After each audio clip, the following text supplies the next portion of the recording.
it's win, win, win, win. Haters wanna hate, they ain't make top 10. Double, triple team, what they need to defend.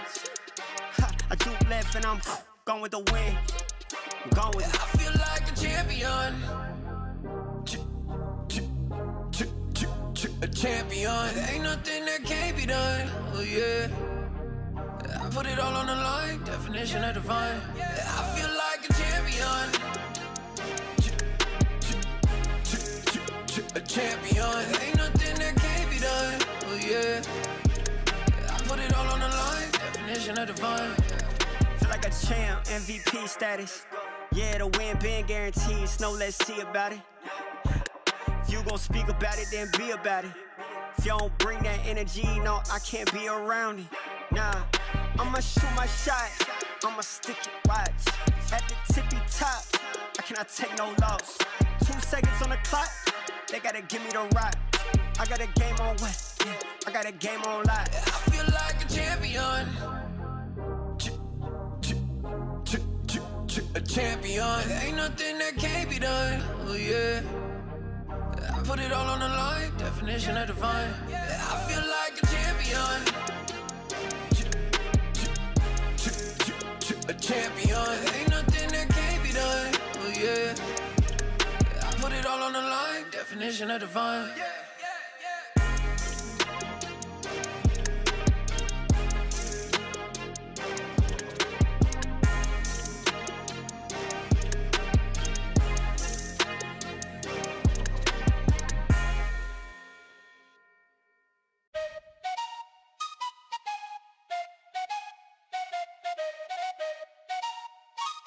Let's go. I got big dreams, I'ma do big things. Yeah, you see me on the big screen looking so clean. I don't move slow, I move fast right past anybody taking life for granted, yeah that's too bad. I'd be grateful for everything that I have. You only got this life, you don't get it back. Make the most of it, become the best that I can. Everybody look at me, I got a plan. You gotta work hard, play hard, do it from the start. Cause how you do anything is everything is art. Stay consistent and do it every day. Don't let fatigue get in your way. Cause 10% of something is better than nothing. You better do something if you wanna be something. I can feel my stomach rumbling, I'm hungry. Big things coming, I ain't bluffing, yeah. No, I don't wanna stay the same, yeah. So I keep pushing through the pain, yeah. That's the only way to make a change, yeah. So I fight every day and train, yeah. It'll all be worth it. One day it'll all be worth it. So I keep pushing through the pain, yeah. That's the only way to make a change, yeah. I've had enough, I'm making my own luck. Adrenaline, my drug, I'm sick of feeling stuck. I got this, will not quit to the top, I promise. Cause I've had enough.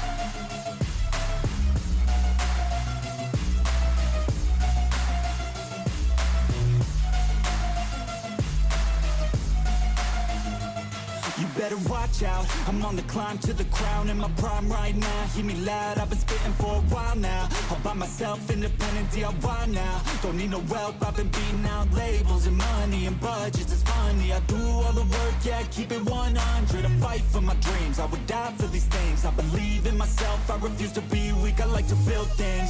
Empires out of buildings, I wanna leave a legacy of helping others finally feel things. Of motivating and killing, depression, exhaustion, we need some healing. I work through the pain, I like seeing gains. I keep my head down, buried, walk through the flames. Yeah, I do this every day, even when I feel drained. A true man pushes through, you don't hear complaints. No, I don't wanna stay the same, yeah. So I keep pushing through the pain, yeah. That's the only way to make a change, yeah. So I fight every day and train, yeah. It'll all be worth it. One day it'll all be worth it. So I keep pushing through the pain, yeah. That's the only way to make a change, yeah. I've had enough, I'm making my own luck. Adrenaline, my drug, I'm sick of feeling stuck. I got this, yeah, I got this. Will not quit to the top, I promise. Cause I've had enough.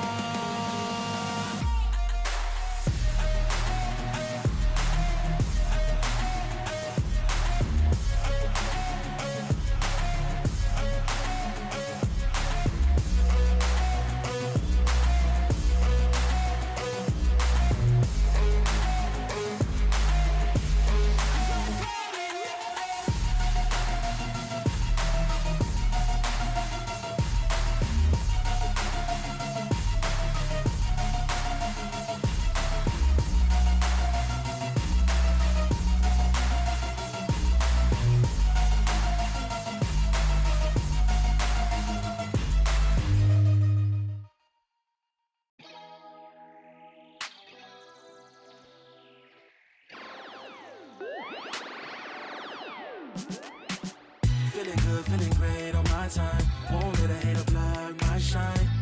I'm just living my life. Too busy chasing good vibes.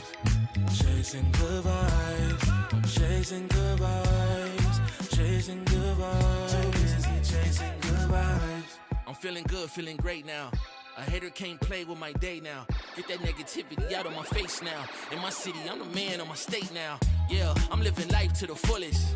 Baby girl, you talking to the realest. Energy and joy, you can't steal it. Good vibes all around. Baby, tell me, can you feel it? I woke up, so I'm blessed. Just another chapter in the test.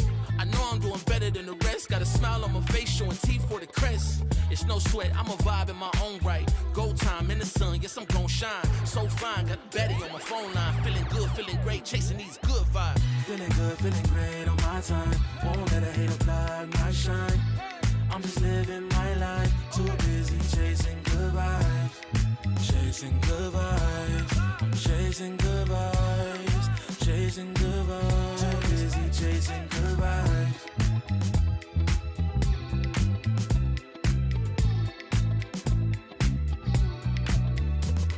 Put my soul on that beat, I'm ready to feast. Margaritas with some divas, I'm pouring the drinks. I'm living life to the fullest, the blessings in me. Don't really care what you say, whatever you think. Nah, unequivocal miracles with the lyrical. With the homies tryna pop like the cereal.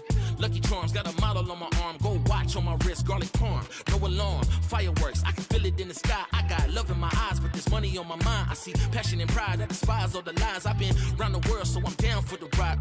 Good drinks, good people, and good times. Fast cars, pretty women on FaceTime. More money, more fun in my life. I'm just chasing my shots with good vibes. Feeling good, feeling great on my time. Won't let a hater block my shine. I'm just living my life. Too busy chasing good vibes. Chasing good vibes. Chasing good vibes. Chasing good vibes. Too busy chasing good vibes.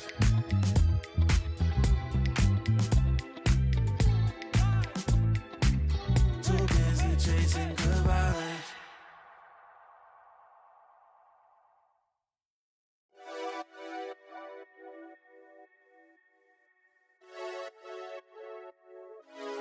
Friday night putting them plays in, but it feel like a special occasion.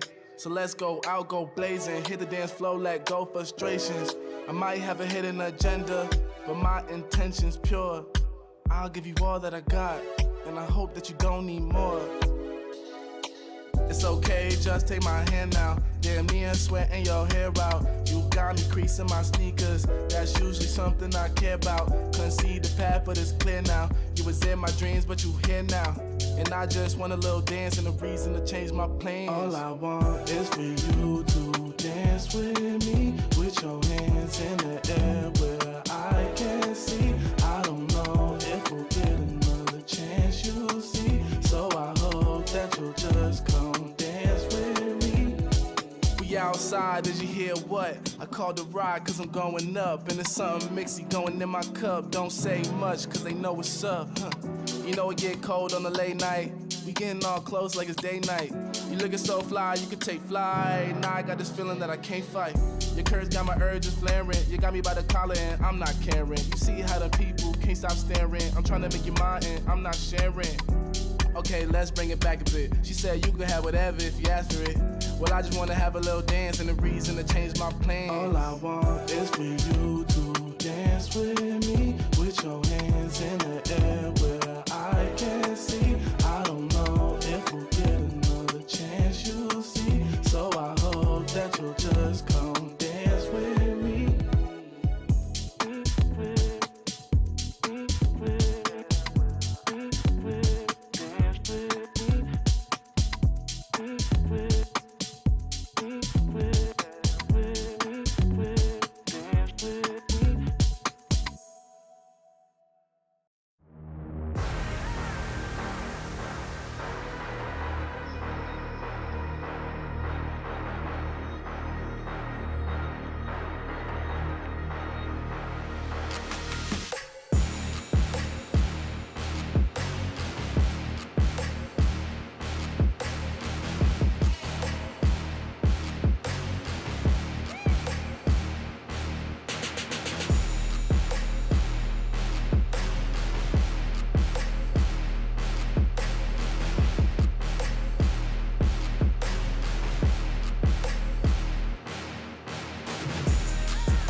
Get on your feet and move to the beat. Pour up some drinks and then we repeat. Yeah, chasing my purpose, need a release. Yeah, my life's a beach, I'm lost in the breeze. Do this with ease, don't play with my dreams. Yeah, it's so together, it's not what it seems. Heart of a tiger, life of a king. Yeah, chasing my bag, my feet in the cream. Running these laps, not losing my steam. I'm feeling good, this life's what I need. Don't intervene with my energy. Yeah, I'm in her scope like Jimmy Iovine. Yeah, no Superman, but I'm feeling supreme.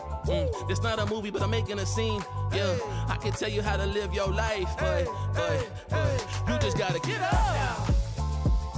Get up. Get up. Get up. Get up now. Get up. Get up now. Get up. We just gotta live our life, we paying a price. Piece of the pie, I need me a slice. Yeah, rolling the dice, the scariest spice. Sticky like rice, the tricky reprise. Yeah, love will suffice, I suffer in silence. All alone, I'm lost on the island. Let's spread peace and less of the violence. Sebastian Bach on yachts playing violence. Yeah, the flowers violet, give me my rose. This for my city, all for my bros. Did it alone, so far in my zone. So raise your glass, let's all have a toast. I can show you how to get like me, live your life till you die. Yeah, look, I can tell you how to live your life, but you just gotta get up now. Get up. Get up. Get up. Get up now. Get up. Get up now. Get up. Get up.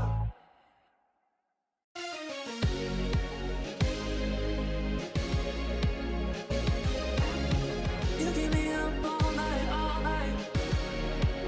Get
Get in your lane, stay in your lane. Wait, this ain't a game.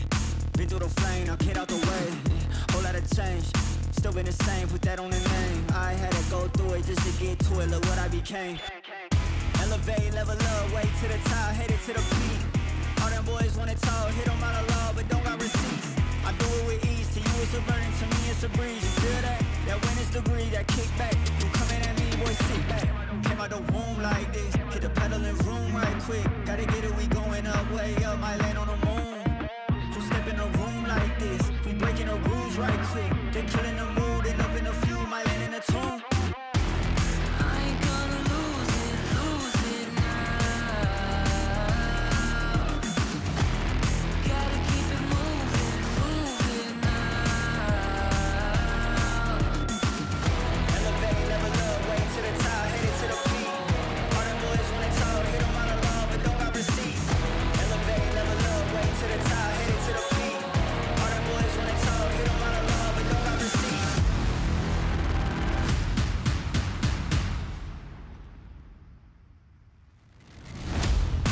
With a vengeance, killing the ops and leaving no remnants. They all in attendance. Gotta go big, I aim for the fences. It's mine, I sense it. Back in the scene, I'm back to the business. Back on the front line, gotta grind. It's time that you be the witness. At the time, turn a repeat to a 3P, yeah. Got the franchise on me, you more like G Lee, yeah.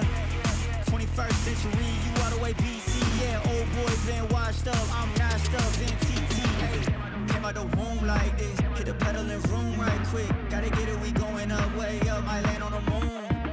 Who step in a room like this? We breaking the rules right quick. They killing the mood and up in a few, might land in a tomb.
Whoa, we talking power, respect, I be blowing on gas and I'm high as a jet like, whoa, Shorty can't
Let's do something crazy, get a bit wild today, 'cause we don't do this every day and we deserve it. Life is so amazing, nothing is in our way.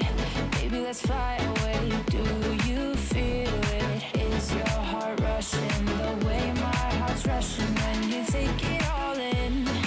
Baby, this is where we come alive. Do you feel it? Take the world by storm, just you and I. Can't believe it took so long to realize what makes us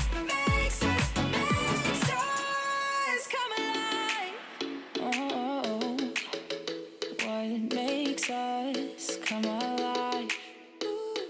Let's break some rules. No, we don't always have to be good. Don't always have to do things that we should. We'll feed the fire. Let's see it through and let go of what's holding us back. Just light it up and we'll burn through the past and take it higher. Is your heart rushing the way my heart's rushing when you take it all in? Baby, this is where we come alive. Do you feel it? Take the world by storm, just you and I. You and I. Can't believe it took so long to realize. This is where we come alive. Do you feel it? Take the world by storm, just you and I. Can't believe it took so long to realize what makes us. This is where we come alive. Do you feel it? Take the world by storm, just you and I. Can't believe it took so long to realize what makes us come alive.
Motivated on focus, came a long way from the lowest. Yeah, Gotta get it, the mindset, gotta put it in motion. This is the moment, gotta one-up my opponent.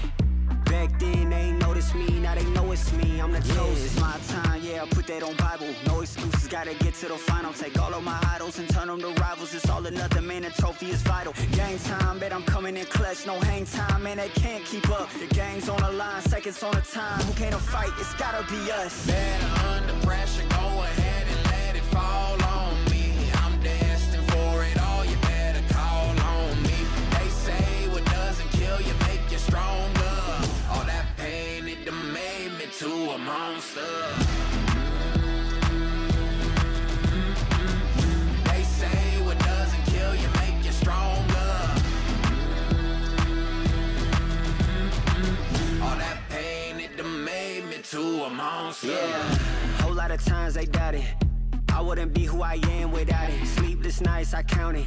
It all paid off, it's really astounding. I had to keep the faith to elevate. Hope for better days, they were coming. Now we can celebrate, knowing every day is abundant. Yeah, it's my time, yeah, I put that on Bible. No excuses, gotta get to the final. Take all of my idols and turn them to rivals. It's all or nothing, man, the trophy is vital. Game time, bet I'm coming in clutch. No hang time, man, they can't keep up. The game's on the line, seconds on the time. Who can't fight? It's gotta be us. Better under pressure, go ahead and let it fall on me. I'm destined for it all, you better call on me. They say what doesn't kill you make you stronger. All that pain, it done made me to a monster. They say what doesn't kill you make you stronger. All that pain, it done made me to a monster.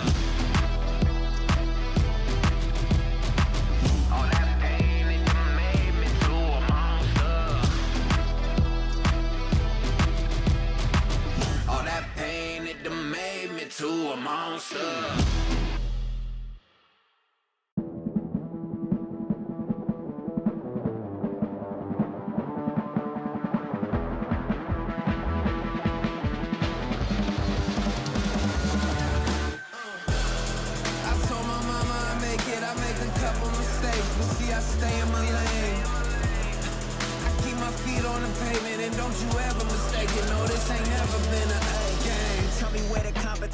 Seem like they all been missing. Never made a wrong decision. It's got me walking different. I stay gassed up. Please point the opposition. No scope, it's no joke. Just know I aim with raw precision. I went and got my bid up quick, 100 figures. They once was competition, now ain't sitting with us. Been on a wave since we've been away. Snatch the game, now we here to stay. I told my mama I make it, I make a couple mistakes, but see I stay in my lane. Keep my feet on the pavement and don't you ever mistake it. No, this ain't never been a game. I told my mama I'd make it, I made a couple mistakes, but see I stay in my lane. I keep my feet on the pavement and don't you ever mistake it. No, this ain't never been a game.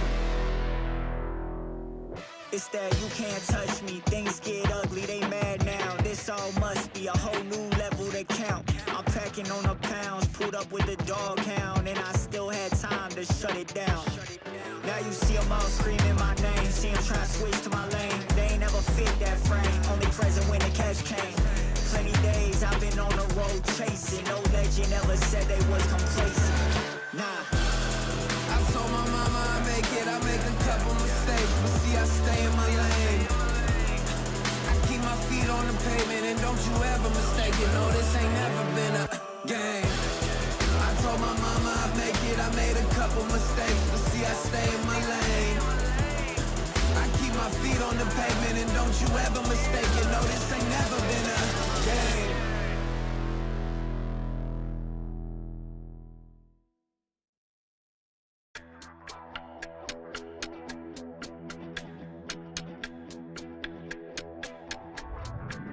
It's now or never. Now or never. It's now or never. Now or never. Yeah. It's now or never. It's now or never. Now or never. It's now or never. Yeah. Now or never.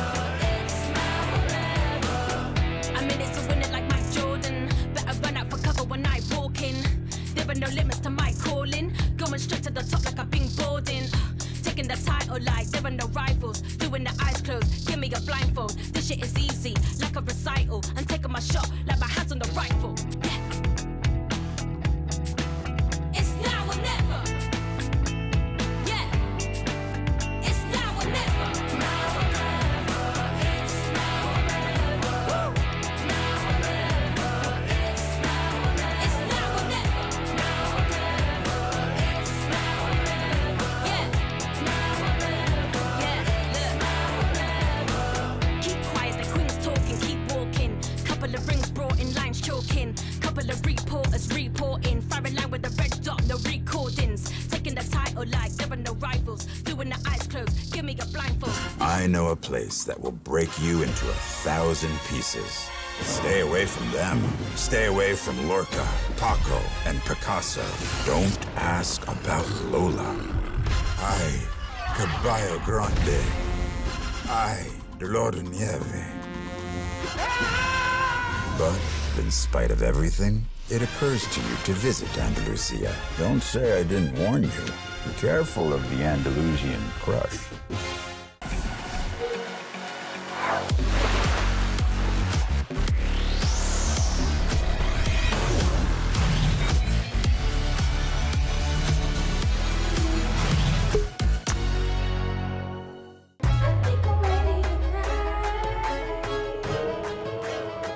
Hey guys, it's Jimmy Lin. In this series, I'm going to walk you through Attack on Pearl. Watch out for the stairs, clear this angle. You're going to be able to fight this.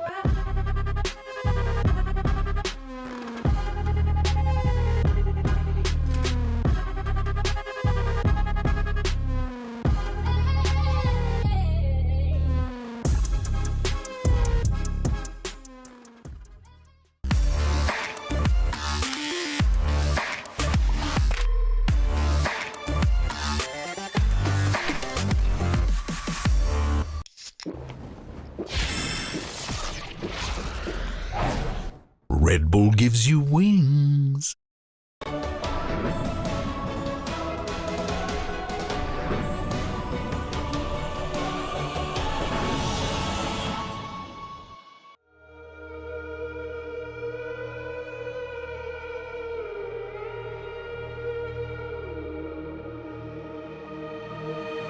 I'm out here in the cold night, running till I barely feel my feet. Wanna see it through my own eyes.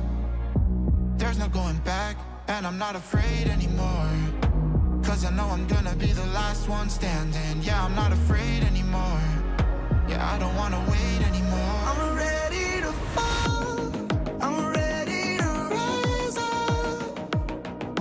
I will do what it takes, I'll run blind straight into the flames. Watch me burn, alone in the shadows. I'm carrying you home on my back. If it's you or me, then I'll take the shine. Still they say I'm the villain. I scream and nobody listens. Still they say I'm the villain. Too bad you can't take me down. See that I'm surrounded by predators. It's critical, they got me in my element. It's dirty how you trying to keep it elegant. Keep my eyes open wide when everyone around me is an enemy. See my life cross my eyes. I'm ready to fall, I'm ready to rise up. I will do what it takes. If it's you or me, then I'll take the shine. Still they say I'm the villain. I scream and nobody listens. Still they say I'm the villain. Too bad you can't take me down.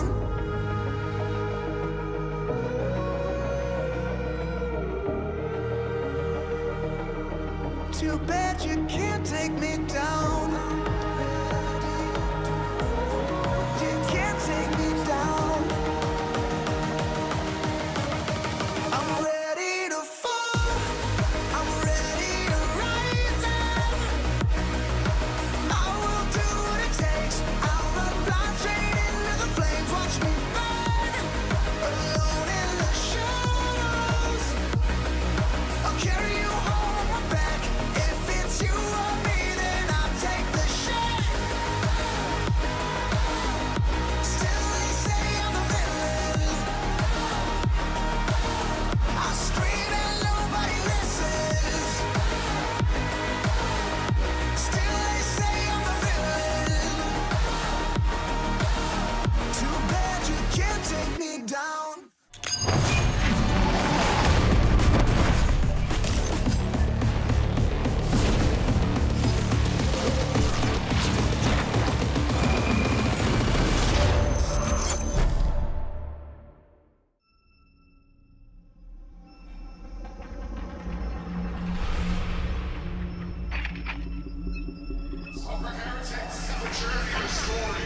Welcome to the final day here at VCT EMEA of week 2. Just week 2. Don't worry, you guys. We got 2 more weeks coming before playoffs, but it is really crunch time. Do or die. Not a single team is out of contention just yet, but things could be different by the end of today. I'm your host, Yingsu, and I'm joined here by Kakuka and Ash. I missed you guys. They stuck me with the boys yesterday. I missed you. Did you have a good time? I had the worst time. Okay. Thank you. I had a terrible time as well. I was like, I'm home and like watching the show, and I'm like, this feels so weird, so wrong in some way. Yeah, I felt like I was standing out the side of the window. I was just like, just let me in, let me back in here. But I'm looking forward to today. It's going to be a really fun time, and it's insane that nobody is locked in still. Well, the thing is, some teams can be locked in today. Let's take a look at the standing and schedule as well, because if Gentlemate even loses to Koi, Foot will be locked in automatically. And if Mates lose and then later on Fnatic win Kakuka, Fnatic will also be locked in as well. Yeah, exactly. There's so many things to take into account, not only for the teams that are playing today, but also for the ones that are not playing. Definitely, we know who Foot is cheering for today, but it could be a great day for France, and we could see, or keep seeing even, the resurgence of Koi. Yeah, Koi, the fact that they keep continuing on with this storyline of just having their backs against the wall and being able to step up in a lot of these plays, and the expectations for them, I think, have also started to mount a little bit with how they've improved with their performances. I feel like when the pressure is off, they just get unleashed. They just play. Yeah, they play they said it themselves, right? Yeah. And it doesn't even feel like an upset anymore because we know what they can do when there is no pressure. But that's what's been going on here in the EMEA. Things are getting very, very exciting. But we're not the only region in the world. We have to go up against 3 other regions when we head they to have to go Champions. up against us. So let's take a look and see what's been happening at the other regions as well. And do you know what? I've been watching VCT Americas very, very closely. My GOAT, Finesse, is back. So, you know, that's one of my favorite things to do. So let's talk about VCT Americas. And I want to get myself into the zone of this region. And of course, in particular, Golden Boy. So I'm gonna channel my inner GB right now because I want to show you guys a composition that I've seen over VCT Americas that I love. And much like the wrestler Bret Hart, Potter Christine is my go. And Potter Christine keeps pulling off crazy things over there, and it works. And I know what you're about to say because it does look kind of familiar. Yeah, exactly. You know, you're taking Americas. I took a look at Pacific, and I thought that this was the composition that I requested because we expected Pacific to be in on the train of the ISO, the Neon. If somebody was going to pull out something crazy, maybe we would expect someone like PaperX to do it. They did play it and all that, but I was looking at the same composition that I assume you were looking at from Christine, and it's this composition from Talon that they use on Icebox. Now, I don't think people acknowledge how annoying it is to play against this, because you don't have the Viper, right? So you're not conditioned to be in usage of that wall, but you have so many walls and smokes. It's so annoying even if you're playing without flashes. Just with Soba and how important he is in this kind of compositions, it's very annoying to go up against an ISO, against a Clove, and everything else. As Golden Boy probably would say right now, if we were to put them and the EG guys into the Royal Rumble, who's winning? Because my money is probably on Jogamoy. I feel like Jogamoy's ISO is insane. I'm always on Christine's side. I'm completely biased. All right. I think I've run out of wrestling. Something Randy Orton, something Ash. What you got? I don't know WWE, but I do know VCTCN. Thank you. But when it comes to VCTCN, you guys are talking about the ISO. We saw this region running it early on over in stage 1 and whatnot, one of the first regions to actually be pulling that out. And what's most surprising is that they just had not used it at all, despite being the first ones to be on patch 8.11. Instead, I want to lean over towards Haven, where we've seen some innovation coming out from both JDG and FPX. You have this double flash comp where we see Life having that ability to just get down C-Long so quickly. Sure, it's a great response from JDG, but it's very cool how that ability to kind of kick up that pace works out with that fault line and the flash. And then you also have the fact that we're seeing JDG running the Fade Gecko, a combination of initiators that we don't typically see on Haven, the first time that we're actually seeing it in any region. I mean, I'm surprised. I want to see more Haven in our region. I want to see how many different teams that we have here that have innovated in the past are going to interpret Haven when it's back in the pool. But this is the thing, though. Other regions, they are playing Clove, you know, VCTC, and they play Clove as well. They did it when nobody else was doing it. I know they're not so hot on the ISO just yet. Do you guys think that we, bringing this back to EMEA, need to see more Clove? I think it depends. I think our priorities and the priorities from the team differ a bit just because of how the rest of the region plays it. I think, for example, when we saw Casey at the beginning of the year during kickoff, there were things that only they were doing, running the Gecko on certain maps, even like the Duelist, and people and the other teams start picking that up and seeing the strength and how to counter it and what it actually brings you. It depends on every single team, but I think only time will tell. So many things are changing in the game that I think Clove is like the least of their worries. I'm just upset because we have Angel, we have Red Gull, we have all these people, Boo, like all these people that I feel like should play Clove, Ash. I want to see them on it. I mean, the Clove would be really cool, but at the same time, when you're talking about the 3 players that we just mentioned, now aside from Angel, we see them on the Omen, right, where they have that ability to make the strided step. I think they've valued a lot more the movement, the repositioning that can come from that agent instead. And with the way that our region, I feel like, is playing as well, I don't know if Clove necessarily fits into the playstyle currently within EMEA. We want fun, though. We want fun. We want to get more fun. And speaking of that, on this show, we love to give people opportunities, and we did just that earlier. Take a look at Mitchman finally reuniting with an old friend.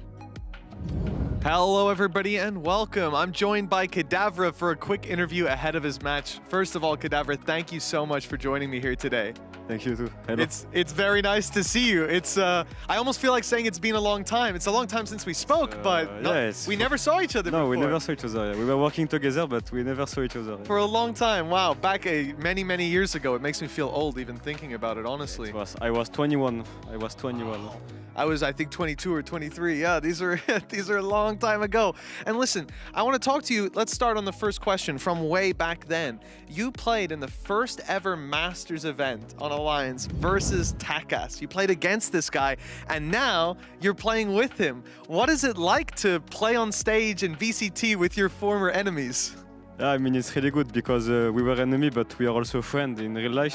So I'm just excited to play with him, and I really like to play. I take a lot of pleasure.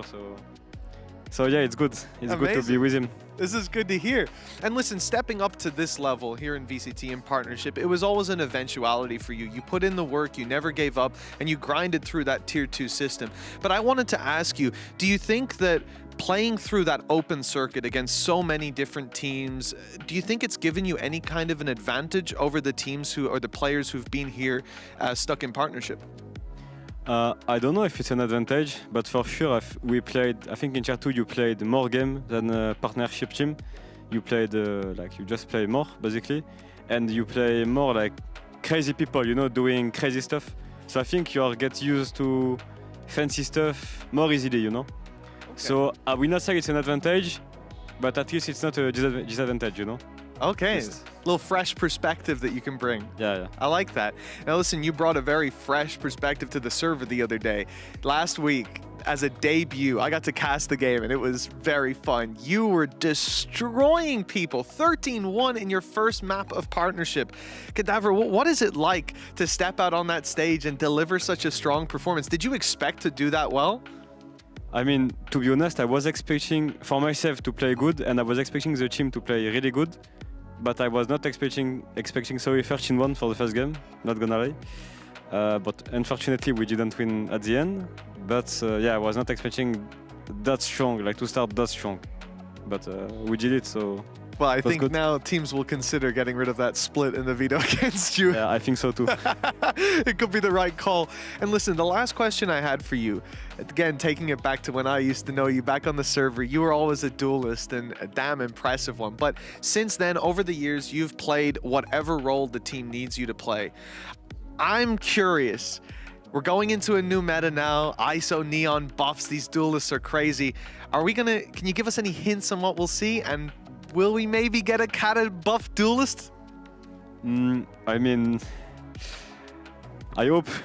Let's see. You will see in 1 hour or 2 hours. Keeping the secrets close to your chest, yeah, I I can see. say, but even if I'm not on duelist role, you will always see me in front and fight. So. Oh, I like it. I love it. I'm excited to see it. Well, I won't waste any more of your time. I'll let you go get prepared for the game.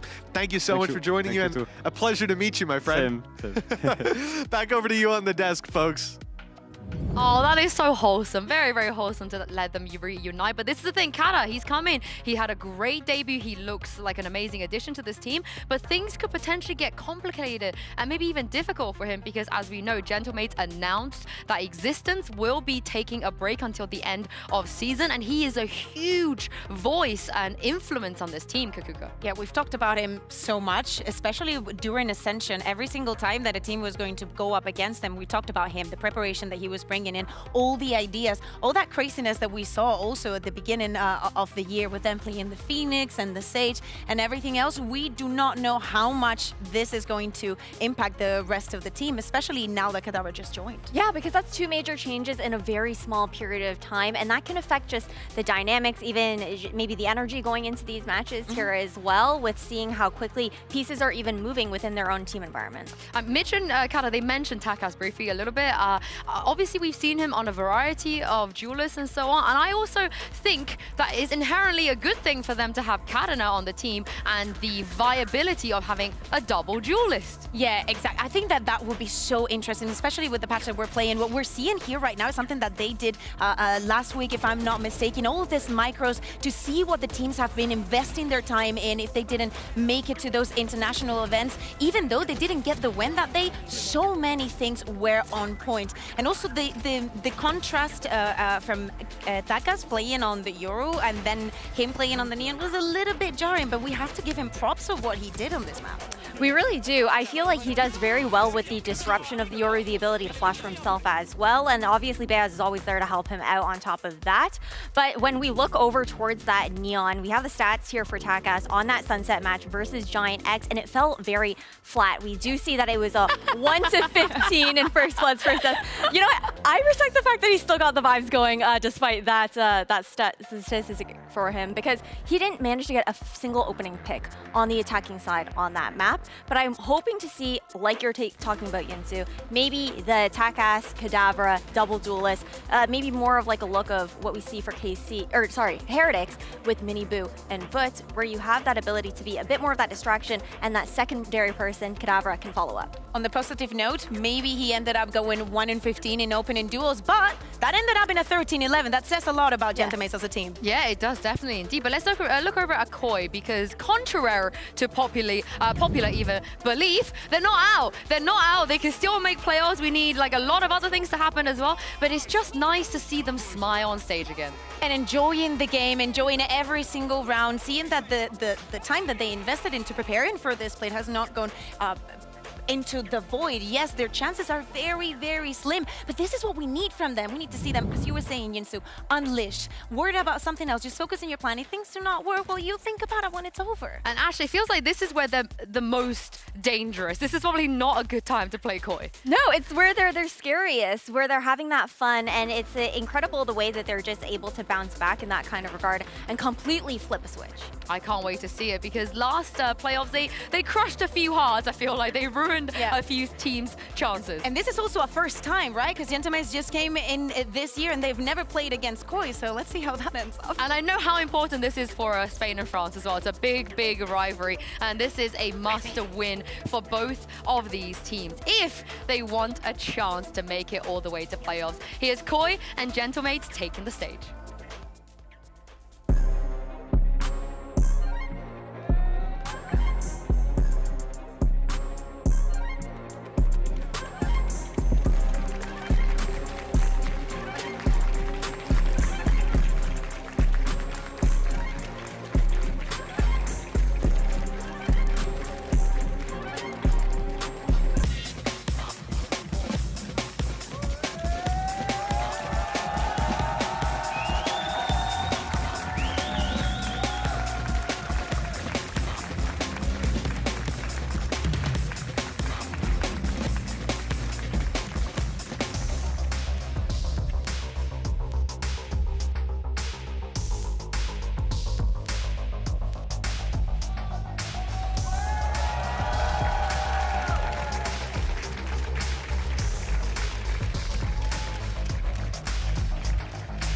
For the first time this year, Existence is not on stage here in the studio with his team, and instead in his place is Mad C, who's stepping in for this. How big of a difference do you guys think this is going to be, considering they haven't really had a lot of time to adjust and change to the absence of Existence? Probably the plan was already there into how to approach this match, what they were going to do, and obviously, as we say, all the time that was invested into this plate. The problem is the timeouts, right? Yes. Are we going to say the same impact? But going straight into the map veto, Sunset is going to be the first one. Do you make of this, Ash? I think this is pretty scary for Koi at the very least. They haven't looked too great on this map, despite the fact that they are the ones actually selecting it.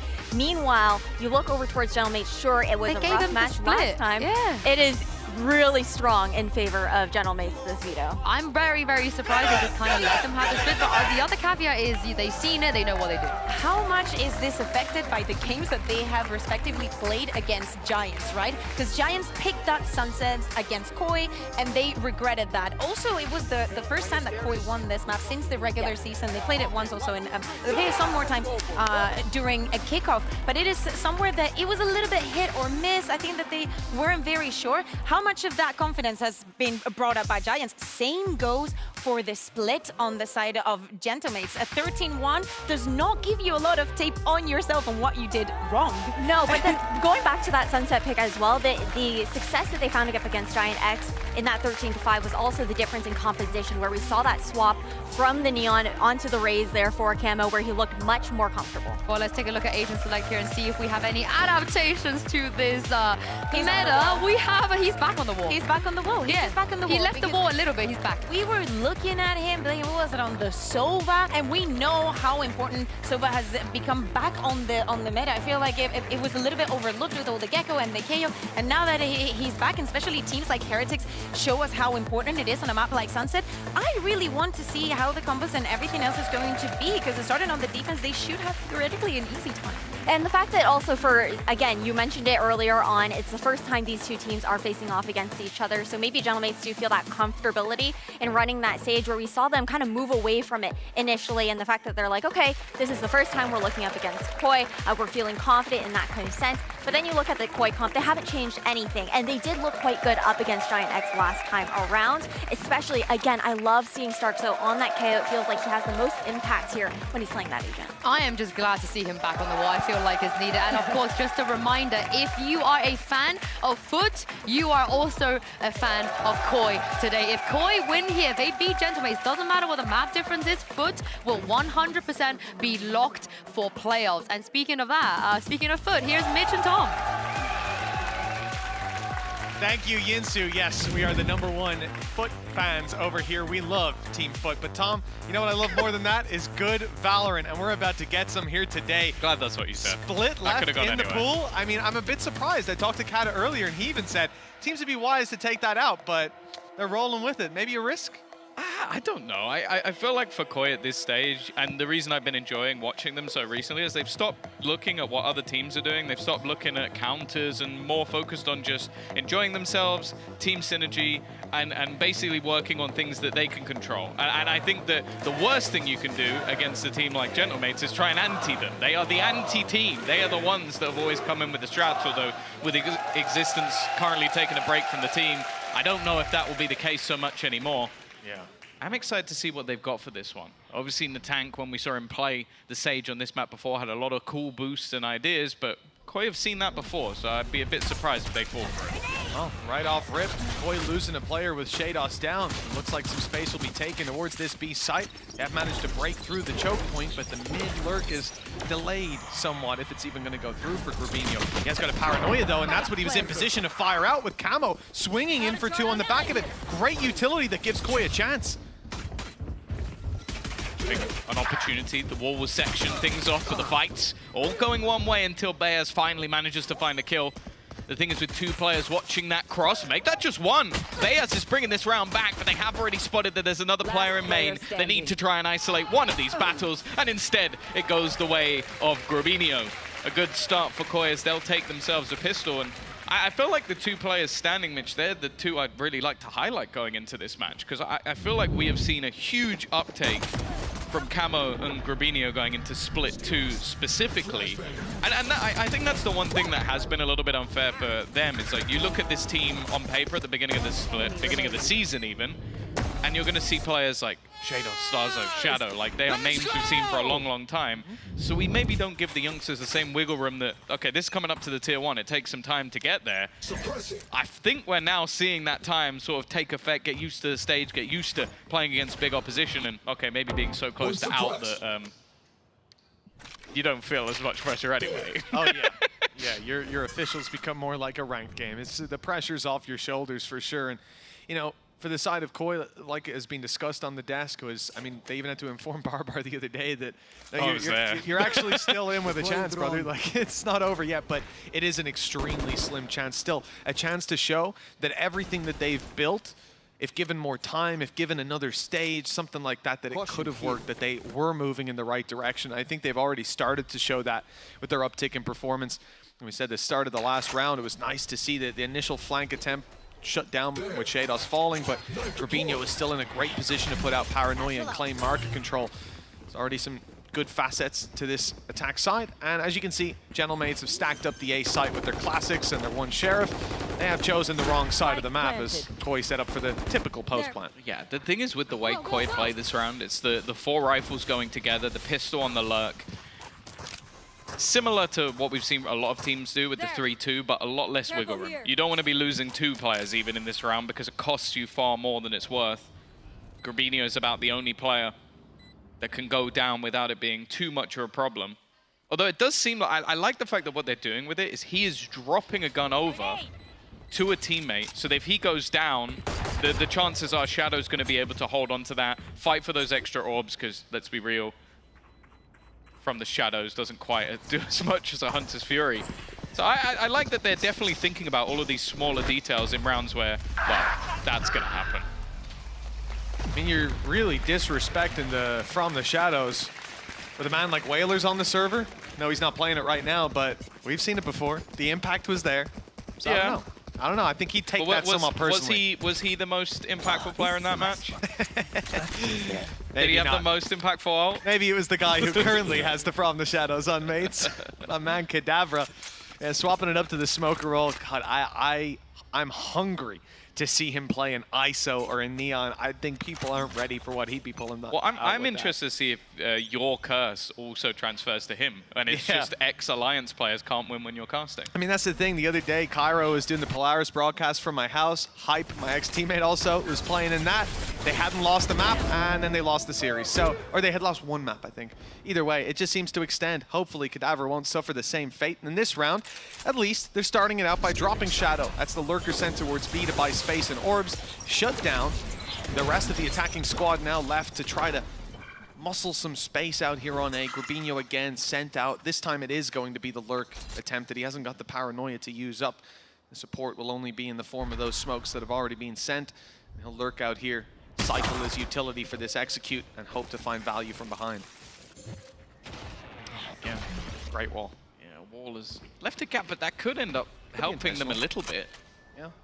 A nice little spot to hide behind from the tank, so first contact can go towards spawn. As they swing, they're out in the open, and then he can come out from that little bit of cover. It's not a bad idea. They have lost Cadaver, the spawn player, through spams. Yeah, this was a man advantage. Attack us with an opening duel. Last time he played this map, he was 1-15 in opening duels, which I think is a record. I don't know if there's anybody who's done worse than that. Right now, doing a little bit better in that regard. The only thing for Koi is really the time.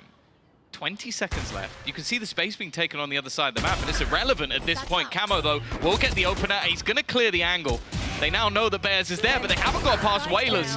The trade leaves things incredibly awkward, and, well, Shados has no choice just but to save. Yeah, Grabinho could have gotten something done if the spike went down, but they thought that the fake they sold, breaking the trap towards market, feeding into that space would have actually caused some sort of a rotation that even if the players were still on site, they'd be stepping out in the open. They'd be on their way. But no, they sat there patient, and Gentlemates managed to reap the reward of that. Now 2-1 with rifles in play. But again, Koi haven't saved over quite a bit. They're still able to get the damage done here. Really nice initial set play. Again, shout out to the team behind the scenes who are catching everything in that regard, but this is what I want to see more of, because as I said, Taka's had a really rough time at the last map with openers, because I feel like the setup wasn't really there. Already we're seeing a slight change in that regard, but bear in mind that was a bonus for Koi, even if it was a very good one. So they're still going to be coming in with rifles comfortably for this round. Yeah, and a bonus that would have probably found success if they didn't run into so many players. If they had managed to sell that rotation maybe 10 to 15 seconds earlier, you could have found success. So a close one, but not one that finds results. Now's their chance. Spread out in a default, holding for aggression, hoping that mates decide to go running up on an angle, which with this comp especially, like when you have that neon for much faster rotations, it's not necessary, but you want to have that little bit of extra info. You see this more aggressive peek out of Kadavra. He's just trying to spot them as they make their way forward. This is a very early rotation though. Like already. Because Takas can get back so quick. Yeah, I guess, but he's quite far in. Like they've already had to use a paranoia, and because that aggressive position is now gone, they're immediately going to pull back. Like Koi are definitely aware of some of the angles that are being played for, and they're using their utility just to try and make things more awkward for their opposing side. Kadavra got hit by that paranoia, fell back, but now feeds left. back into the space, and the timing is absolutely perfect. He has a great read on how Koi are pushing and pulling the map. Grabinho, though, managed to sneak through, but that opens the door for Kata. He's now going to make his way right up behind them. The timing seems to be absolutely perfect, with nobody looking his way. They're safe behind the box for a moment, but once they step out, that's his time to strike. A double, a paranoia fired through, and here comes Takas taking advantage of that, and it's Kata that finds the kill. Now Takas gets to defuse, safe and sound, and nobody can get back into the site. An absolutely perfect round from Gentle Mason. My God, the impact of Kadavra ain't going anywhere. Yeah, I guess this is why they feel so comfortable leaving him as that solo man. You know, we talk about the Cypher being the anchor, but it seems like they're going to do exactly the same thing with the Omen. And I highlighted Grabinho on the other side. I think both of them are sort of the players to watch in this match, weirdly. It doesn't happen very often. My only worry, though, is this is also something that was replicated in their previous series, where at times it did feel like it's Kata versus the world. Like, is this guy going to be able to get a multi-frag, or are they going to lose? And I want to see if, again, like, changes behind the scenes, whatever it may be, will give players more so like Takas. He's the man I'm looking at to have a big game. Much more passive hold from Gentlemates. You know, now Koi are making the adjustment, realizing that that elbow player, the only way that could have found success is the guy in elbow walked up behind. They know what happened last round, and so now they try to challenge him early, flashes cages, and blast packs in to take the space quickly to push him back, but mates weren't there. And all that noise tells the one guy who was close by, who I think was Bayaz, that, hey, there's a lot of players on A. They push B, they get the space with Whalers, locking them into this A push, and then mates have 4 players stacked on the site, ready to take this fight. But that's more targets for the showstopper. Camo's 3rd kill, but it's still neck and neck, with Bayaz having a chance to pull it back into their favor. He's isolated, his teammates far away. Good flash, not a great follow-up though, and now Koi have a 2 versus 1. It's not going to last long either. shaydos is immediately able to catch the man. Unfortunately, there was a minor piece of timing there that could have been all the difference, and that was Whalers breaks the trip, and literally half a second later, the knife takes away all abilities of the 2 players. Obviously, it's just luck with timing, but they would have had absolutely no idea he was there if it wasn't for that exact moment. Even still, though, again, it looks like the read from Gentlemates was pretty much spot on, but camo, just camo.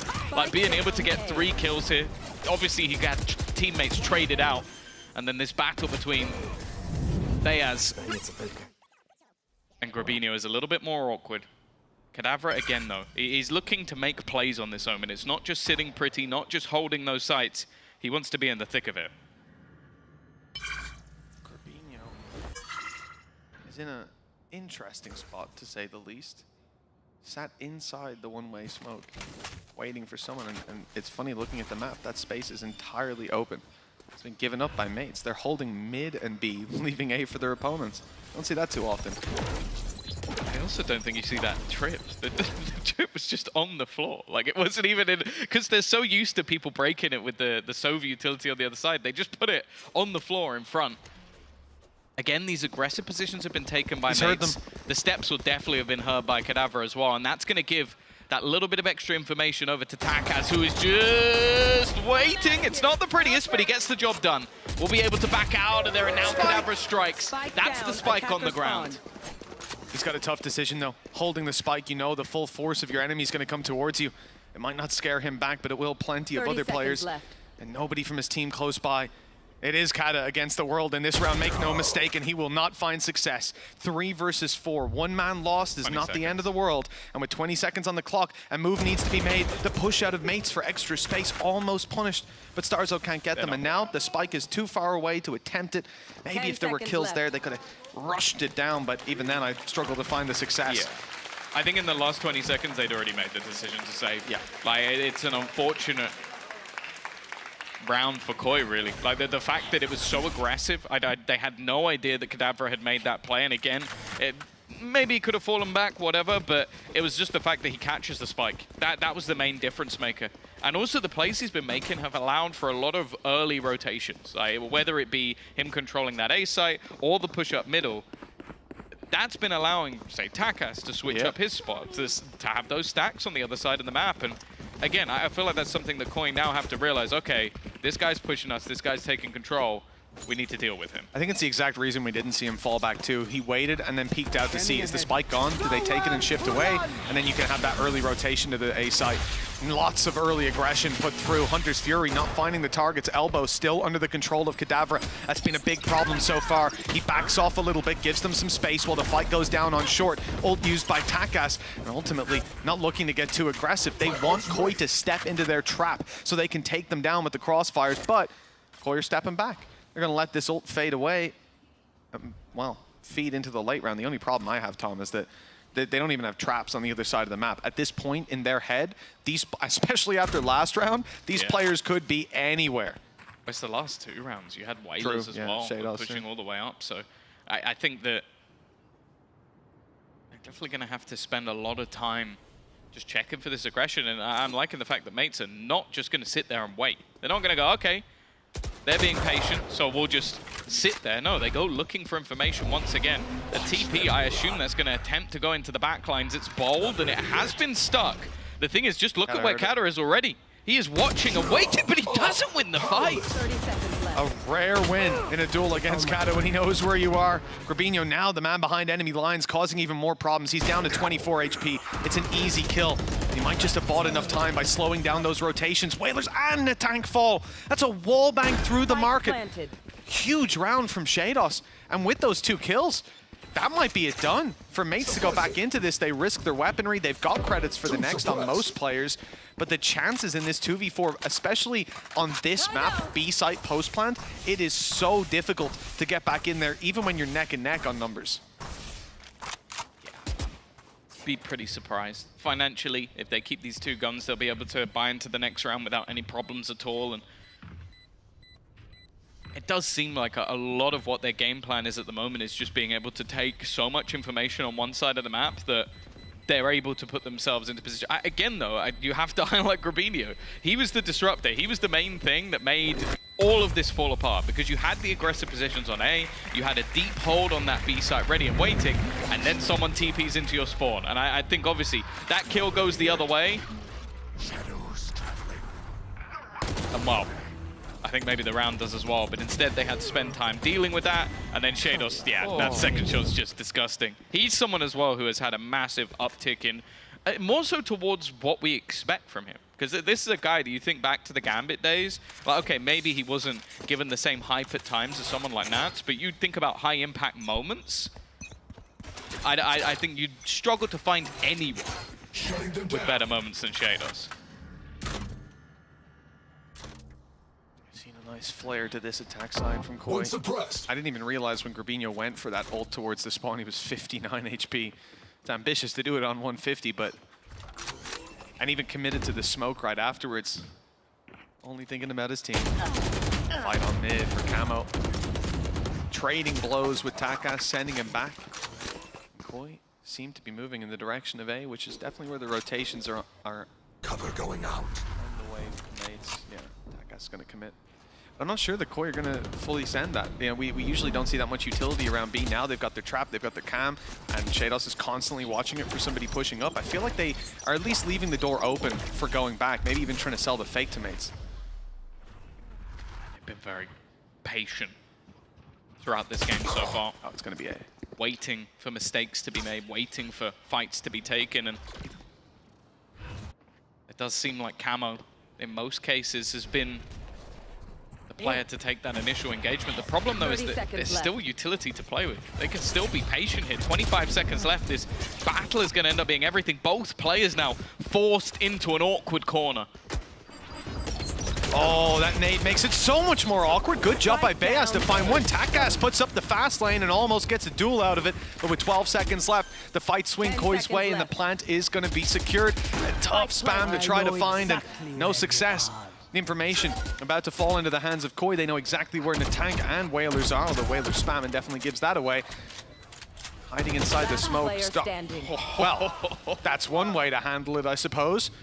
Wasn't even off the tracers. Just blind fire. That will make the decision for Whalers. We're not going for this one. Time to carry the weapon forward. But before, we were debating about it in the 2v4, but this time there's just not credits enough to throw a rifle away for a 1v3 attempt. No, and Koi again, like I am impressed with how sort of comfortable they seem to be getting into those late round scenarios. Like a lot of teams, you get to that like 15, 20 seconds marker and you're looking at panic. But it doesn't seem to be that way. Like Camo taking the initial fights, the trades being effective, even when like a player is dropped along the way. I think the more panicky team, even though they had the time on their side, actually looked like mates there. Like two players jumping into that same corner off the flash. Like unless your opponents have no utility, that's not a safe place to be. And it was more reactive, I guess, when they're trying to fight back into that round. For that matter, they're going to take themselves the pause and, well, the first pause for the newly crowned coach. Yeah, the first chance for Mad C to have some words with mates. Of course, wishing a speedy recovery over to existence. By the statement they made, it seems like we'll see him back on the stage eventually. But there's big boots to fill, that's for sure. Yeah. I don't see... Actually, I do see a lot of papers. I can't see how thick that stack is, though. We'll have to make a comparison later on. Yeah, it's interesting as well, because I think what we always gave credit to Existence was picking out those counters, picking up the things your opponents are doing. And I think that will be something that Gentlemates will dearly miss within this server. Coming into matches, I think a lot of teams that when we spoke to Emil, he said it to us directly. It's like, that guy comes in with papers, so sometimes we'll try and throw a spanner in the works just to make sure that he doesn't have the read on us. Yeah. And in this game, at least, it does seem like Gentlemates have a decent idea of what Koi want to do, but it is just that even when they have the read, even when they have the players in the right place, a lot of the time just players like Camo are just hard to kill. Like, this guy's stats for the last few weeks have been insane. Yeah. Oh, there's a fire lit under this guy for sure. I mean, even in the state where playoffs isn't on the line anymore, you can still show yourself off. Never know unless you... Oh, sorry. Where playoffs are down to a very, very small chance. There you go. They're not out. They're not out. They're not out. Hey, you were literally... If this was Liquid, you'd be like, oh, they're still in. They're still going. Like, literally, you did do that. And what happened? Did they made playoffs? They made it. You got damn right. Yeah. That was 3%. This, I think, is a little bit lower, but... You don't even know. I don't know. I don't know what percent it is. It's not 5%. It's lower than that. But yeah, for Koi, this is interesting. They're about to be pushed on. Big play on mid, lighter weapons. They try to make it work, but, well, I think the results speak for themselves. That is a cleanup of the pistols, and realistically, you know, you have weaker weapons, you go running through a smoke, and there's two players holding you. That is kind of the result I expect. But the thing is, it looked like they had a pop flash ready in the smoke. But it didn't pop, did it? No, I don't think it did. No. That's the bit I'm confused about, is I'm fairly certain neither of the other players were blinded and I didn't hear a flash. So maybe they just decided to go for the sheer element of surprise, but Koi were not surprised. No. Well, there's something to be saved there at least. Whoop. There we go. There we go. See, I was about to say, that's the one moment you probably would miss Logan quite a bit, would be a 1v4 with a Sheriff. You're going to say that when Cadaver's the one as well. I mean, there's just no need. Yeah. I was talking to him about that earlier as well. I said, you know, it was split back in the day, and that look that overcame his eyes of just the trauma coming back at 1v4, my God, I'll never live it down. But for Koi, what a turnaround this has been on the season. They came in, you know, and it really is on their darkest days. Came around the corner, all of a sudden they start to shine the brightest. There it is, yeah. The decision was made. Let's not use the flash, let's not waste it. Let's try to sneak through. Maybe nobody's watching it. Maybe we take the space for free. That maybe quickly got put down to a no, but 3 rounds left to play for. It's not over for Mates. They can still build up a decent amount of rounds. The ball is most certainly rolling for the attackers, and another showstopper online for Camo. That has been found with great effect in most of their games. I think as well for Mates, when they had a victory versus Vitality in the previous split, they had a really dominant defensive side. That was where they actually put up a lot of their rounds. So this is definitely a bit more of a damning position to be in. And versus GX, we saw a 6-0 defensive half for Koi. Obviously different opponents, different compositions, hopefully a different mentality, but you kind of hope for the sake of Gentlemates that this is where they begin to turn things around again. 3 players ready and waiting on this side of the map, and although I think it's been a bit quicker for Koi, they're still happy to be patient. Timing though is perfect from Whalers, but the swing back out actually a little risky. Cover going out. Bayaz gets dropped here as well. And he's wide open on the site. There's no way to get him back into the round. Kadavra tries to grab a kill off the information being fed to him, but again, there's many bodies waiting for him when he swings. And the patient attack side out of Koi has found a lot of reward with an operator in the hands of Takas. They'll find it tough to grab value. They need to swing into the open, and in a 2v4, there's no need for those overextensions. Bar to cross to the site, which has already been found. Spike just now making its way in. They don't even really need to just swing across and go to the site. I guess they just wanted to check the backline. And well, you know what, the tank's just going to duck out of there. I have to say, so far, although we've seen moments from the likes of Kadavra, I feel like Takas has had a round or two. I do feel like the tank especially, I don't know if I've said his name once. Like it seems like, and it's not even just because I don't think he's playing particularly bad. I just don't think he's been in the right place at the right time at all so far this game. And especially when you're running a Sage, a lot of what I want to see is him locking down angles. I've seen him do it once, I think, towards the door. We saw him do it on the cross into the A site, locking off elbow. But I feel like right now, other than that one cool play we saw where they managed to catch a player using the slow, I don't know if the Sage has had any real value. Yeah, I think that's fair. You know, if anything, we saw him at the same time pop a slow and get shot through the smoke. So cost as much as it's given. Chance to save over these weapons at least, and there he is.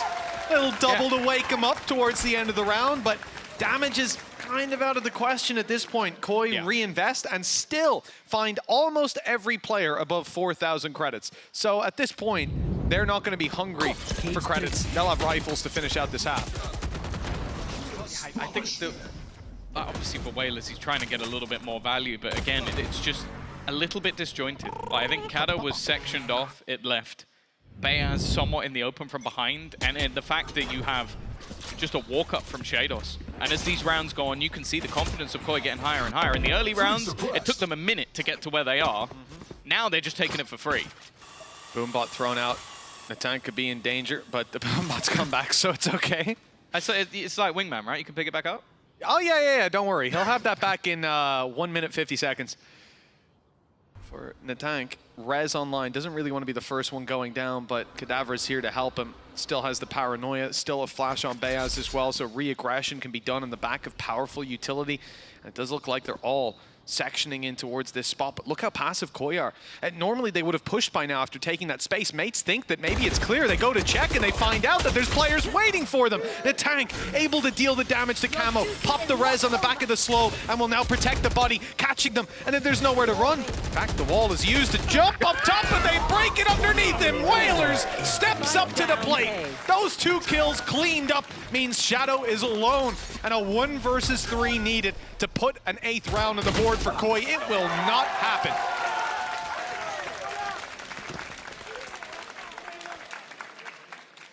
I think that's the round I wanted to see. As I said, like, it's been quiet from Natank so far, but being able to trade out that kill. Okay, going up on the wall, definitely a bit of a gamble. But luckily he brought Kada back, and in this case that was enough. Whalers uses the distraction to pinpoint those last couple of kills, and I do think Koi had a decent read there, but Mates in the end, let's get this done. Being able to trade more effectively. Even still though, they won themselves the half. Opportunity for a fair few ults. Starzo 1 away. Shadow a couple away. This man just 1 away as well. A kill here could be big, but a little bit off with the shot. Stun sent backwards as well, but they haven't spotted the player right up close. Whalers, trigger discipline on display.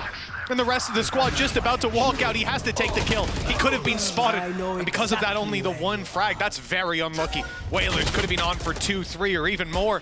Instead, the pressure put onto his teammates. Bay has so much utility, goes for him. He's able to at least drop one. The problem is the player he kills can be brought right back to life. And now the pressure on the tank and Cadaver, players who had so much success in the last round on Elbow. No res to work with now, though. They'll have to do it all alone. 2 players each, or someone to have a hero performance. There is a smoke online for Cadaver to at least block them off in main, and that's exactly where it's going to be used. A player running back, Heard, but he doesn't get there in time. And now, the most dangerous part of this diffusing in the open. The tank has a wall to at least attempt to block a few bullets, but there's so many players waiting there. And he will find it hard to grab that value. Okay, that's going to block more than a few bullets now. They need to push out in the open. They need to push back. Cadaver, and he's stopping them, slowing them, buying the tank a chance. What a play by Gentlemates. 7-5 locked in. They've done that before. I've seen that exact play before.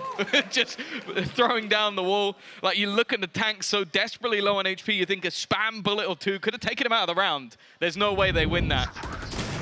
But that combination of him and Cadaver playing off of each other, knowing what the plan was from the get-go, and just holding the line as long as humanly possible. It was only really the TP that threw him off. Oh, the notebook's gone. And luckily it didn't hit his lunch. Yeah, well, I think that's going to be the next thing to go. He's running out of objects to throw. I just want to come back to it. He's just got like spaghetti on his head. Oh, well, 5 rounds in the end. Not bad for Gentlemates. They've recovered it nicely. Big play. And that is a confidence builder. That one's going to get the blood pumping.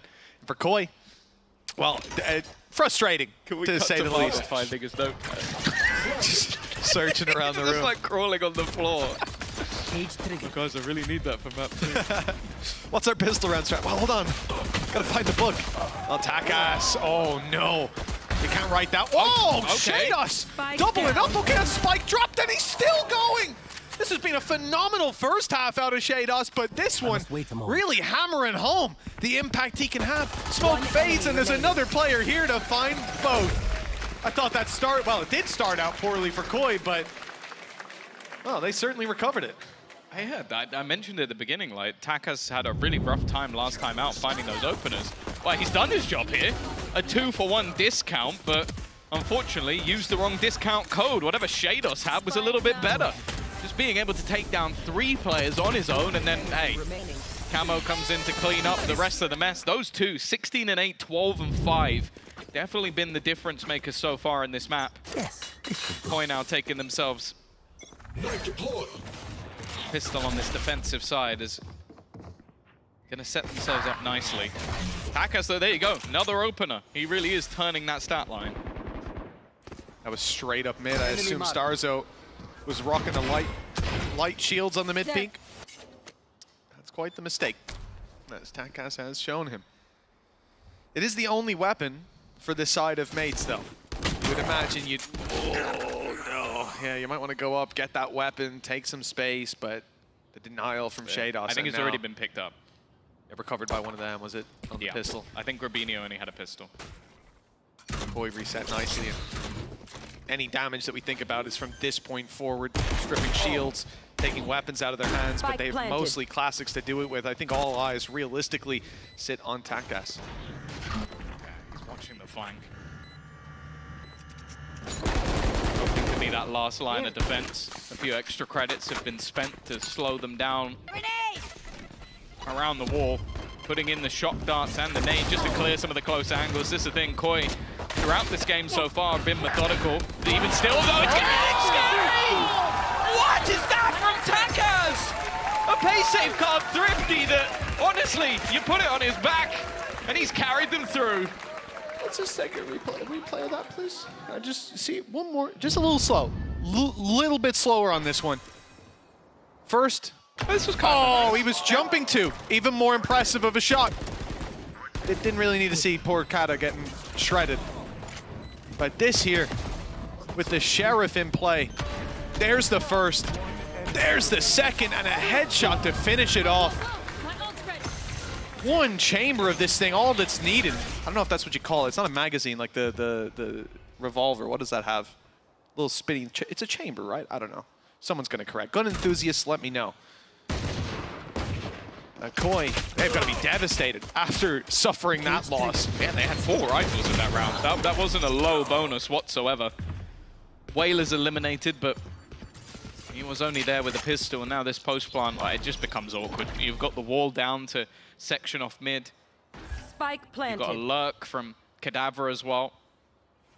Only with a Spectre, but you are up against players that don't have any armor. So if anything, he should be able to shred at least a couple.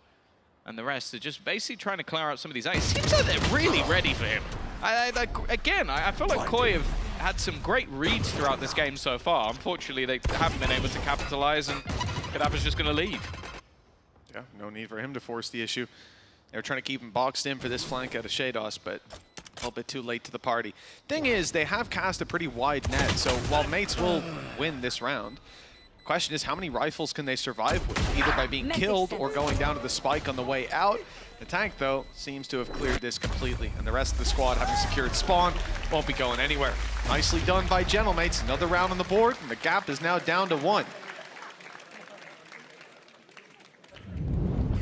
8-7. Takas having a lights out performance coming into the second half. He was okay in the first, but as said, it felt like Koi did quite a good job of just, well, unintentionally avoiding him. I don't think it was a direct thing that they were doing, but didn't really seem to be in play. Spectre still for Kada. I'm looking at that overdrive ready for Takas as well. Could be something to pick up the pace in the round, and already you can see the defense are starting their rotation. They've gone for that A aggression, but after seeing nothing, look to bolster up mid a little. Yeah, just so Starzo will be a little bit closer as utility goes out on B. Fast lane in. He's on his way. There to support the backside push. If Takas continues to extend, the stun certainly makes it seem like he will. shaydos had a reveal, but the wall slightly blocked his opportunities. Takas saw one up top as well. The shots aren't landing for mates. They're not able to thin out this defense, and with Koi holding on to a lot of utility, they can fight their way back through. Drone on its way. Still have the paranoia, still a nade on Camo as well. And they're going to start by coming from the same angle, all 5 towards the spawn for now. It doesn't look like they're even going to attempt market control with the paranoia thrown out, the blast pack in, the space taken, the tank's hearing it all. But he's shown himself, the bun clearly visible above the wall, and shaydos drops him. At least one more kill to work with, but that defuse in the open will always be a problem. Oh, Takas dropped though. Again, there's so few angles they can hold from. All that Koi need to do is start the defuse and fight through this choke point. But Whalers is holding on for dear life. 3 kills, and then he's put to his end. The spray from Bayaz, running out of bullets just as the smoke faded. Koi up to 9, and by the thinnest of margins. Yeah, I think the unfortunate truth of this round is that Neural Theft, that being online for shaydos after getting a few kills in the pistol, I think a kill in the last round as well, it just meant that the second they got that elimination on the tank at a close range, it gave up where Takas was. Yeah. And that was their sort of snake in the grass. That was the sneaky play to come back through right at the end. And then you're just fighting from main. I'll say, Whalers, impressive job. Like, he did what he could. Let's go. But without that second line to their after plant, everything fell apart. Somewhere out there, Bayer is celebrating a successful Neural Theft. I'm out of here. Here we go. Oh, quick play, but Stars is behind the smoke. He's got the jump on Takas, but the tank is able to drop him in time. The heal, well, it's not going to be applied because Takas is shot in the head immediately with Shadow doubling up on the angle with just a bulldog. Such a incredible damage has sent them going the other way, but Camo got a little curious, and with his head ripped clean off in the jump over the wall. I believe he did, and he met 2 players staring straight at him. And with the space taken by Whalers, it seems to be quite clear. Going to the A site, and there's the info. This was my main concern. Could Grabinho catch the planter off? But no. Now they know exactly where he is. For a second, he might be able to get a timing. Spike planted. Tank also going to get himself his ult, but wow, at least for the players that are already dead, they are far too far away. Whalers sitting pretty, watching on the cam. Will already know that There's one player back towards that corner. See Grabinho try and actually TP into the cage. He's won that fight.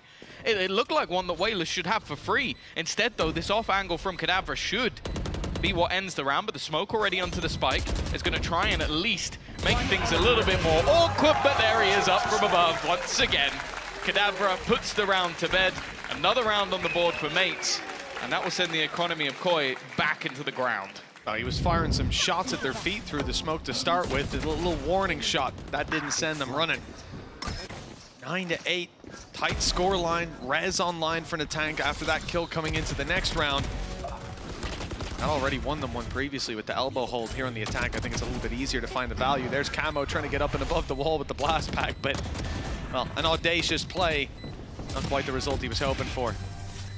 Now we move into the next. Like I said, Rez online, one away from Bayaz having his ultimate as well. So B is very much on the menu for a quick play straight through on the back of picking up the orb.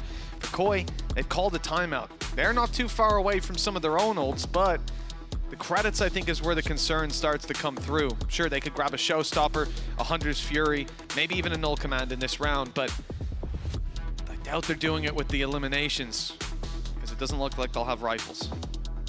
No, and I think in a lot of these rounds, we've seen that Gentlemates are really good at just sort of building up as a unit, and it doesn't matter where they're looking to push on the map, there's always a decent piece of supportive utility to try and help out Takas. Because again, that was the problem that they had last time on this map, was that it felt like he was running into angles with nothing to support him and getting shot in the head.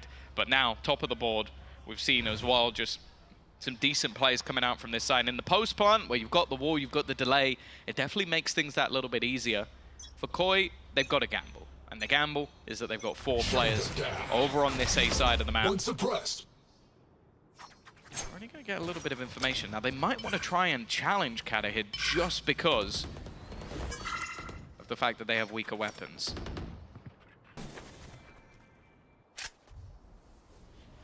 Backed off. Looks like a bit of a stack being called for towards this B site. Everybody shifting in that direction. Question is whether mates will fall for that. Koi much more cautious about giving away those footsteps. It was all shift walking on the way back, so there really is no way for mates to know that this gamble has been taken. The spike still behind in mid, and Kadavra outside the A site. Sure, he has ult in case things get a little bit risky, but it gave me the idea that they might not commit. Now, though, all the numbers are facing straight into B. And just like that, I don't know what the call was, what they saw, what they heard, but they realized there's a stack. They decided to take it the other direction, but Koi have also adjusted. Wall there to block them off. Takas grabs Shadow, and back to B we go. Still, Koi are going to be here on time to get some scrappy fights. There's a few things in this round that made me nervous. What we'll see if the finish is going to be clean enough, and it will. Whalers has found the double, and Grabinho left on his lonesome isn't going to get anything more. No, my only worry in that round, I don't mind the fake, I don't mind the ruse. I don't like the fact that the tank had the spike. Yeah. That's lunacy. Like, if he goes down in mid with a spike while trying to put his wall down, well, could lose the round. He also came mid late. This way to go into market, then went back up to do it. But so there were 2 risks as he put the wall down. Was the second for that spike to be dropped in the open, and Takas as well goes straight into the B site through a smoke against pistols. But you see the idea when Whalers was around the left side, so they're pushing both sides at once and just overwhelming that defense. I mean, considering they ran multiple times into the majority of the Koi players, that went pretty well. Kadavra, well, there was no trap there this time, so he thought he had free space. But, well, that's not the case. They are trying to put the pressure onto mid. A round as well where a lot of ultimates are online. Losing your smokes this early on is definitely not ideal. But, again, you can see that Gentlemates more and more audacious plays are starting to come out of them. Normally happens when they're at their most confident, and for Koi, important to try and shut that down as quickly as possible. Pressure about to be put onto mid. They are still going in this direction. Gonna try and wall it off, but that has already been broken. Before even Takas could cross, it was wide open. You will not kill my ally. Rez onto Kadavra with the space taken, defending the corpse. Now they're out of there, but not all of them.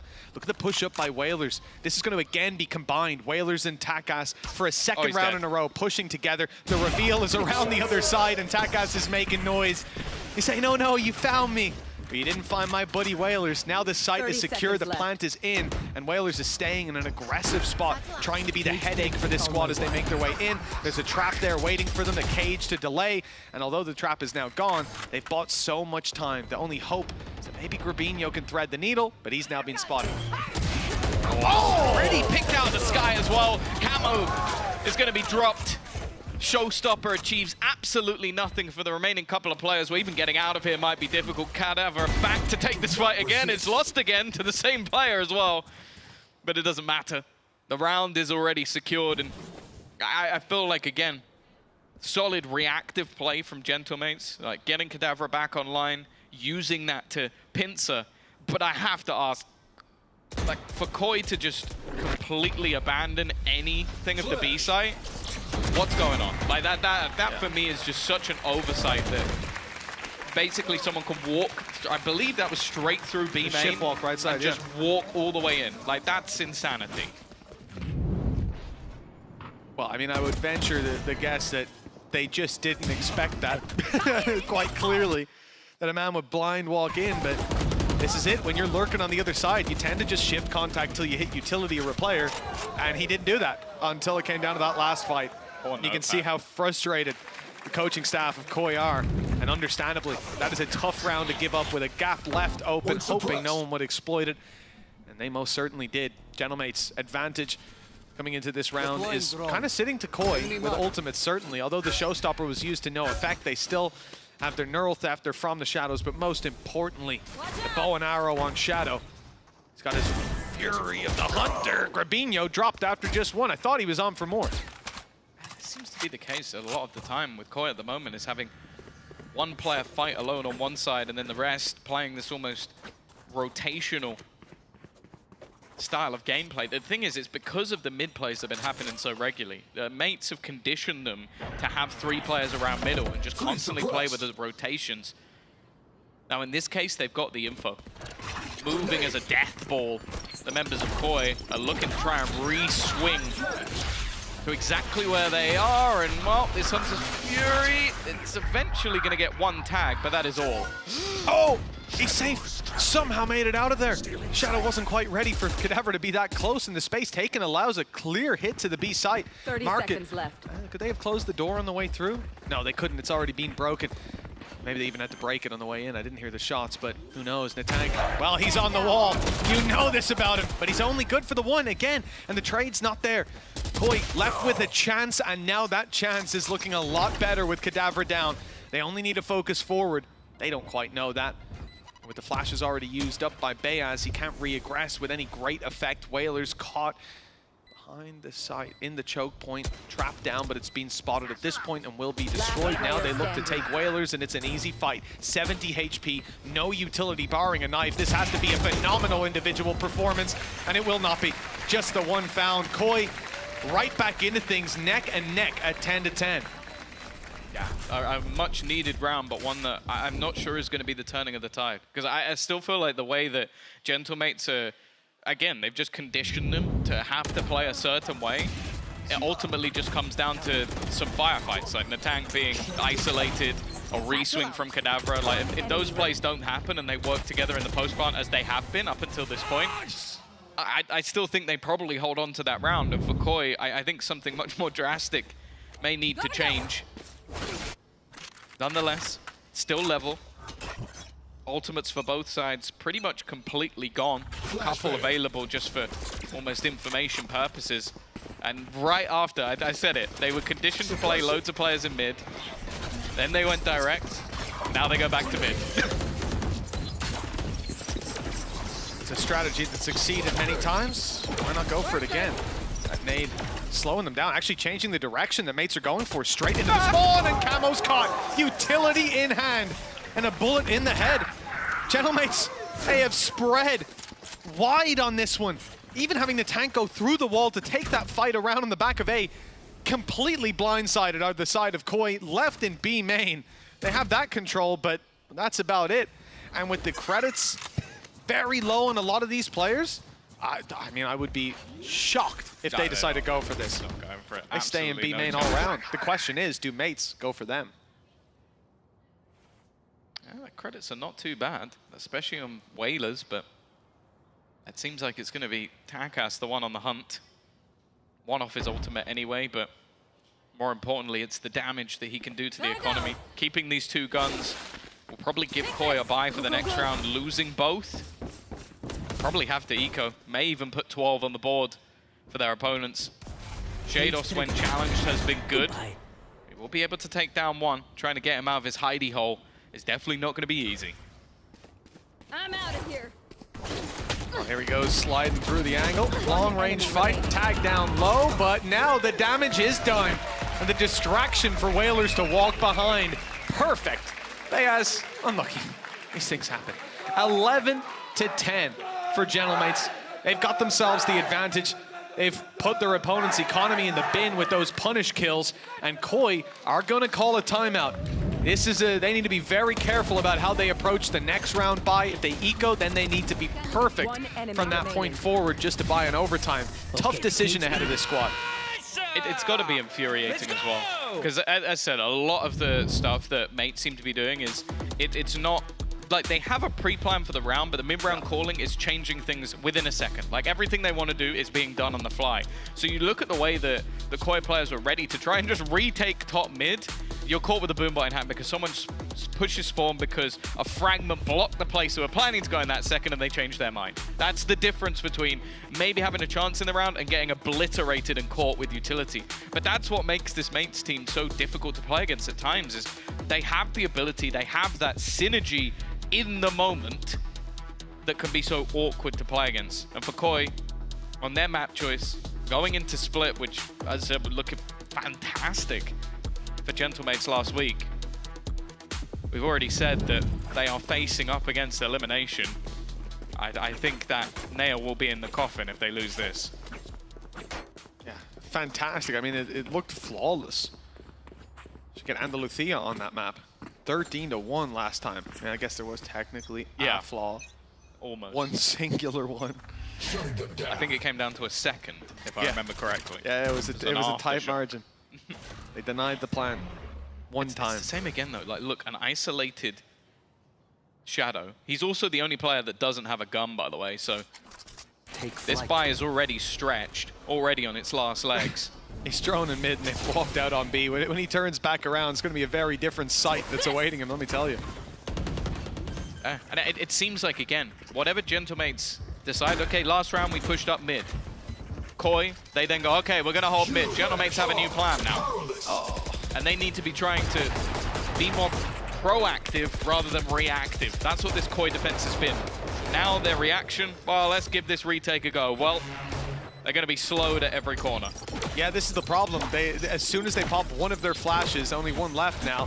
Point suppressed. The wall goes up. The null command comes in. Now Camo tries to break space, gets dropped. 2 and 2 split on the way through, and Kadabra just deletes the first arm of that attack. Grabinho does well, but it's too little, too late. Out to try and save, but look how quickly they're chasing him down. Those steps are heard. He knows he's not getting away with this one for free. One more fight, 36 HP on Kadabra. He decides not to re-aggress, not to follow him all the way into the spawn. It's the right call. A weapon carried forward for Gentlemates. 2 chances to close this map out and set themselves up for a likely 2-0 with Split up next. It's a map you can tell that Koi will likely have known it was coming, but that doesn't really change anything in the grand scheme of things. But yeah, I think that their defense has been an attempt to react to what their opponents are doing, and that has failed at every single corner. Stars is going to get the information for them this time, but just the death ball. It really is. It's like they're playing as 5. Every once in a while, they're going to leave Kada behind, but I think that's all they really need to do to win this game, is just play off of each other, because eventually, Koi are going to make a mistake. There. Certainly looks like Mates are again going to try to focus on Shadow, but be keen to take it other directions. Spike on its way to A. 2 players inside B, playing on, I guess the insecurities on that B site from the last round where they lost it so easily, the space was taken. Now there's much more passive traps with 3 players, make that 4 very close by. Drone clearing mid, nobody there. They might even think at this point that drone tells you that it's B main committal. But soon they'll learn that it's the other side of the map the challenge is coming in on, and it's Grabinho that has to, I mean, he doesn't even have to find kills on the way in. All he has to do is survive, delay while his teammates rotate. Okay. He's already found the first. Well, not for long. Bayaz is already back from the fray, and the pressure is in on the other side. Getting out of here is not going to be easy. He's being chased down. Taka's full sprint, but eventually the leash is put back on him. He's got to try and hold on for a little bit longer before running it down. You know that that's not going to last much longer, though, as Takas will be right in their face once again. Oh, it's the tank up close on the back of the paranoia, but it hasn't landed on at least one player. So he bails while Bayaz takes one down with a nade. Cadavra on Camo's head. That's 3 versus 5. Mates looking likely to close it out here, and now the spam from Shadow costs him a bit of his own health, but Kata backs off, wanting to play on the site with his teammates. Lots of them stacked up, but Starzo manages to find a blind spot and actually takes all 4.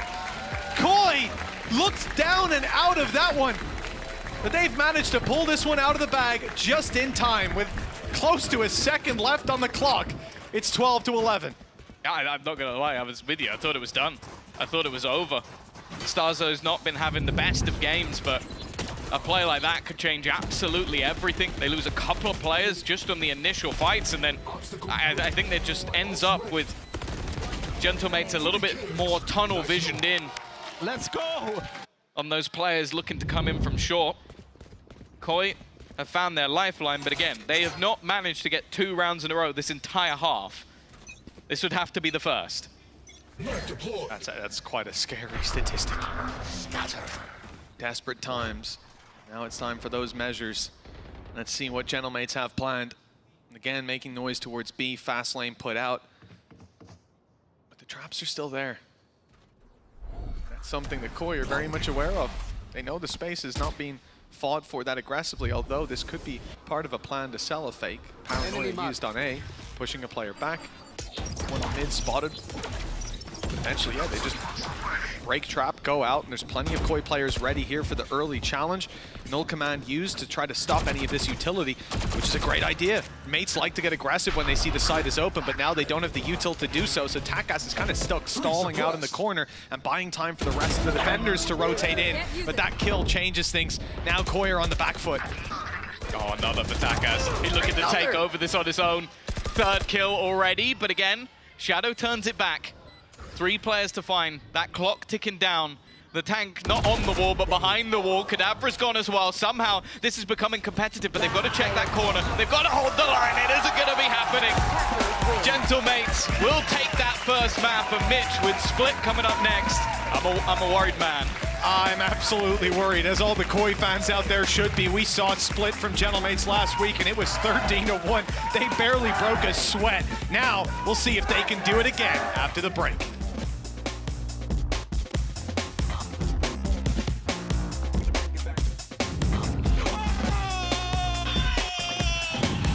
Let's go! Nice! Nice! Nice!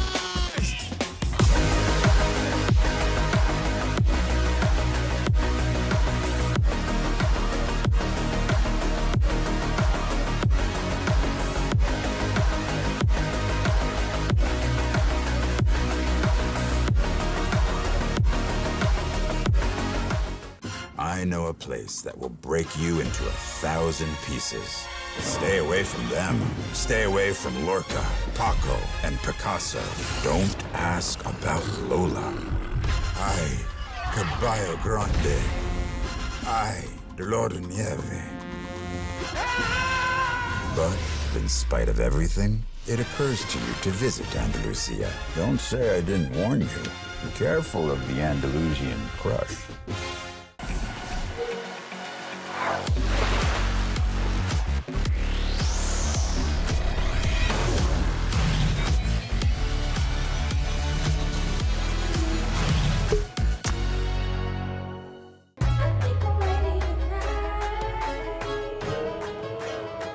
Hey guys, it's Jimmy Lin. In this series, I'm going to walk you through attack on Pearl. Watch out for the stairs, clear this angle. You're going to be able to fight this.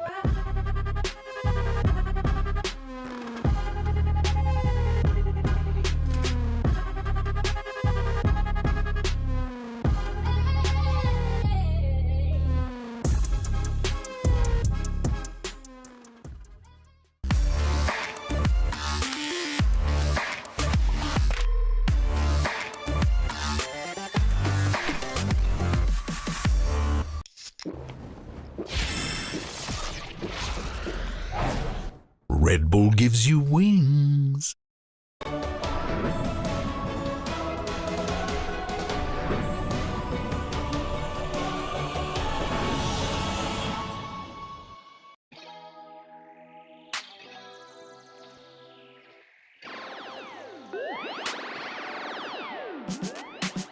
Feeling good, feeling great on my time. Won't let a hater block my shine. I'm just living my life. Too busy chasing good vibes. Chasing good vibes. Chasing good vibes. Chasing good vibes. Too busy chasing good vibes. I'm feeling good, feeling great now. A hater can't play with my day now. Get that negativity out of my face now. In my city, I'm the man of my state now. Yeah, I'm living life to the fullest. Baby girl, you're talking to the realest. Energy and joy, you can't steal it. Good vibes all around. Baby, tell me, can you feel it? I woke up, so I'm blessed. Just another chapter in the test. I know I'm doing better than the rest. Got a smile on my face, showing teeth for the crest. It's no sweat, I'm a vibe in my own right. Go time in the sun, yes, I'm gon' shine. So fine, got the baddie on my phone line. Feeling good, feeling great, chasing these good vibes. Feeling good, feeling great on my time. Won't let a hater block my shine. I'm just living my life. Too busy chasing good vibes. Chasing good vibes. Chasing good vibes. Chasing good vibes. Too busy chasing good vibes.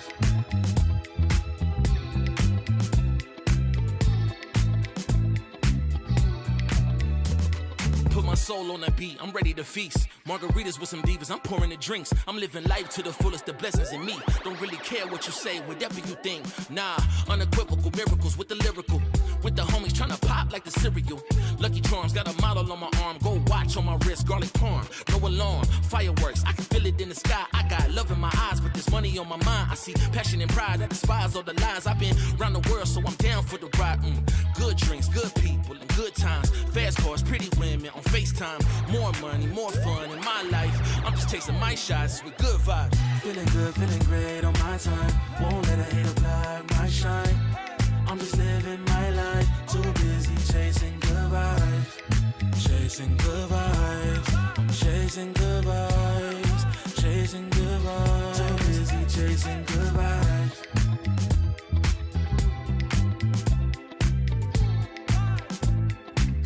Too busy chasing good vibes. Feeling good, feeling great on my time. Won't let a hater block my shine. I'm just living my life. Too busy chasing good vibes. Chasing good vibes. Chasing good vibes. Chasing good vibes. Too busy chasing good vibes.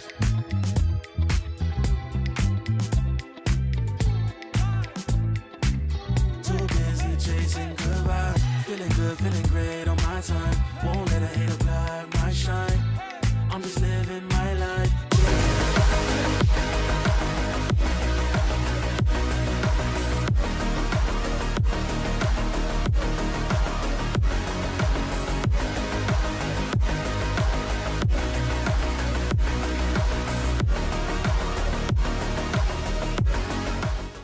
A very, very close map to kick us off our day here, but it's Gentlemates that take the lead. I'm your host, and I'm back here with Kakuka and Ash. We saw Natank back on that wall, and I'm very, very glad to see them go back to the stage. I think especially when you think about the fact that Koi got both pistols and it was Gentlemates trying to get those rounds one after the other. It was actually players like Natank and the Sage that turned things around. But I'm mostly thinking about how on that second half they were conditioning Koi time and time again to be observant of what was happening on mid. And at the end of the half, it was all about that. It really was, and I feel like the difference that we're seeing here as well is with Natank on the wall. Previously, it was so flashy because we saw, okay, a lot of those vertical angles, the success he was having here, but what was more important was the actual utility usage in this particular match. You see it here with the vertical wall. We've seen him throw that down before to guarantee that defuse, but it just manages to buy so much time. He plays around it as well to clean up the last 2 kills, and it was pivotal. It was the difference between ending this half 7-5 versus a 9-3. Yeah, extremely close. But as you're mentioning, Ash, is the fact that he's comfortable with the agent. This is not some wild pick that just decided on today. And for the side of Koi, in some of the instances, the utility was not synergized in between them. Sometimes the timings were a little bit off. They also ran out of time a couple of times. It feels like in every single one of the Koi matches, there is a moment where we see this. We have seen it before, and I didn't like the ending. But if we take a look at Takas here in the AIM Labs warm-up, it's a night and day for him as well when it comes to that Neon. No, that's not Takas, but Ash, I mean, we were talking about Takas because we were a little bit worried about that Neon pick, but he's in full swing with the updates on that agent now. Yeah, he's looking a lot more comfortable back onto the Neon. And of course, this is an agent that we've seen him have a lot of success on previously, but it fell very, very flat in those opening engagements last time around. But a major difference here in the stats when it comes to Takas, the success that he was able to find here on Sunset, he looked really good. 5-1 on those opening duels on the attacking side as well. And sometimes you would see Koi playing completely off the side, but it was so impressive the way that he was just entering onto B, using everything. Of course, the numbers are going to be very, very different to some of the ones that you were mentioning, Ash. But to me, you could see it round by round. He was not baiting at all. Every single mid-tip that they had, he has so much impact. And again, sometimes the response from Koi is literally to just leave this space open because it is so difficult. You're almost guaranteed to die if you just stay and wait. And when he even wasn't just diving into that back site, there were times where they'd go fall back, play that post plant and be main, and he'll wrap back around towards mid, find that backstab while his team is just buying time for the opportunity to try and find that new cross. I also want to shout him out a little bit in terms of the vibes he's bringing, because usually in the past we've seen him, he's a little bit more kind of composed, timid. He hasn't been really dancing with sunglasses on the stage. I am all for it, and we've seen how much of a difference that vibe could make. Even Giants, they were talking about themselves. Now they're kind of uplifting each other. We've seen it in Heretics, we've seen it on Foot as well. I'm just glad to see it on Gentlemates. However, as we head to Split, this is where Koi, they need to bring that energy. They need to bring that vibe because things are going to get very difficult for them, Kukuka. Yeah, exactly. Gentlemates probably thinking of bringing back that double duelist, all the impact that they had, and they did whatever they wanted with Giants. I don't know, as I was saying before map 1, how much of that they can translate onto this, because from when you win, you learn very little, and from when you lose, you learn a lot, obviously, of everything that can go wrong. On the side of Koi, I think that this overall in the entire year that they've had, this is not a bad map for them at all. Is this advice, chat? Because I didn't expect this big of a swing. Right. I'm not gonna lie, Ash. No, I think it's pretty surprising because you look at the fact that Gentlemates, they just went 13-1 in that match up against Giant X. Meanwhile, the last there we result... go. Okay, You know what? The Koi fans just got in there a little early. Poquito con cariño? It's not happening. It's going up. Okay. It's going up. You're manifesting right now. Oh, yeah, I am manifesting. I'm so sorry to cut you off, Ash. No. But when you look at the last time Split was played here for Koi, it was a completely different story. Up against Foot, we saw Starkso pulling out that Yoru pick, and it fell very flat. He didn't really have a lot of impact there. And I think what's even scarier is we're seeing Koi start on the attack. They chose to start on the attacking side first here on Split, which is pretty insane. So here's the thing. I love that you bring that up because remember what I was saying about Koi running out of time against Foot? It also happened in a couple of occasions.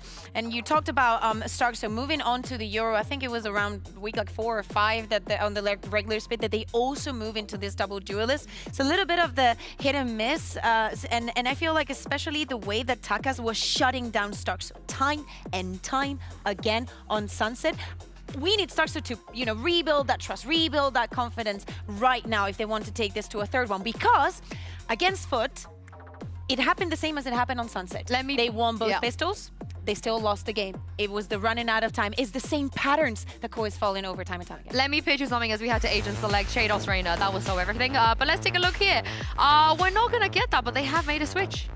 Okay, Taka's on the Yoru, not the, I mean, that's going to be consistent here, but when you look over towards the side of Koi, the swap back over to that Fade is going to be a lot more comfortable for Starkzo, because I think we were lacking on that depth from the Yoru play. It was difficult for him to kind of pivot in those mid rounds. The idea is when the initial plan was falling flat. So I'm looking forward to seeing how now Camo will have that additional support here on the attacking side. Probably this is one of the reasons that they decided to start on the attack, just setting him up time and time again. This is a composition that they have played in the past. They're just going back into it, probably not feeling 100% with the Yoru, but this is somewhere where they should be comfortable. Well, I like this comp, I like the switch, and it's time to jump back into game and see if Koi can bring us to a map 3. Over to you, Mitch and Tom.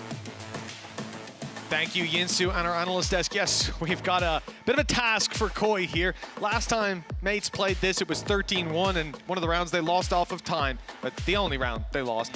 Now, well, we're gonna have to hope for a better result from their opponents, because Koi lost their map pick 13-11, a close one, a nail biter, but not one they could take across the line. Let's see if they can do it this time. Yeah, I also want to say that, like, mates played up against GX before they made like the leadership swap, before they like had made a lot of the changes they made for this week. So I kind of want to say that I feel like Koi will do better than that. I at least hope they will. They put up a decent performance, or well, they lost 13-7, but it was to Foot. Like that can be forgiven. And they managed to beat Vitality. Time before that. We'll see if they can throw anything into the mix here. I'm glad to see the Yoru's gone. No offense, Starzo, but on this map in particular, I did not enjoy it at all. And I think bringing in that extra initiator will set up Camo that little bit better. Nade through to the B site. Intention is to take it there, as the tank just found out the hard way. Whalers stepping up for one, but caught behind the box. An easy kill to follow up on it. Grabinho's the one to find it. Has now spotted on the site, swung from heaven by Starzo. Good protocols by Koi in every fight here, leaving Cadaver and Takas to do it all. Takas on the Starzo lurk, but he's here a little quicker on his way through to B main, but that flank is most certainly being watched. The difference with this already is that last time out, mates started on the attack, so we only got to see 2 rounds of their defense. That was the pistol and second round. And well, Takas will be able to get one. The trades from Koi are good. They'll get off to a strong start. That they will. A pistol round, a much needed victory for them. As you said, we didn't get to see much from Gentlemates in half 2 last time. 13-1. That's kind of what happens, right? So there's always that little unknown that we're walking into. But for Koi, every little counts. We found the first, now look to follow up. Remember, there were a couple of upset rounds in that last. You think about Sunset. What happens if Takas didn't find those 4 kills with a Sheriff when they had 1 Sheriff and 4 Classics? If he doesn't do that, maybe Koi are coming in 1-0 up on maps. They need to be careful in this round, even though their opponents aren't heavily armed, because, well, guess who's got the 1 Sheriff again? Try and aggress. That nade, I'm pretty sure, bounced back a little bit. Camo has kind of hurt himself more than anyone else, but either that, oh no, that might have been the tanks. I think they traded nades. Yeah. Either way, still trying to aggress, but after the push has already been spotted. Well, you talked about that 1 Sheriff. It's lurking alone on the other side of the map.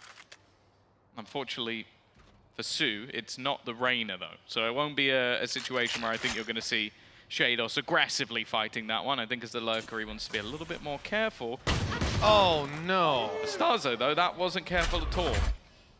He's not looked both ways before crossing the street, and that's a big mistake to make. The rest of the squad stacked up on this B site, and that's exactly where Koi intend to take this. The tank drawing their ire to start, actually avoids the stun, gives him a chance to take down Camo. Where's the rest of the team? Where's the flash?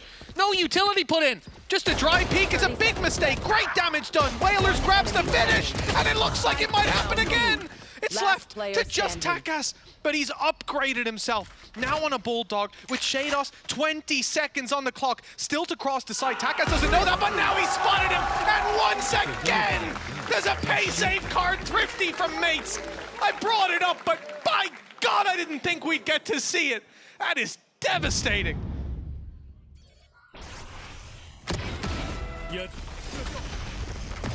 Can we delete this round from the game? Like, just from the VOD, so that, like, when people go back to watch this later, they don't have to witness this. Like, it's just so rough from Koi.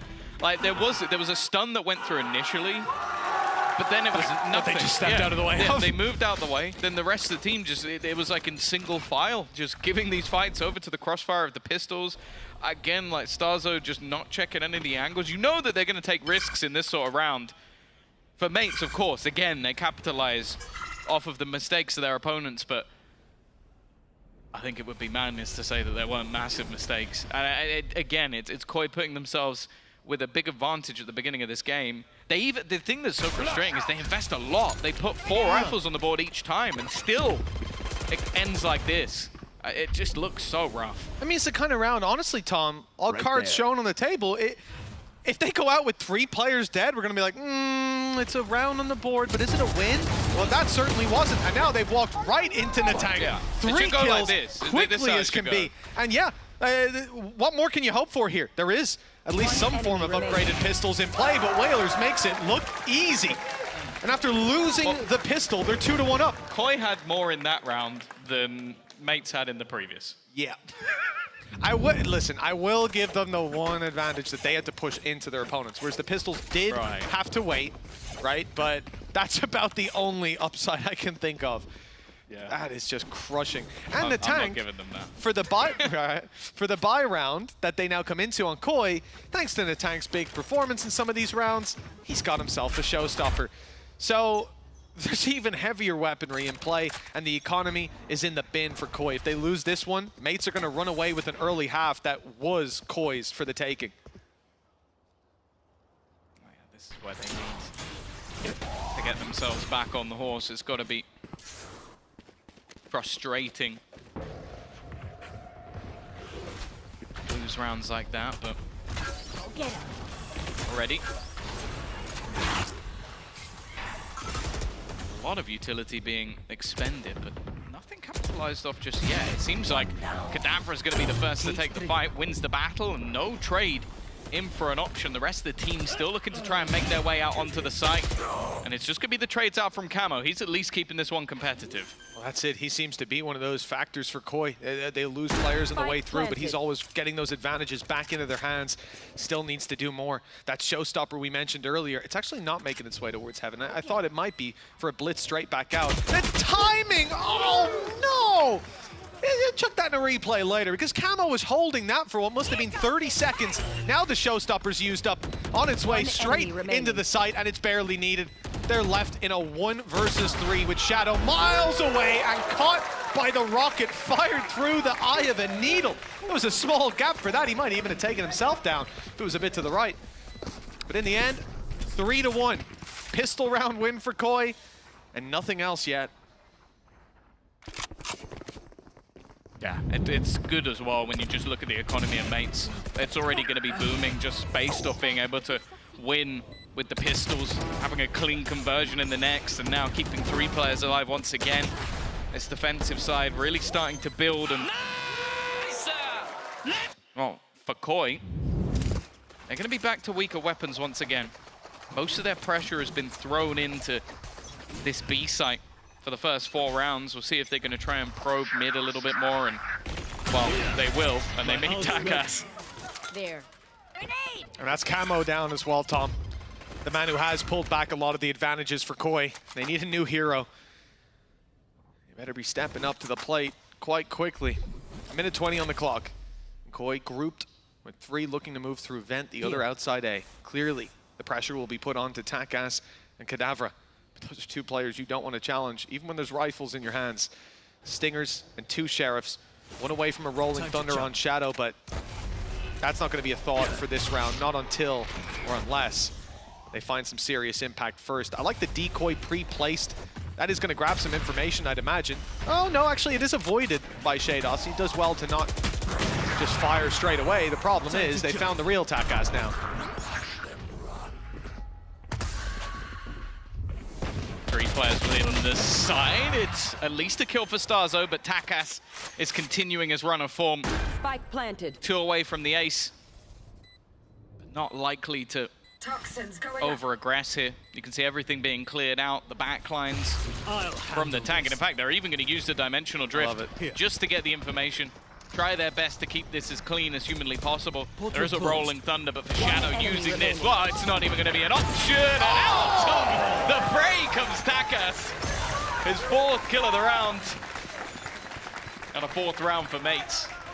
Man, Starzo is fuming watching that. He's like, that's what I was trying to do. There wasn't CNET on the other side, so Takas gets the shot off. Nice connection on the camo. Good awareness, and Grabinho, great trade in the open, and well, the last one's just gonna look ridiculous. Yeah, wide swing. You had a teammate there to support too, to take the first bullet, sponge it up. Now, okay, for Koi, things get better now. They've got a lot. They've got a Rolling Thunder, Showstopper, and almost every ult because they're one away from the rest. Viper's Pit could be huge in a round like this. They need to find this round. They can't let mates just run away with it 4 in a row, what would likely be 6 if they don't find it here. Starzo looks like he might get caught again, and he will. He is having a nightmare day. The recovery ball, Camo almost managed to keep things even. Instead, Wayless survives. And it leaves Shados and Grabinho to try and pick up the pieces. We're 20 seconds into the round and it already looks over. It's so frustratingly good from Gentlemates. The idea to send the tank straight down mid, that he knows I can take this fight. I don't have to look to my right. And after I take the kill, blast pack straight out. Why? Because I've got 3 players there swinging, waiting for the re-aggression. Koi make the right decision. Look, a lunatic raise pushes mid, gets your teammate. Everybody swing. Look for the trade. Catch them while they're in the open. But they're in the open, but not vulnerable to those attacks. 1 round on the board for Koi, and it's not likely to double anytime soon. As they attempt to plant here on the A site. At least I assume they will. Having control from Shados buys them some space. Damage done on Whalers, it's certainly possible. Yeah, I'm looking at Shados here. He's got to try and find a timing. He's the player with the individual capabilities to turn around, but when mates group up together, they've been difficult to stop. Paranoia on both sides will slow the push a little bit, but Grabinho's already being pushed away from this position. Nice shot onto Takas, that's at least 1. Makes things more competitive, but Kadabra immediately swings things, and now it's left all onto Shados. Doesn't even connect the first, and the immediate swing from Kadabra again. It doesn't even look uncomfortable at any stage of this round as mates continue to increase that lead. I think in the 2v4, they played it as best as they could. Look at this mid push though. Just devastating. Even though the trade is found on the player who was swinging out to protect the tank, there's another player there.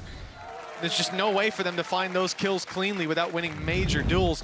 That is 5-1 and a timeout called by Koi. They can feel this game slipping out of their grasp, and they have to seize it back. With 5 ultimates coming into the next round and a full buy, it really feels like now or never, certainly with how confidently Gentlemates have been taking these rounds. But this is where I'd like to see them go to something a bit more direct. Like, go for an explosive take into that A side. Like, we haven't really seen that yet. It's mostly been lurks in that direction. You got 5 ults, so you can literally use a Showstopper and a Nightfall to get you in. You can use a Viper's Pit to close the round. That's fine. In these scenarios where they look down in the dumps and they're getting pushed every single round with some different play, do something to turn the tide, do something to quell that momentum. And well, the pause in itself will help, just because every single thing that mates have been doing so far has turned to gold. Like, you do talk about the pistols to take them second, but I think the last round was much more of a worrying sign for the side of Koi when you're able to walk mid, have supportive play defending behind, and basically just, as I said, they ended the round in 20 seconds flat.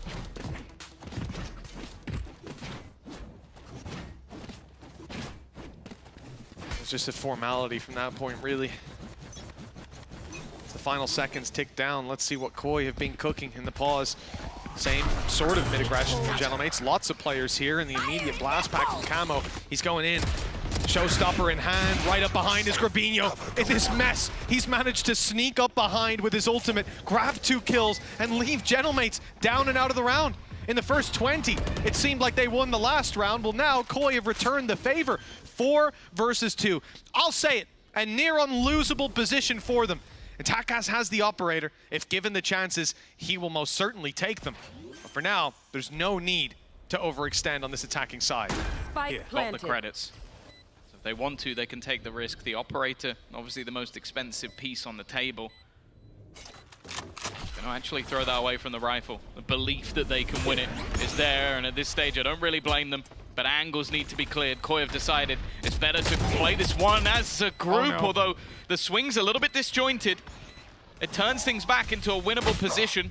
The crossfire, though, should be impenetrable, although again, there's an individual duel. Once more, it starts to fall apart a little bit, but Starzo just looking to buy that time. Nightfall, as the defuse is just being stuck, trying to go all the way, and eventually the runaround will be enough for Starzo to win the round.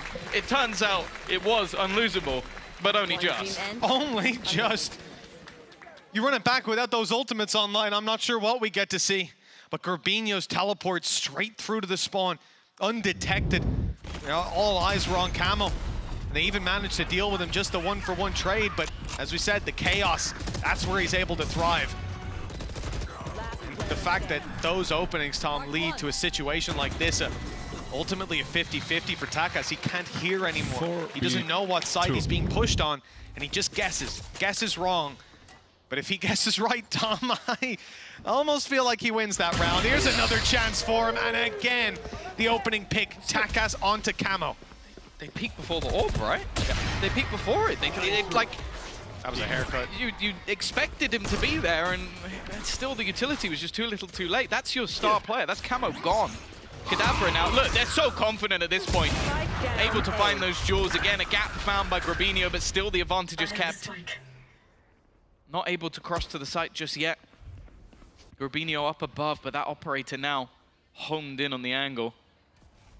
It's gonna be smoked off, but in the meantime, Heaven being reclaimed. Gorbinho, what a play from him. Around the look done. And he might be able to win it all on his own. What a play. Back-to-back rounds for this man. Not just his ultimate used last, but this time, the shrouded step up to Heaven, the sneak through, catching them completely by surprise.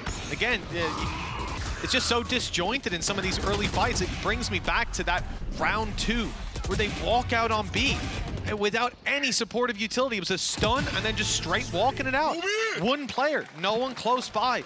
Those are the sort of synergy issues I just don't expect to see here in VCT, but Koi have certainly struggled at times. An individual bails them out, though.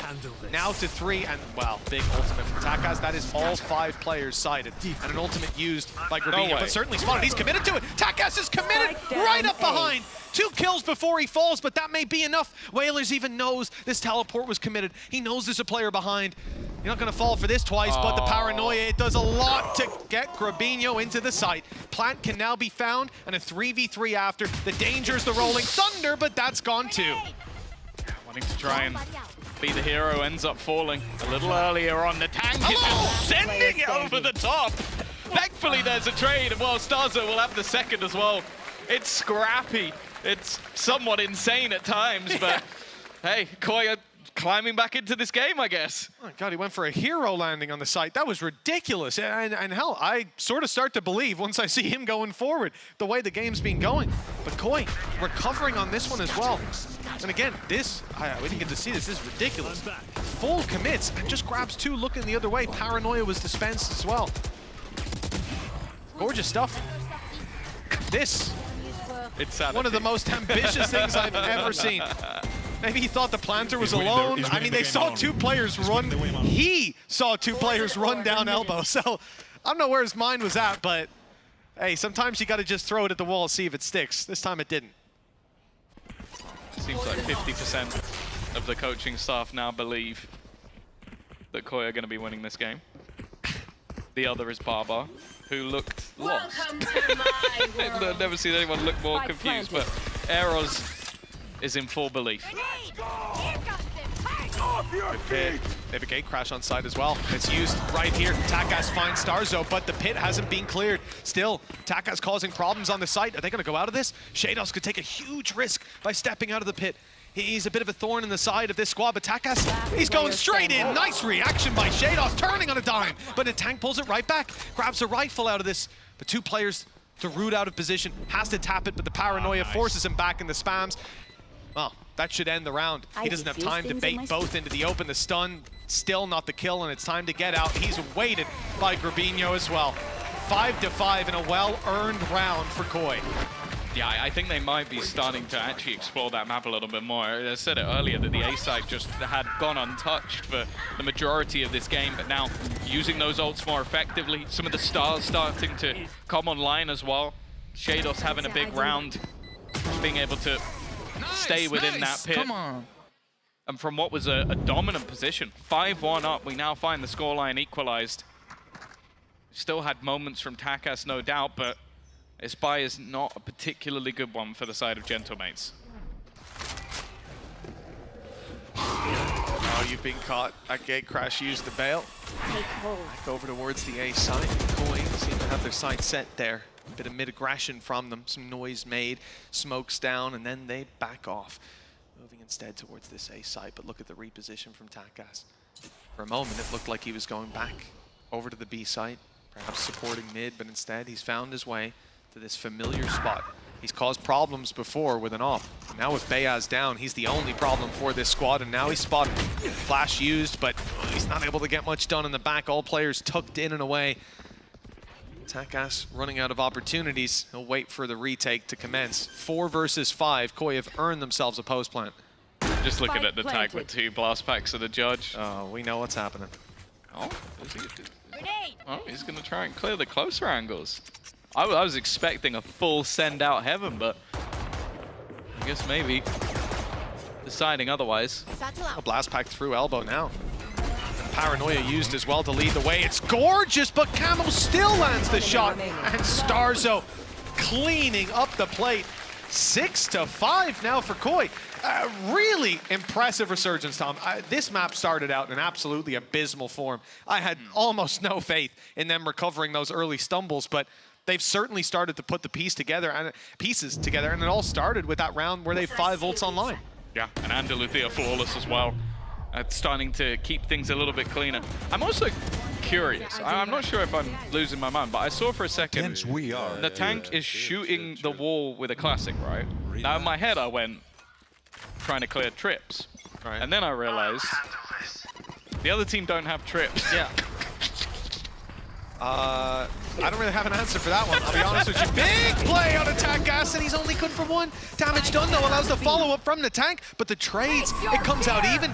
Down to the 2 versus 2 with the position for Whalers, now completely spotted. They know that he's here. The Prowler's even giving it away, but the shots still land. And the Shrouded Step gets him out of dodge.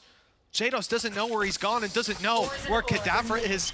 At least suspects that the orb in a good position, but what does Kata do? Does he decide to step right through it? The Toxin's failing. Make that a null and void point. He's tucked in. Oh, although might be about to give away his position. He's right on the edge of shaydos' vision, but just about obscured. They're waiting for that first point of contact to both swing, and there it is. Kata had it. Whalers was right on the corner just in case. 6-6 at the halftime. Big round from Gentlemates with early aggression. They've managed to finally break that Koi win streak. Yeah, it's a nice little mirrored half. If you fold it perfectly, it fits together. It's yeah, very peculiar. I don't think I've casted a game like this before where we just go from sort of dominance to dominance, but it was like a bit in the middle where I felt like both teams won some very peculiar rounds. Está loco. They are a little bit, you know, but you're playing against Gentlemates. You have to kind of expect that. 6-6. Now back onto that attack. That's where Mates had themselves an 11-1 half when they played versus GX. As I said, this is looking like a very different game, but even the first half was a half of 2 halves, so who knows? Maybe this is where the tide will change again.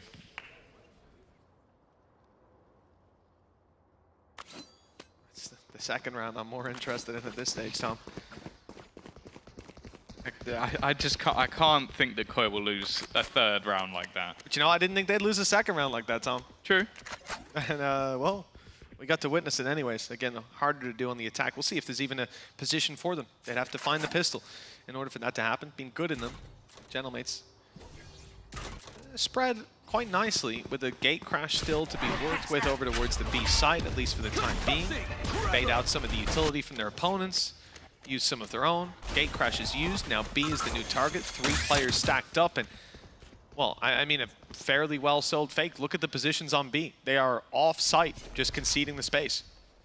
Yeah, I'm looking at that paranoia, though. They've held on to that utility for a reason. It seems like the plan from Koi was to go for the retake, look to play this one as more of a unit. Still having themselves a snake bite as well. They'll be able to clear the back corner, but as we know, mates like to be disruptive. We saw Takas up on the rope for a second, but he's sitting down below. Contact from afar will be, once he sees them, Cadaver's swinging. Oh, he saw the gun! Doing the same, but they've seen him. Dropped him down below. A big opening kill for a man that usually causes so much damage on the way back in, but now it's the tank taking that role. 2 kills, nade dispense, Grabinho down to 20, barely holding on in the corner. Starzo tries to take that space instead, but he's shut down, and Shadow left to do it all. That crosshair not getting the bullets to the head just yet. Although he finds it eventually, it's a little bit too late. Gentlemates take this pistol. We'll see if Koi can perform that same round 2 upset. I'm hoping, for my sanity's sake, that they can't. It looks like they're putting a little bit more investment in on that defensive side. And well, we've seen both teams sort of go for multiple rifles. Yeah, that's what, just that little bit of the gun showing gave up the game. But it didn't matter in the end. The tank having a big round, and well, it seems like maybe it did matter to the side of Gentlemates. They're actually going to take themselves a pause here, which I will say is odd. I've not seen many teams win a pistol. I think if I expected any team to do that, it would be Koi. Yeah. After how this series has gone so far, that might not be a bad call. For mates, maybe they're looking at it like, let's not pull a Koi, right? Let's make sure that we follow through 2 in a row. Let's not coin that term. Hey, listen, show me the stats. Who does it the most? I think it might be I don't think you'll like that, because if you include last split, I think Liquid will be up there as well. I don't care. Let's take out the foot games. Oh, okay, okay. It's convenient. Without Ada Captain on the server, who does it the most? Abstain certain data. That sounds... Are you running for office? Stop the count. Gentlemate's game. 7-6, well, we don't know. It could go that little further. Koi might be able to upset them here, but realistically, they're saving the credits for the next round. That I really can't overstate how rare it is to see those second round buys find the level of success mates have been able to show us here. Now, for them, 3 rifles, 2 pistols. There's also a pretty big margin for error. They lose 2 players, and that's still not the end of the world for them. So in terms of damage and impactful damage out of Koi, we need to see them drop a lot of players. Stun and a counter. Both teams held, and unfortunately that was where the trap was planned for. Trying to bait someone into that fight, but it's patient from the side of Gentlemates. Not overextending. Orb was at least claimed by that defense, so something extra to play the next round with. Whalers, though, similarly to when he was playing the Cypher in the last map, has found an unbelievable amount of space. Yep. He's walked his way straight through B. I mean, this seems to be a... We've seen this on the full buy rounds from Koi. Just don't play B on the last map. But here on a pistol, it's a bit more acceptable. There you go. Good night, Camo. Sweet dreams. Grabinho's caught off as well. The fight on the site, the range, not favorable. And sure, eventually Whalers will go down. But as you may have noticed, I hope you did, he was one of the players with a pistol. There's the other one. Those are the guys getting more aggressive, risking their lives because they haven't got much to lose and orbs to gain. Just Starzo left. And if he can drop 2 players, they'll feel that hurt, but that's going to be a tough task with Gentlemates grouped up hunting him down, and Takas even coming through mid just to keep him boxed in. Yeah, I like the fact that they have the sort of the double lurk playing with almost nothing. Basically just information finding. None of the weaponry will end up going down for Gentlemates, confirming their lead, but just as the last half, they had a very good start, and then it was the resurgence of Koi that ended up being the bigger story. For now, for Koi's sake, I feel like they need to get that resurgence off a little bit quicker this time. Yeah, that's a fair call. You can't let mates string together all those rounds, and Koi putting their credits on the line here and now. defensive side. Look at the map. Doesn't seem like there's going to be any early aggression out of this squad. Perhaps it could be Camo going down on mid, but they are backed off. Going to allow mates to play their early attack side how they want. I'm surprised the decoy is used so early. It's obviously one of those pieces of utility that doesn't get refreshed. Put up towards vent, sees nothing. Not sure what you can do on the back of that space, but it does draw the eye of the Heaven player. Then it's smoked off, and they're straight through to the site. Flash for back, clears it fully, and gets the spike right in there. Planted by Natank. He'll be the man farming up those orbs, now just 2 away from a showstopper. It could even come into play in this round.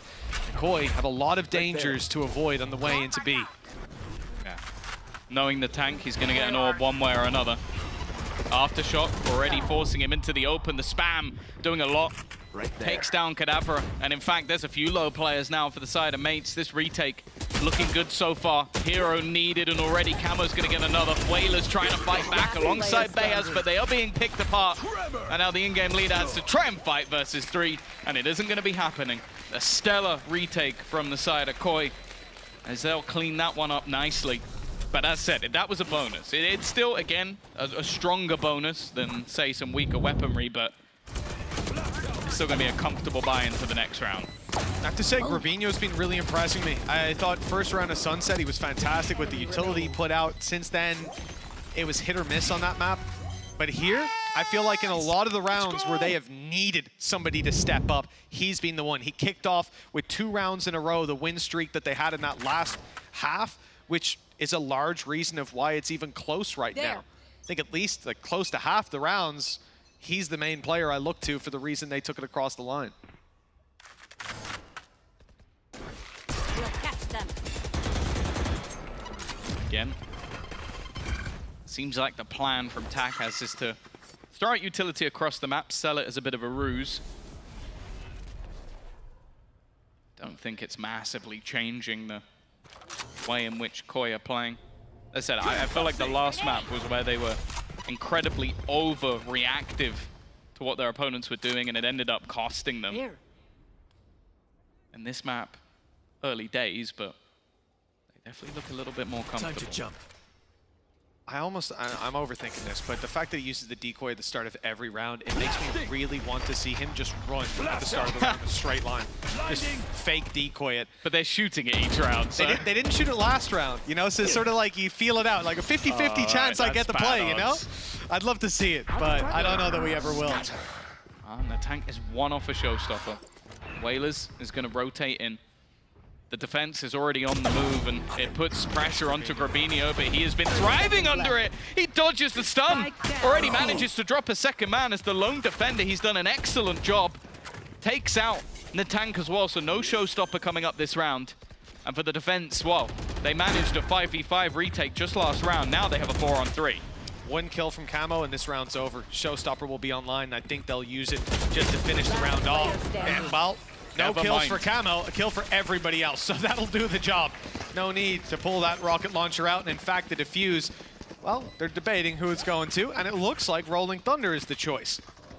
Makes sense as well. If you're going to send a player forward to grab an orb even, you ain't going to do it with Shadow before you do it with Camo. Yeah, he might take an early fight, but also there's the... It's what they would probably prefer in the retakes, because that's a lot of what the game plan has been for Koi. I think both ults are effective, but that's one that can create some pretty awkward scenarios for the defense. And while it is starting to look a little bit awkward, 2 rounds cleanly taken from Koi. Economy will start now to build, and I guess the main threat, again, that showstopper, but I'm always going to look at the Guardian of Takas. This guy just seems so clean with that weapon in particular. Again, throwing out a little bit of utility towards this A side, but I think Koi now just watch it go by and go, okay, that's there, that's cool. Lurk on A hasn't found any success. Dropped immediately in a round like this. That's where you really want to be able to thread the needle. Okay. Push up spotted. They know that Takas is close, ready for the fight with Shaydos. Well handled, dodges the stun nade combo. Not the first part, but the main part. The nade not doing damage to him. And now, you're in a bit of an awkward spot in this attack, blocked out by that utility for another few seconds. Once it goes down, you ain't going to be using that showstopper unless a few kills go your way. Got me. for Gentlemates. They see some guns on the floor. One of those was Takas's moments ago, but it is far out of reach with shaydos locking down the control. Another Andalucia flawless, and now the lead in Koi's hands. Yeah, not seeing that same success when they steamrolled GX last time out. It was only one round that GX managed on the defense, whereas mates were almost flawless. A lot of that came down to Kada, and we've not seen that success just yet. Still early in the half, but he was able to find a lot on lurks, even have impact on opening kills and clutches. Nice, let's go! But right now, it seems like Koi are building further and further into this game. The mistakes of the last half not quite coming back to bite them just yet. Again, I'm looking at the ults. Showstopper available. Still, Camo is only one away. There's been a couple of rounds where he just hasn't been able to get a kill. But now shaydos is only a couple away as well. Hasn't been able to get a kill, but also hasn't died, so... Yes, exactly. He'll take that. That's a win. For Koi. I'm worried about the showstopper. We saw it used very early on by Camo in the same position, going straight up through mid, and I feel like it's moments away from the tank popping it. Once they take this control, Decoy leading the charge. It's first around the corner, and look, again, they avoided. Can you just imagine, Tom? What if that was Takas? He'd be on B right now. But no. Right. It's not to be. Again, they're trying to sell these fakes. They're trying to push and pull their opponents. They send that decoy up. It makes a player go towards B. Then they run towards the vents. But the thing is, Koi are now re-aggressing, taking map control of their own. Grabinho, I think he's just spotted a pixel. That's a spike on the deck. And he's just wiped them out. There's still a second man. They didn't even know. The shaydos is just waiting around this corner. The showstop finally eliminated him, but the round's done. It's already over. They used an ultimate to clear a player, and he took 3 before they even got close. And he damn well was close to taking the tank as well. If he's 2 meters further back, he's got enough time for 1 or 2 more bullets. Wow, what a round. I said Grabinho's been responsible for a lot of the big rounds out of Koi so far. He still hasn't got his kill. He still hasn't seen anyone. He's just, oh, there we go. He's got an orb. So he finally got it. He's just bored at this point. But hell, you'll take a win, even if it comes with a bit of boredom, because your teammates are cleaning up. This is so impressive. Continuation of the spray into the swing of Whalers. shaydos is that guy who's at the very front of the cinema. Like, he's got neck pain just from watching that. Timeout for Gentlemates. 4 rounds in a row. As I said, we've seen streaks already throughout this map. It wouldn't be impossible for them to turn the tide, but this has looked a little bit stale, a little bit stagnant. And again, they're trying to do what they did on the last map. They're trying to go for these plays, condition their opponents into rotating, and because they haven't had any success, Koi are just sitting there. They're not falling for any of the fake outs, they're not falling for any of the TPs, and they're even re-aggressing now. They're getting more and more confident as the rounds go on, like taking that B main control late in the round, knowing that there wasn't anybody there in the last part. The mid control wasn't really... That was the thing. That was a full mid take where they get vents control and even get towards B heaven, and then Gentlemates give it all up to go back to B, but they don't know what control they've lost. Yeah, it's those gaps, the fog of war in play. And it's been hard for Gentlemates here on the attack to find value. 4 in a row. Some off defuses, some off time, some off kills. Doesn't seem to matter. Koi have got the solution. And after that 13-1 debut with Cadaver last week, I was gonna say yesterday. Geez, that'd be a tough turnaround. It certainly stalled out up against Koi. As I said, a few swing rounds in the back of Koi's mind over on Sunset that this could already be looking like a 2-0, but they are fighting for a 3rd map, fighting to take us all the way to Lotus. For now, a 2-round lead, 3 more to go. Spike drop. Well, they're gonna know that Bears is there, that's for sure. Again, a similar hold from Koi. There, bring them down. I think removing that Yoru for extra information from Starzo. Their assistant coach was saying he's going crazy. Thank you, Kukuka. And it does seem like he's looking to do that here. Nice paranoia. That makes it very hard to fight Heaven at this point, and it's all a fake from this attacking side. That space given up means players aren't ready for this heaven split to come through. Look at the positions. Shaydos, oh, he gets baited out. The decoy survives, and it's Grabinho again with the pressure on his back. Showstopper out of camo. Oh, it's a nice shot, but too far away by an inch. Cadaver survives on 13. That's the spike still under their control. They're going back and again. A fake They're so towards lost. A fake back towards B. Taka's taking space in the spawn, and now they're back towards B again. It has been like a yo-yo, and all the while, Grabinho is still sat here, still waiting. Taka's doing everything he can, but 12 seconds left. The spike needs to be planted. Grabinho's already found the first, and he's looking for more, but the plant's undeniable at this point. And as he extends out to stop it, he's dropped. Starzo, the last man standing. 1 versus 3, some damage done, and utility not in play for these attackers. But in heads-up aim duels, they've got the bodies to pull this across the line, and the time ticking down. The flank from Kadavra using his low HP to avoid the fight, but he might be needed. In fact, he will be. The one that closes out the round. A narrow margin for Mates, a little bit of chaos in the mid-round, but they got there in the end. A little bit. This whole round was chaos. I think it just comes down to, again, Takas with that Sheriff. I went a little bit quiet, but just the fact that the timing here was good, but him able to catch 2 players rotating, that was the problem. Other than that, I think this round falls apart. Like, you can see, if you watch where Kadavra is on the map with the spike, he's going back and forth the entire round, doesn't know where they're going. It wasn't like a clean call this time, but when a player is able to pop off like that, it's definitely going to help them out. And well, it seems like Koya want to hit rewind on that one and try and bring something into this next round, because that was a rough one to lose. Yeah, it was a tough one. It really was. And with 1 round in between them now, Mates are hot on their heels. Credits are still good on that defensive side. Yeah. They're a little streak of rounds and How some many rounds did Andalusia flawless. Yeah, right? They certainly got some cash still to work with, some weaponry still in the bank, and even a round loss here, they'll be able to bounce back for another buy round. So they have quite a bit of runway ahead of them, but they need to be very careful not to stall out. This is the time to put that engine up to 7th gear. I think that higher is better, right? I don't know how to drive. Sure. Cars have 7 gears. I think a lot of them will have 6. Damn but it would depend on the car. It's a special car. It's a also, really fast one. you have to you put the gears up the faster you're going, so you have to already be going fast to if then you just hit 7, you ain't going anywhere. Yeah, no, if you hit 7th, you'd probably break your car. Right, okay. Well, if you just started and then just tried to go straight into 7th gear, you're not going anywhere. There is a reason I don't drive. I like this for Grabinho. He's going straight in. He was on 7th gear, but he did stall out. I'm learning.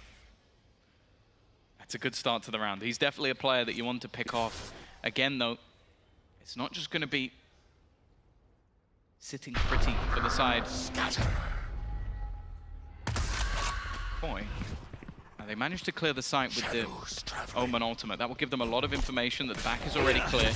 Gonna try and push into this one, give the space over. The game of chicken in middle could be everything.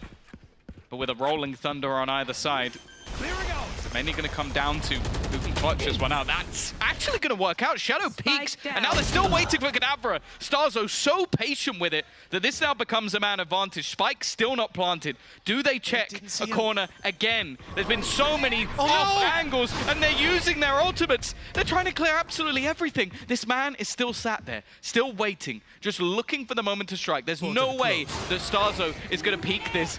There's absolutely no chance they have any idea. He's just waiting for the right moment to try and strike. It's only going to be one though! A snapshot back from Shaydos, and still Koi will win the round. Oh, that is devastating. Takas is going to be kicking himself. He had everything, the trigger discipline to let them pass. Always kill Shaydos first. That's it. He's got the fastest reactions on the server. He spun on a dime, heard that first shot, went, that's not one of my boys. Immediately on him. Oh man, I mean, that was a round-winning play. 9 times out of 10, you walk out with a success there. In fact, they took so long to go through and he still didn't fire. It was ridiculous. They're waiting for Kata. They're biding their time on the way through, and look, oh, that was nasty. An extra second adjusting, the round is gone. But Koya found themselves 11-9. I said if they lost the round, they'd be able to buy right back up. And that was true for Koi. It was not true for Gentlemates. They are left to classics on a lot of these players with 2 rifles invested where they can. Very tough one to find victory in, although one that they have a pretty high success rate up against Koi, even with weaker weapons than this. Yeah, you're looking at Takas. He's the guy in these sort of rounds that seems to come up big. Let him off the leash. Be that little bit more aggressive again, though. Koi happy to go walkabouts. They've been claiming this orb quite regularly. The B site already locked out, and I don't think they're gonna catch much, well, other than the trip. This time, they've actually managed to dodge the haunt as well. This is gonna sell some fake information. That might just give the space over to mates, and while Takas, it's all gonna be on timing, really. Success Takas found from top heaven was crazy in a lot of these rounds. He had the op, and he had an open fight instead. This time, it's Shadow walking backwards into Takas, who had thread the needle through the vents. He's forced down for a moment, but he'll be right back into the action with a gate crash to the A site. He's here to support. And what a nasty play by the tank! They're somehow not ready, despite the space they've conceded, for someone to be in screens. And Takas below, taking an easy frag on Camo. Shaydos, well, the pit has just fallen, and he's still close by. I don't think he's going for this one. No, I don't really blame him. And and it's weird because I feel like in a lot of the buy rounds, Koi have been so methodical, so careful.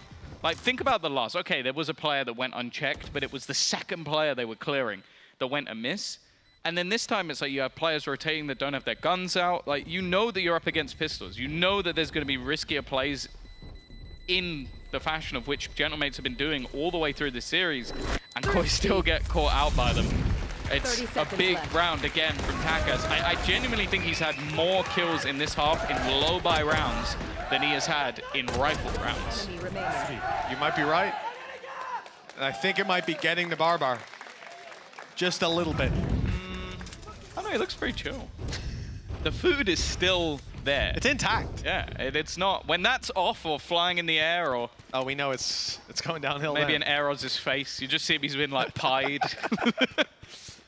We'll pass it to the face. Well, 11-10. One round between them. Rolling Thunder for Bayaz. No other ultis online. Rifles for Koi, but credits now creeping low. Still, Shaydos stacked and good money on Shadow. They might be able to piece together something for the next round, but it's a matter of taste. It's like Mates set to equalize. But here on the attack, a new direction. 4, soon to be 5 players setting their sights on the A side, and I don't think they've been this direct. Certainly not without mid control in a little while. No, you can see that it's being searched for. They're looking to use these ultimates, maybe put a stun in tandem. I'm back. The site will be under their control.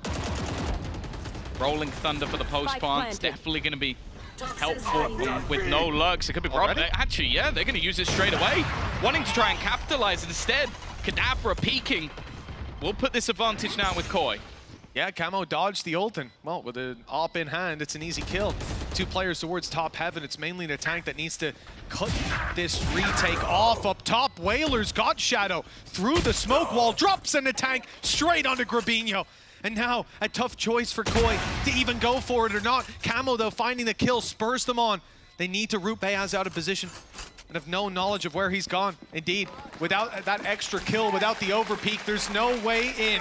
Koi will save, and Mates have found it. 11-11, neck and neck. Yeah, I think it's another scenario where you have to give credit to Whalers for high impact kills. After the opener went the other way, him just being able to, I think he killed, was the second guy through the smoke? It was through the smoke. On the very left side. Look, oh, here it is. Yeah, he did. And it was 175. He got him in the head, then the body. Through the wall, the first shot, I believe, would have been. Either way, him being able to deny that attempted retake has put them back level. As I said, this game has been streaks of rounds, and they're looking to continue that. 2 more, they take this series, put themselves further up the board. Starzo, well, maybe a little bit of an opportunity, but not going to be anything. Here. The ops back in Takas's hands, where it's found a lot of success in the same position, albeit pointed in the other direction. Closed. Ooh, nice tags. 56 HP left on Shadow. Deep Flash doesn't catch close. Kata's good for the first. The other players had fallen back. The one-to-one trades with damage onto shaydoss. It's not the end of the world. I think Koi have gotten out of this one in a pretty good position. If Takas was still close by, I think advantage would be with the attackers. shaydoss being low is the only real problem. Camo's kept this aggressive position. It's just whether he gives it up. And look at the timing. The timing he gives it up. And then the swing out from the tank. The pre-fire. Well, he's looking to clear the angle that shaydoss was in before. Doesn't expect the operator to be there. Both players have their smokes in hand. And the timing couldn't be better. It leaves the pressure onto Camo. 30 seconds left. He's got every single member of Gentlemates bearing down his neck. He can feel the breath upon it and not going to land that first shot. Has to go with the classic Whalers again. It leaves Starzo to try and save them. Otherwise, 12 is on the board. Spike Might have just found a gap, found a timing. First kill goes his way. Takas is there on the swing, waiting for some form of contact. Catch them. And now the C's is going to be thrown through just to try and isolate another battle. Has the information of where both players are, but they're going to peek it together. The mates take it 12, one away from this series being done. It was a long road to this point, but now match and series point within their grasp. Gentlemates have stumbled in some rounds, but, well, Koi did just the same. And it seems like the narrow gap is leaning towards that attacking side now. Coming into this round with a showstopper on the tank. Two other ultimates. Well, impact will be questionable. Tough to find. And here's the thing for Koi, those kills found in the last by Camo. He picked up a few, he died, and he's now just one away from a showstopper of his own. Getting that online early could be huge. We'll see if he'll be able to manage that. Very tough round for them, at least. Still having a couple of credits left to use. So full shields and rifles. And at, well, an inopportune moment. First thing my eye went to is, where's Kata's water cup? But he hasn't done it 2 weeks in a row. Can we see if there is pasta on the ceiling? Koi Coach Cam. I just need to know. There's tissues on the way. If something has gone flying in that room, because it seemed dangerously close all the way through this match. But yeah, and an opportune moment for a pause for the Gentlemates. They have continued the momentum of the last couple of rounds.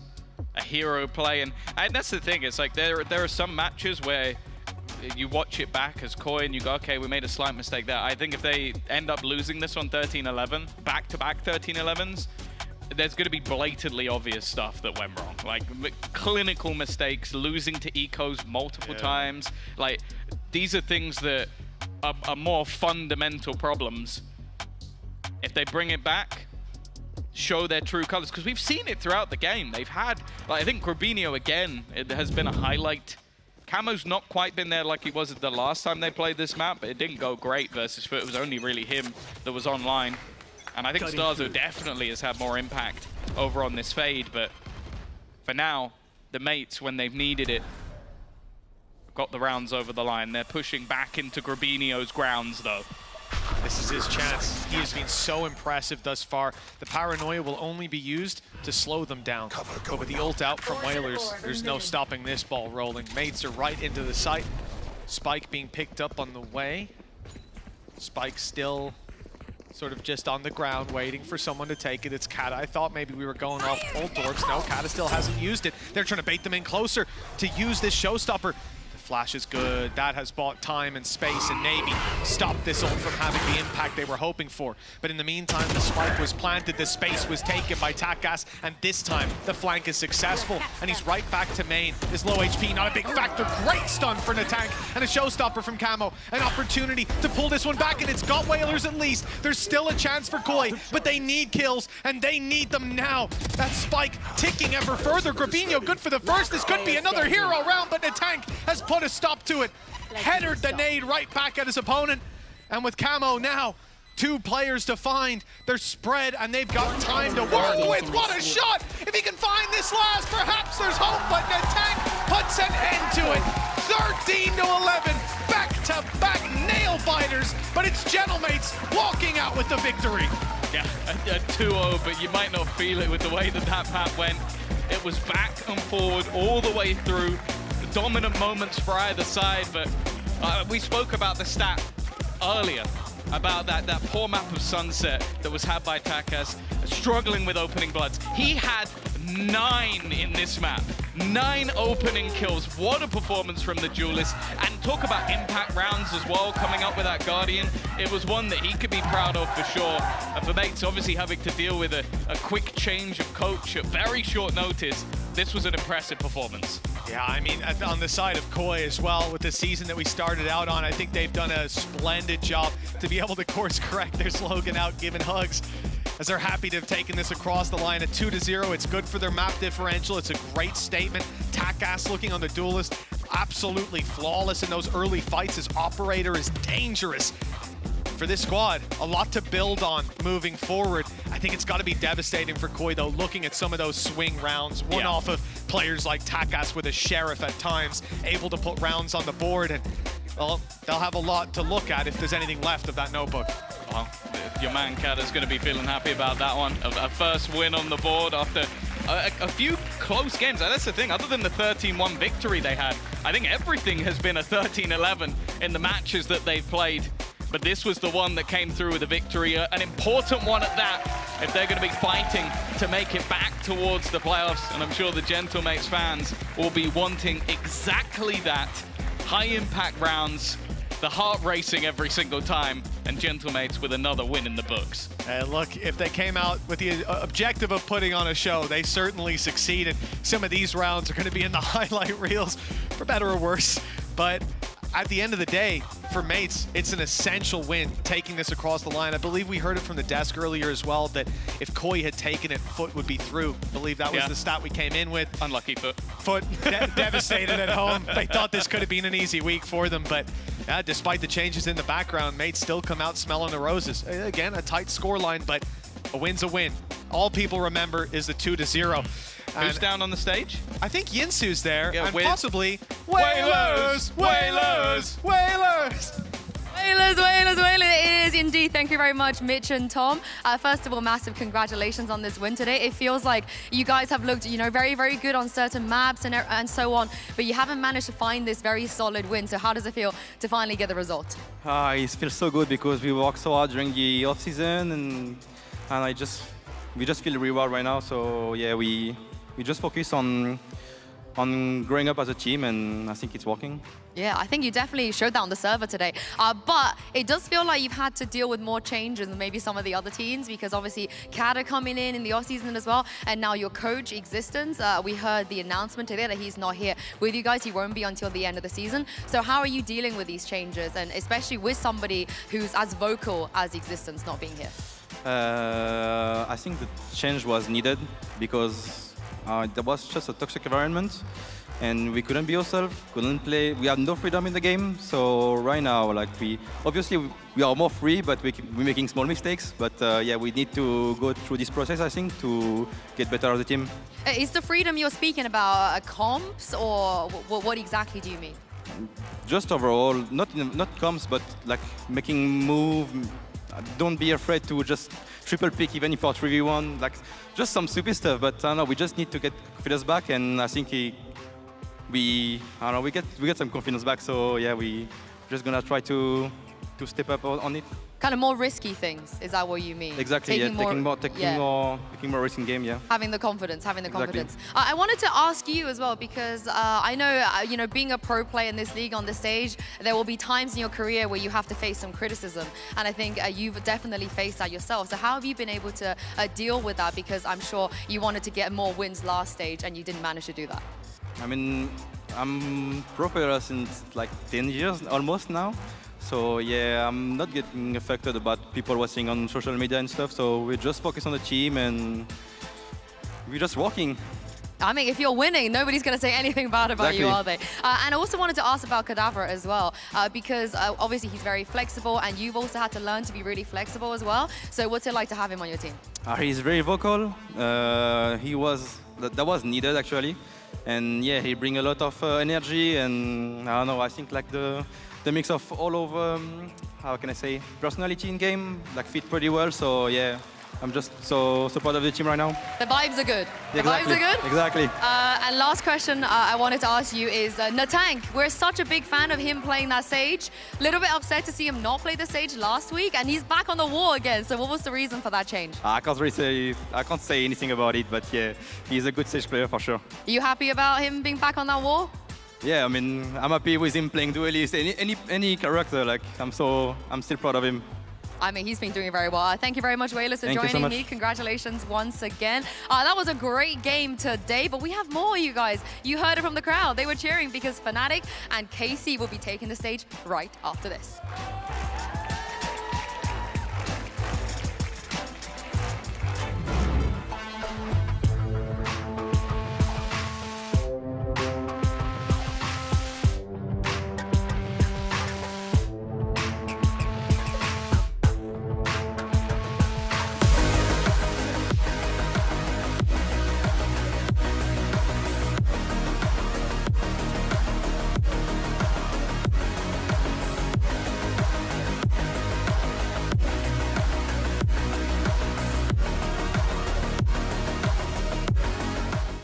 I know a place that will break you into 1,000 pieces.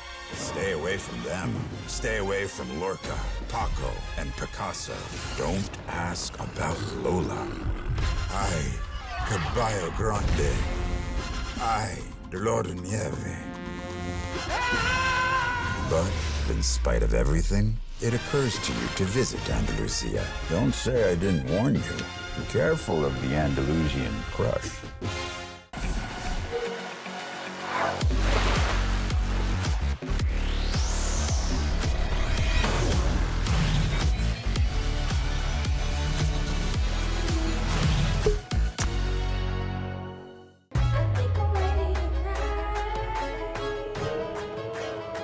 Hey guys, it's Jimmy Lin. In this series, I'm going to walk you through attack on Pearl. Watch out for the stairs, clear this angle. You're going to be able to fight this.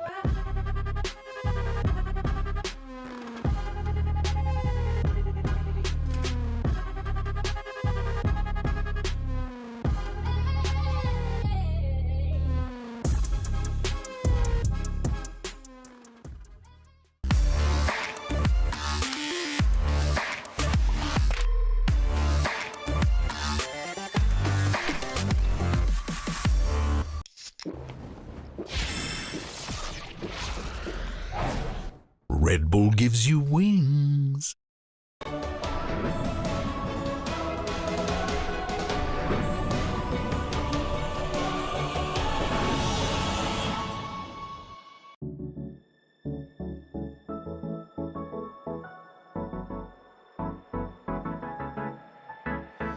Let's do something crazy. Get a bit wild today. Cause we don't do this every day and we deserve it. Life is so amazing. Nothing is in our way. Baby, let's fly away. Do you feel it? Is your heart rushing the way my heart's rushing when you take it all in? Baby, this is where we come alive. Do you feel it? Take the world by storm. Just you and I can't believe it took so long to realize what makes us come alive. Oh, what makes us come alive? Ooh, let's break some rules. No, we don't always have to be good. Don't always have to do things that we should. We'll feed the fire. Let's see it through and let go of what's holding us back. Just light it up and we'll burn through the past and take it higher. Is your heart rushing the way my heart's rushing when you take it all in? Baby, this is when we come alive. Do you feel it? Take the world by storm. Just you and I, you and I.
everybody once again to the Riot Games Arena. We had a great first game already, but before we get into the second one, I'd like to tell you guys about a limited time offer we have here with Pay Save Card. Register now for a €5 sign-up bonus and use it to back your favorite VCT EMEA team with the bundle, or just dive into that new Battle Pass. Make sure you guys don't miss out where this offer, while this offer stands. I'm your hosting soon. I'm back here with Kukuka and Ash. Tom told me yesterday he hasn't bought any bundles from any team, so I want to ask you guys, which bundles have you got? I have the Sentinels one and the Heretics one and the Genji. Carmine Core and Paper X. Okay, I have Paper X and Fnatic. That's but I'm looking to cop like Billy Gaming. That is my next one. That's my next one. That is actually my next one. But yes, let's talk about this match coming up. Obviously, with the Gentlemates win, that means no team can lock in today. That's great. That's what we It is amazing. We love that. So Foot and Fnatic, they still have to wait for next week's result. And I feel like this kind of shows us just how close everything is. There is a world where Koi can still make it, where Giant X can still make it. It's beautiful. There is a world, hear me out, where Koi can make it on top of Na'Vi. I am telling you, there is a world in which Na'Vi does not make playoffs and Koi go instead of them. And we will find out eventually. Are you living in that world, Ash? Are you there? I'm kind of living in that world because you think about the results for Na'Vi this split, and it's not looking too great. And I feel like everyone's kind of hopping on that Koi train right now. I'm on the Koi train. I'm on the Koi train. We're for Liquid, you know? We're here for the show. If everything is like super done, exactly. We do it for the plot. We won the miracle run. But let's talk about this match, Fnatic versus KC. This is just always a banger. I feel like this entire year, it's been so close between these two. And every single time, there's been a different kind of stake. There's been a different, something different that they can fight for. And this time around, Ash, do you think the context is still the same? Because obviously the first time KC, you know, they looked incredible. The second time, Fnatic kind of pulled a bit of an upset. How are you feeling about this time?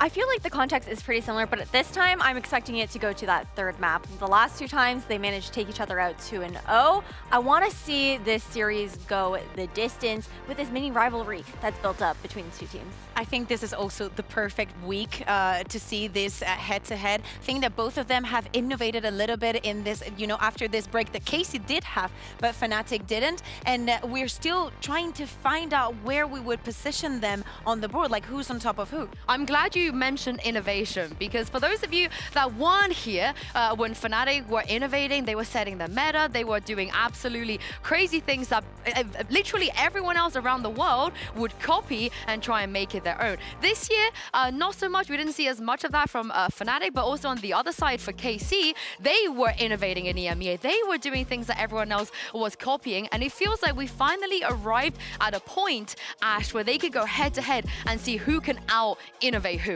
So let's start with Fnatic. Yeah, this was a really cool comp that Fnatic pulled out on Ascent in their matchup against Vitality. And I know we're looking at it. We have our eyes on Chronicle on that deadlock. That's the big piece that we have to look towards. And it was pretty interesting to see some of the strategies that were being pulled out. In this run in particular, we see the anti-KO ultimate setup here, where they've got Durka alone on that B site with both of the Sentinels setting up that trap utility, just able to buy him that time when the execution does come through and allow for more time for the rest of the Fnatic to actually get the rotation down. And it just allows Durka to find those two picks to their backside as well, with the players that are pushing over towards sidewalk here that you'll see in just a moment. Two quick picks. And it's just how the traps there from the deadlock were paired with the tripwire as well. And the Fnatic boys, I mean, they're coming in. They're excited. I'm looking forward to seeing what else they can do with it. But we also didn't see the full depth from that composition either, because Chronicle was also often playing in front of his utility. So I'm excited to see if this map does come back out, what more they have in store. This is the thing though, this is why this is a very pivotal moment for them, right? Because it feels like in the beginning of this year, they were getting a lot of flack for not changing things. They were still running the same comp on almost all of their maps compared to last year. And Ash, this feels like the old Fnatic again. They're back. They're trying new things again. They want to set their own meta. Yeah, they really do. And it's also while they're having Hero come in here as well in place of Leo. And I feel like that's also a lot of pressure on this rookie player to come in, step in into a Fnatic that has so much experience. But not only that, they're also taking it to the next level in how they're looking to build their compositions. I mean, this also, Haven, we ended up seeing Haven. They're just kind of getting the ball rolling. But I want to put you to the test, Ash. I want you to put your coach's hat on for a second, you know? Imagine you're Elma, you're Mini, you're there. You want to innovate a little bit more when it comes to Fnatic. So which map would you kind of try new things on? And what agents would you have these boys play? Well, I think we got to look towards the Icebox because there's a really funky comp last time around. We saw Durka on that Reyna. It fell very, very flat. And you and I were actually having a conversation last night about Fnatic on Icebox. And we do this a lot every night, you know, before we go to bed. Yeah. Yeah, it's our nightcap, right? Some pillow talk there. Oh my God, that lineup. But Durka has not played any, or Fnatic have not run a composition without a Jet or a Chamber since Durka joined back in April of 2021. So I actually want to look towards this Icebox, and I'm going to keep some key elements, but Alpha did pop off on that ISO on Haven. I do actually want to see him slotting into the duelist role here for Icebox. I think there's really cool opportunities to use that contingency, that wall, to actually try and scale up over towards the long, for example, or even pushing onto that A site there as well. Boaster, we're going to keep him on the Viper. We're going to... Viper, you don't really see many teams running composition without her on this map, and I think it's a staple that we do still have to maintain. Talent. Any opportunity to mention Christine. Yeah. I'll show. But Chronicle's going to go back, and he's going to stick on that Sova there as well. We're going to keep that. We're going to want to innovate too much. We're still bringing a little bit of spice, but we're keeping it comfortable here as well. And Durka, I actually want to place him back on that Chamber since we're not going to be seeing Alpha on KJ. And then I'm going to keep Hero on the Gecko because I do quite like the idea of just being able to even have that Gecko, get that wingman down, plant alongside. I really like this. Yeah, I feel like it's a pretty fire. You got me. Thank you. You got me with the Chamber. I really like this. Like, I want to see, especially knowing how electric Alpha is, how the mid would be controlled on the defense and everything. This, you know, you should sell this. Yeah. Hey, it was pick her up. I actually really enjoy this, and I hope Minnie, Elma, if you're watching, you'll let them have the credit, right? Yeah. It was a team effort. Minnie was DMing me.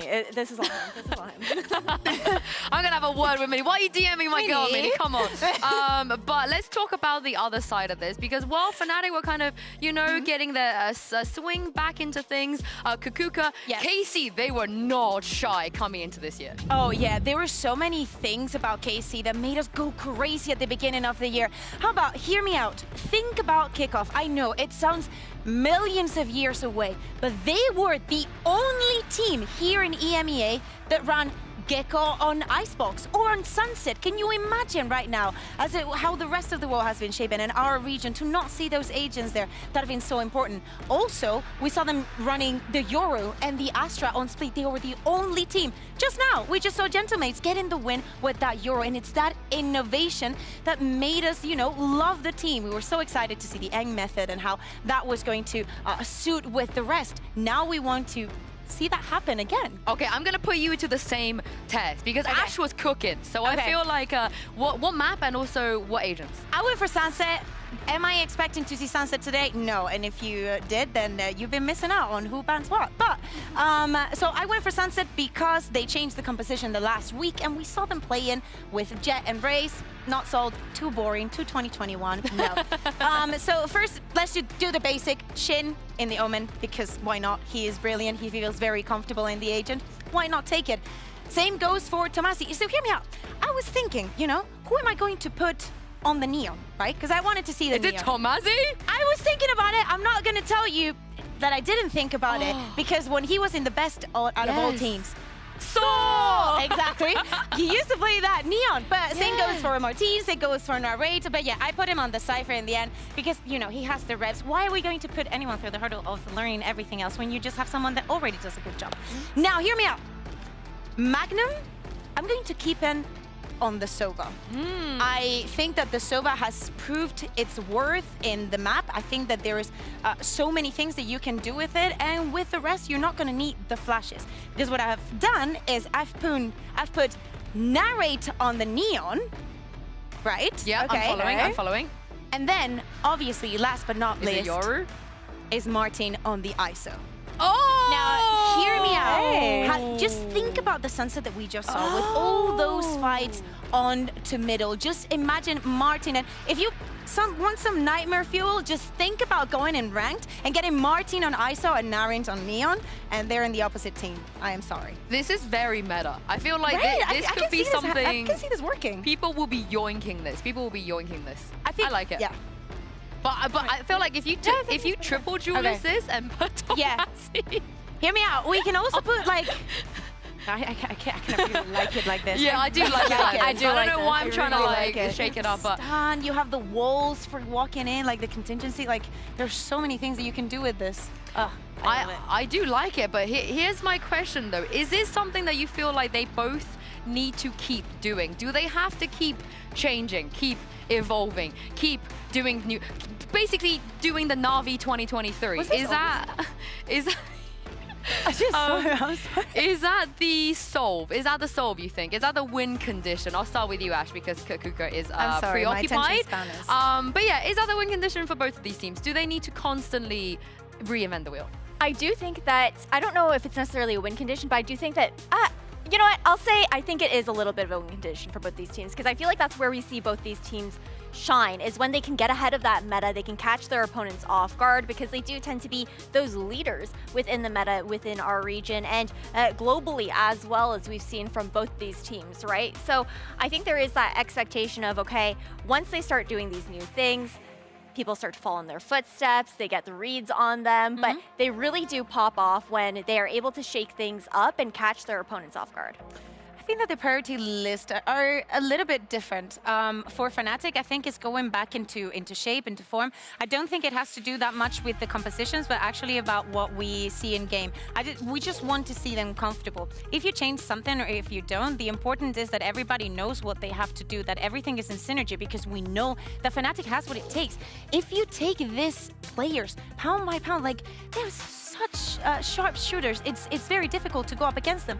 And we can say the same about KC, but I think that for them, it's just like finding that core identity. They have so many good fundamentals. Their retakes are one of the best, if not the best, in the region. I think that it is a point in their favor how flexible they have proven they are.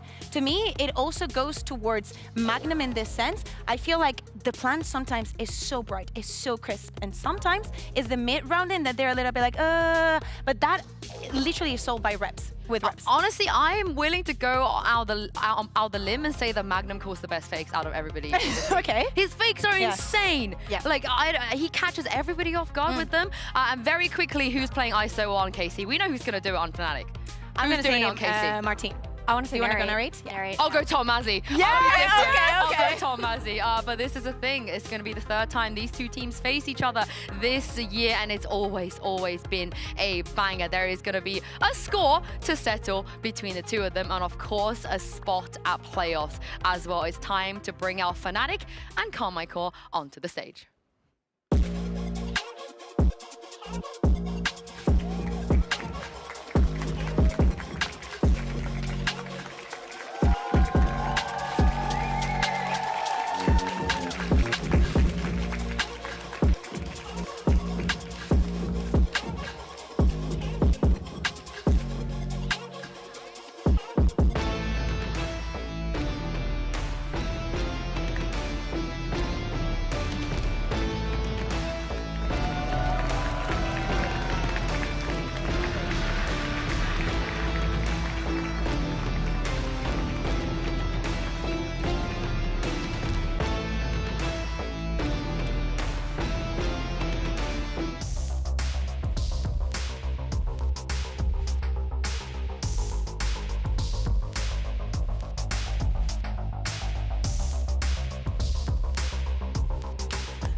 Do my eyes deceive me, or is N wearing a suit? Where is that sweater? Yo, Savash is wearing a suit as well. Where's the sweaters? It's so hot in Berlin right now. I need to know the lore. I need to know the lore behind this. But before that, let's talk about the map vetoes, because there's options here. Fnatic, they will ban Sunset, I'm pretty sure, but what will KC ban? I mean, the Ascent, yeah, that's what they've been repeating for quite a... Yes, we're going to get the Haven. I am so excited to see something new coming in from KC, and they've decided themselves to go for Lotus. And Fnatic left the Icebox as an option at the end. I'm very surprised, Ash, like you were talking about, their last Icebox, it didn't look good. It didn't look good, but I guess maybe there was that option of, okay, they've prepared, they've looked to pivot, but heading over towards Bind as our decider, I think is where things do get tight. I feel like we are in for a very long series if we do end up being to that third map. I honestly thought maybe KC would try and take out the Haven just because I don't think they should be that afraid of the deadlock stuff on the second. I think that maybe they did not know what to expect. Is the deadlock going to be back? Is it not? It's a map that they've been banning for, you know, a few times, so why not just stay with that? It's also a set, like, honestly, on the Haven. Yeah, but hear me out. It's a different team. It's Egg. He didn't lose.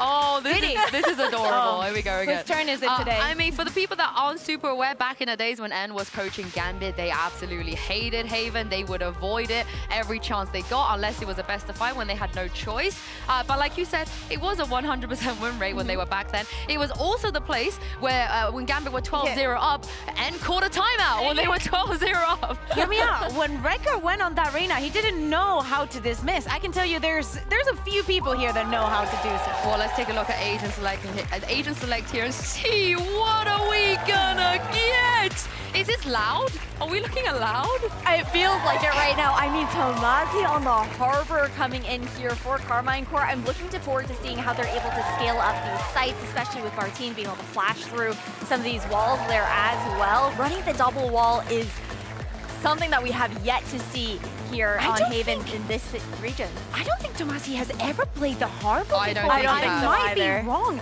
but I don't think so. Like we've seen him, of course, on the Cypher and whatnot, just playing as a Sentinel. But this is massive for them. I was kind of hoping and praying for the Neon because we still have not seen it from KC. This is also the very first time we're seeing Shin play anything but Omen this season for Carmine Core, which is a big change. We've seen how important his paranoias have been for this team. Well, talk about innovation. This is exactly what we wanted to see from KC. And also 2 casters as well to take you guys through this. Over to you, Pansy and Steel.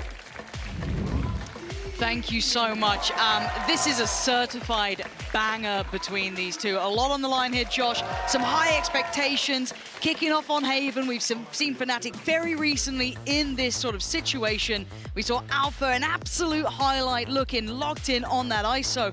But away from Fnatic, talk to me about this Carmine Core composition. What do you make of this? It's the loud comp with a twist. So they're putting Gecko and Euro in instead of the Jet in the sky. We're going to see a lot of flashes, a lot of attack side misdirection, fakes, map control, with strong burst potential with all those flashes. And defense, very proactive, Euro, Gecko, Harbor in the pack. So much to be seen between these two. A real litmus test of who is towards the top. Carmine Core from the start of the year, one of the teams to watch. Fnatic, He was vulnerable because of the Viper Molly and got 1 tap because of it. Beautiful. That's a start you'll love to see for Carmine Core. Now, what do they do from this point forward? Still so much utility to invest and a lot to achieve, though. It's Boaster. He's got a lot on his shoulders. Martin, aware of this. Wingman's going in. Can't really... Oh, actually, no, Boaster does get to deny that. So Spike's down in their hands. A lot of players now here. Little look towards Hero as well. Wonder if he gets that next layer of pressure on his shoulders over towards Garage, but he's got to be careful about this. Could be... Oh, the timing. They've already slipped up. Oh, wow, Tomasi, another step in the right direction. They got options now, but that Spike's still an issue.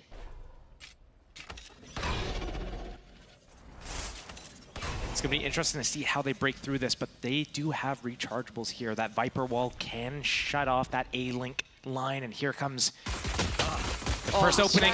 Yeah, KC, such good work together. Really robust in this. Boaster had the first contact really beyond that first kill on Durka. He's done well with 1, nothing more happening. KC with a great start there, Josh. I was surprised that that fight was happening exactly when it was happening. I thought for sure we're going to see like, okay, a Viper wall is going to come up, and then maybe they wait for the Harbor wall to come as well, and then there's going to be the peak. But then Fnatic just walked into it. I'm like, wait, is this happening? And then it happened. But great opening for KC, getting that first pick off onto Durka as well. Even though the Wingman goes down in the site, Spike's on the site, Fnatic can't really do anything with that. There's so many lanes. They have to worry about so many different flanks. You're right. You could already see that kind of coming to effect with that pressure through Garage, the pinch through Connector. So KC get all those benefits, right? We're seeing those Phantoms come out. Magnum already first pick finding again. Boaster. Yeah, he's doing really well on those first picks. And here, you just want to see those rifles stay up. Obviously, for Fnatic, they'd love to cause a little bit of a problem for them. See that 3-man walk as well. Hero's got to try and survive. He can't. He only had a classic and the cage to play with. There was only so much he could do. You're seeing that harbor wall in effect as well, keeping them very secure for this. Plants in. KC looking very robust. This is going to need a lot though. Alpha does find Shin. Again, they only have those classics. So there's no sheriffs. There's not much more here. And it's very difficult to close that gap, especially against the Phantoms and everything else they have at range. Okay. Alpha. You were saying? Yeah, my bad. I'm sorry. I'll never doubt you again, Alpha. The Wonder Kid makes his return. Oh my god, stop it! They've already done well here. They've cost him one of the 3 rifles. If Chronicle can get another, this is job done. Oh, a headshot too. Hey, that got a little dicey. It's fine. They get away with 2 standing. KC overall achieve what they need to there, but the loss of the rifle will cost them a little bit of safety and security, I guess, in this bonus. It's going to make this bonus round bye a little bit weird and awkward for Karmine Corp. They either have to fully invest here, in which case this is a very important round, they have to convert it, or they choose to not fully invest. It's a little bit of a reminder of what Alpha was doing just last time we saw him on Haven. This is the first time they get the rifles in hands. You see now. Does this work? This Viper wall here is to block off the line for both the long and short defenders here, and it creates a lot of pressure. They use the Cascade as well. It's keeping 3 of Fnatic players towards A, and the group towards C is coming right now. It's all on Hero again. He's got 1 teammate, Durka. He does have a flash available. This is so much. But a cove. Yeah, and look at this, the Mosh. This is so much to handle, and pressure behind, does well. Finds Martine and just gets Dizzy down, but Hero! A moment to shine for the young gun! And his Durka and Unison support systems there. He handled that pressure like a veteran, and Andalusia flawless on the first time they get the rifles in. And you said it, they were keeping so many present from Fnatic over towards A with just that utility early on. He did exceptionally well. I don't know how he even got the second there. I've seen Hero in this position before, just between the default box and the platform, just spamming down the line, getting value off the trips. I have to wonder, the last time we saw Hero in a position like this was against the Neon with an ISO, yes. and the walls didn't come, the shields didn't come. Yeah, it was when and Safe here, didn't invest it behind him. They have a cove. Or maybe they didn't purchase one. Where was it? It wasn't on the site. It didn't protect them. Yeah, Hero's going to be happy. He's had a second chance at that sort of moment to shine. Near unfortunate, you could imagine. Now we get into the first real buy round for both sides. Magnum is going to be down on just the Sheriff. And it looks like pressure towards B. Now, looking for the full commitment. Now heading in. Wingman once again denied, but Fnatic quick to respond here. But you can see the lines being drawn. Both connectors, one towards A and that one towards C, of course, were denied initially. The Viper wall down, and Boaster getting curious, but Martine is inserted here. Ready to come back up. And that's nice from Martine. You can see the investment of the ult off the back, so they know what's coming their way. So it's still going to be hard to fold towards the side. If they want to get that pressure through Garage, it's not going to be easy. And Durka just stands and delivers. 2 back-to-back, 1v1 me, baby. Alpha up against Martine. That's a dirty head-to-head. Oh, Martine, so clean with it, but what are you meant to do now? It's just Martine. Position will have been noted. They know it, they've read it, they've got it. That's 2 for Fnatic. KC held on those first initial 2 for themselves. I love the dancing that Martine did there. It was all in the footwork. It was just taking Alpha's crosshair. Couldn't land that shot. That was lovely. Sadly, I guess, bigger picture, they didn't get the round off the back, but that was a beautiful moment. You love to see it. And I think this is one of the things I actually like about ISO, kind of taking a step away from the game for a moment, is that we get to see these mad head-to-heads, just pure aim fights between the 2. But sadly for KC, because of these 2-round losses now, good job. They're going to be suffering. They've got Sheriffs and Stingers. They've got a couple of ults, though, but whether or not they want to invest it here, a tricky predicament to be in. Revealing area. Little mid-walk. Narrate going to be focused towards Alpha. Doesn't see Durka. Trade not going to happen. Nice little quick TP away. Doesn't let that come through. And the re-aggress from Alpha. You're right, A is it's already exposed been now. flooded, right? But the spike was in the hands of Tomasi, so he's got to be careful to not go down here. They don't know that, but they're trying to get as close as they can. Alpha is going to hear this. Playing it calm and collected. At the deep spawn line. They have no idea about this flank. There's 2 players on it as well. Nothing to spot it, I don't believe either, so it's just going to be the guns in hand of what they've got. Shin does have a Phantom. That's really about it. Most of the util focused towards that CT play back in. Get the smoke off short, there it comes. And there's the ult as well. Durka just going to be clearing, spotting the players out, noting the utility. Nice shot from Tomasi, holding the flank. Ult coming out for Tomasi. He wants to try and commit. What a shot! And now Durka on the side has to do damage, has to go above here. Tomasi already did so much work. Can he do this? No way! I mean, the HP was low. There was a slim chance. You can't say he didn't try. But Fnatic take another step forward. That was a very valiant effort. And I think one of the things we didn't catch on that round was that how KC was moving 2 players up short right away. They had that Viper wall up, and they get to shift walk up all the way with all this pressure towards B, towards middle, and it completely catches them. Chronicle has no idea they've got up that far. This could have been really just bad for these guys. Had it been a full buy, it could have been a round win for KC. Wonder if they can find a way to exploit that further. I don't know. But that was down to the wire. Need a little magic from Durka, and they got it. But still, we dive back in here. Fast pressure this time over towards A. Chronicle is joined by Durka, so he's got himself in the right place potentially, and Alpha's here as well. Paranoid going in towards Sewer. We're going to see now them trying to re-clear this, utilize anything they have to try and keep them at bay. Chronicle has found Tomasi and Fnatic meeting this, greeting this aggression. They're happy to brawl over towards Long. Alpha, oh, come on. Feeling confident. Showing that diligence. Magnum now. Beautiful. Chance made. Spike's a bit of an issue. Luckily, Shin is still alive, so he can create a bit of safety for the cross. Toxin screen down. Magnum's going looking for the next one. This is going to be a really big fight. It's so important for Hero to be able to stay alive here and keep his life. If he just tucks in this cubby, it's going to be a really good position. Shin should not really expect him to be in this position here, especially with that Killjoy pulling that alarm bot back. It's on his shoulders. This one kill. Check it. Shin, he checked, he sped up, he tried to clear it, but still, now you know where Magnum is as well. Doesn't need to overdo anything here. The cross is already being watched as well. The support coming in through Garage. Magnum is going to have to pull off some heroics. Not going to happen. Fnatic, that time willing to challenge over towards Long. Those little things that players will do to kind of give you every edge. Magnum pulling away his alarm bot in that position.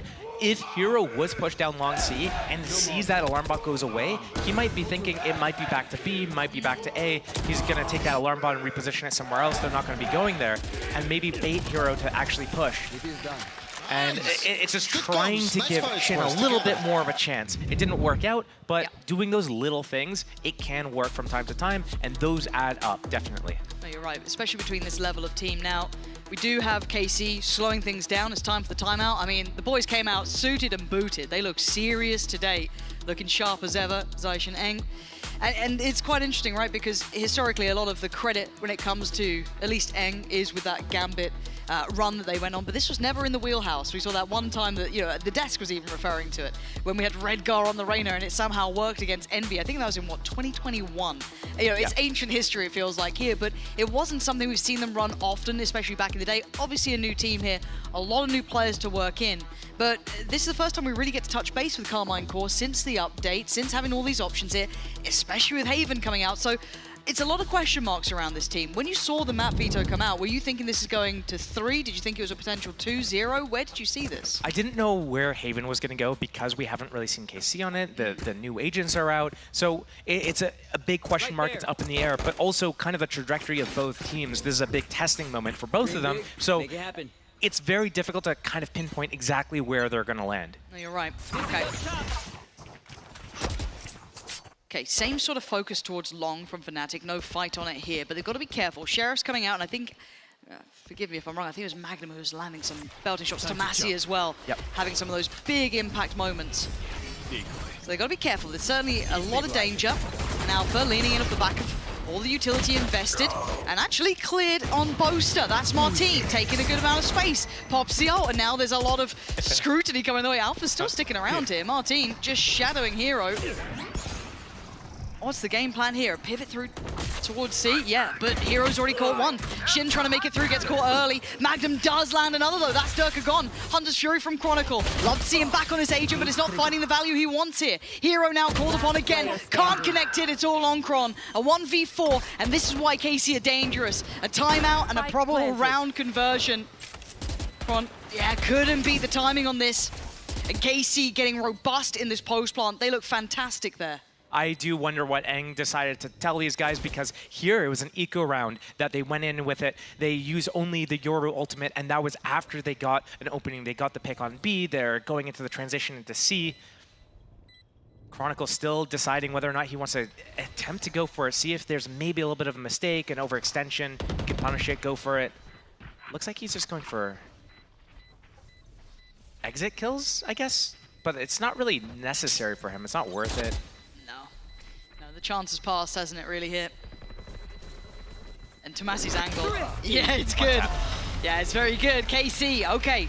Brilliant pace safe card, thrifty round there for KC, and it will take away a little bit of the stress, because Fnatic was starting to build momentum, it felt like, with those 4 in a row. They were building that momentum, and I'm curious to know, was the timeout to call this next round coming up, and it's like, hey, you guys are going to do an eco, just do like the fake A pressure, go into B, and then they kind of took it from there, and then they actually talked about what they're going to do on this round here, but then they accidentally went that, because they do have the Thrash, they do have the Killjoy lockdown, so there is potential to do another full-on strat, a heavy hit. Durka, C opping the first time this game. Count to 3, it didn't even count to 3, just pulled the trigger and it worked. Waiting just behind that wall, and he's got his first man down. That's Tomasi gone, so the utility can be a little sparse, but KC still have site control. Can't punish the cross here, but Durka on a good readjust. Oh, no. An opportunity missed. Shin, completely in no man's land. They're drifting forward. You've just heard the ult go in. Twice. Another chance lost there. Hero wants to make up for it. Does. Brilliant. Needs more. Can't get it right now. Alpha does. Fnatic starting to crumble towards the site, trying to compress the site down, and they re-clear cleanly. Durka got the first and a follow-up eventually, but the pressure was just too much for KC there. Fnatic just completely disrespected that lockdown. They saw it get planted, and they didn't say, you know what, let's wait it out. They said, go forwards, keep going. And Durka getting that opening pick through that harbor wall, getting out without being traded right here, that is just a... You can't miss that shot. That is just so unlucky, unfortunate that he was able to get away from there. Alpha, does he have like a 100% win rate on that ISO ultimate? Nice. Just good job, taking them guys. into that arena. Yeah. It's like a Riot dev is like, I need more arena shooter in this game right now. I need more arena shooter in Valorant, and I'm gonna make an agent that does that. Look, I blame good old Dan the Penguin for that one, but hey, I'm a fan of it, all right? High dizzy, quick play. Durka, that's a rough miss for him there. Shin just W keying, but Chronicle's gonna make up for any sort of mistake. The safest pair of hands sometimes, this man. Gonna try and re-clear towards long. They put a couple of question marks to it, and he wants those questions answered. Martine will be spotted and forced away. The secondary couple of pings will show where he's gone to. And Alpha now, wrong side of the map. I bet it's time like these that KC was wishing they were running the actual loud comp with the Sky to heal Tomasi back up. That combo with the shock and the ISO vulnerability took him down to 24 HP at the start of the round, and here comes Hero. Always got to be Trying to careful. defend. Yeah, got to be cautious though. Almost got caught there. But now he's got support. They've got garage control though. Magnum be able to slip in towards this is exceptional. He's applied pressure to the 2 that are coming through from CT. Already taking down a man on the other side, so Alpha trying to pick up the pace. He's got to fight. He might just get a follow-up. Oh, the timing on this is everything. Narrate's still got the angle. Don't forget about this guy. A little quiet so far, but always has the chance to shine. But Fnatic holding firm here. And credit once again, right? Let's kind of take a second to be realists about this. Hero has walked into one of the highest pressure teams, one of the highest expectations, and he is being tested here. This C-side has been hit time and time again. He has been playing this very well for a young player coming in, stepping into the shoes of someone like Leo. He's doing very well for himself, so credit here. Leading the board in this matchup too, at 12-4. So can't be upset about that. They should be happy with their pickup. Always known for good scouting. I mean, they plucked Alpha out of nowhere. They've been finding all of these guys. It's probably Mini. I always just give Mini credit for no reason. It's always the best way to be. For now, though, it's always just... nice. Yeah, hey, look, it's Mini. You gotta love the guy. For now, though, what does Casey do? It's starting to feel the brunt of this here. One thing I have to just kind of look at and focus on is, oh wait, is this a fast opening again? Well, I'm waiting to see if they fight on it. Durka has gone back towards site. He's peeled off. It's that next layer if they fully commit. No, they're looking to pivot, so they've kind of drawn that attention towards It's the front long. B walk, yeah. Exactly, and gone right back to this. And B is not defended. As you're pointing out about Hero, he's defending so well, but that's because he gets 2 trips for himself. Here, nothing to defend B. The Viper ultimate to lock down that site. The Harbor Wall is going to come down in the next few seconds here. I'm waiting to see if Durka gets to pop the ult on the other side, if he wants to try and use that to clear forward, potentially. Hero's going to be isolated on this side. There it is. Ult's going to come in. The counter thrash. Yeah, the counter coming out, so they can't really work off the information he's trying to relay.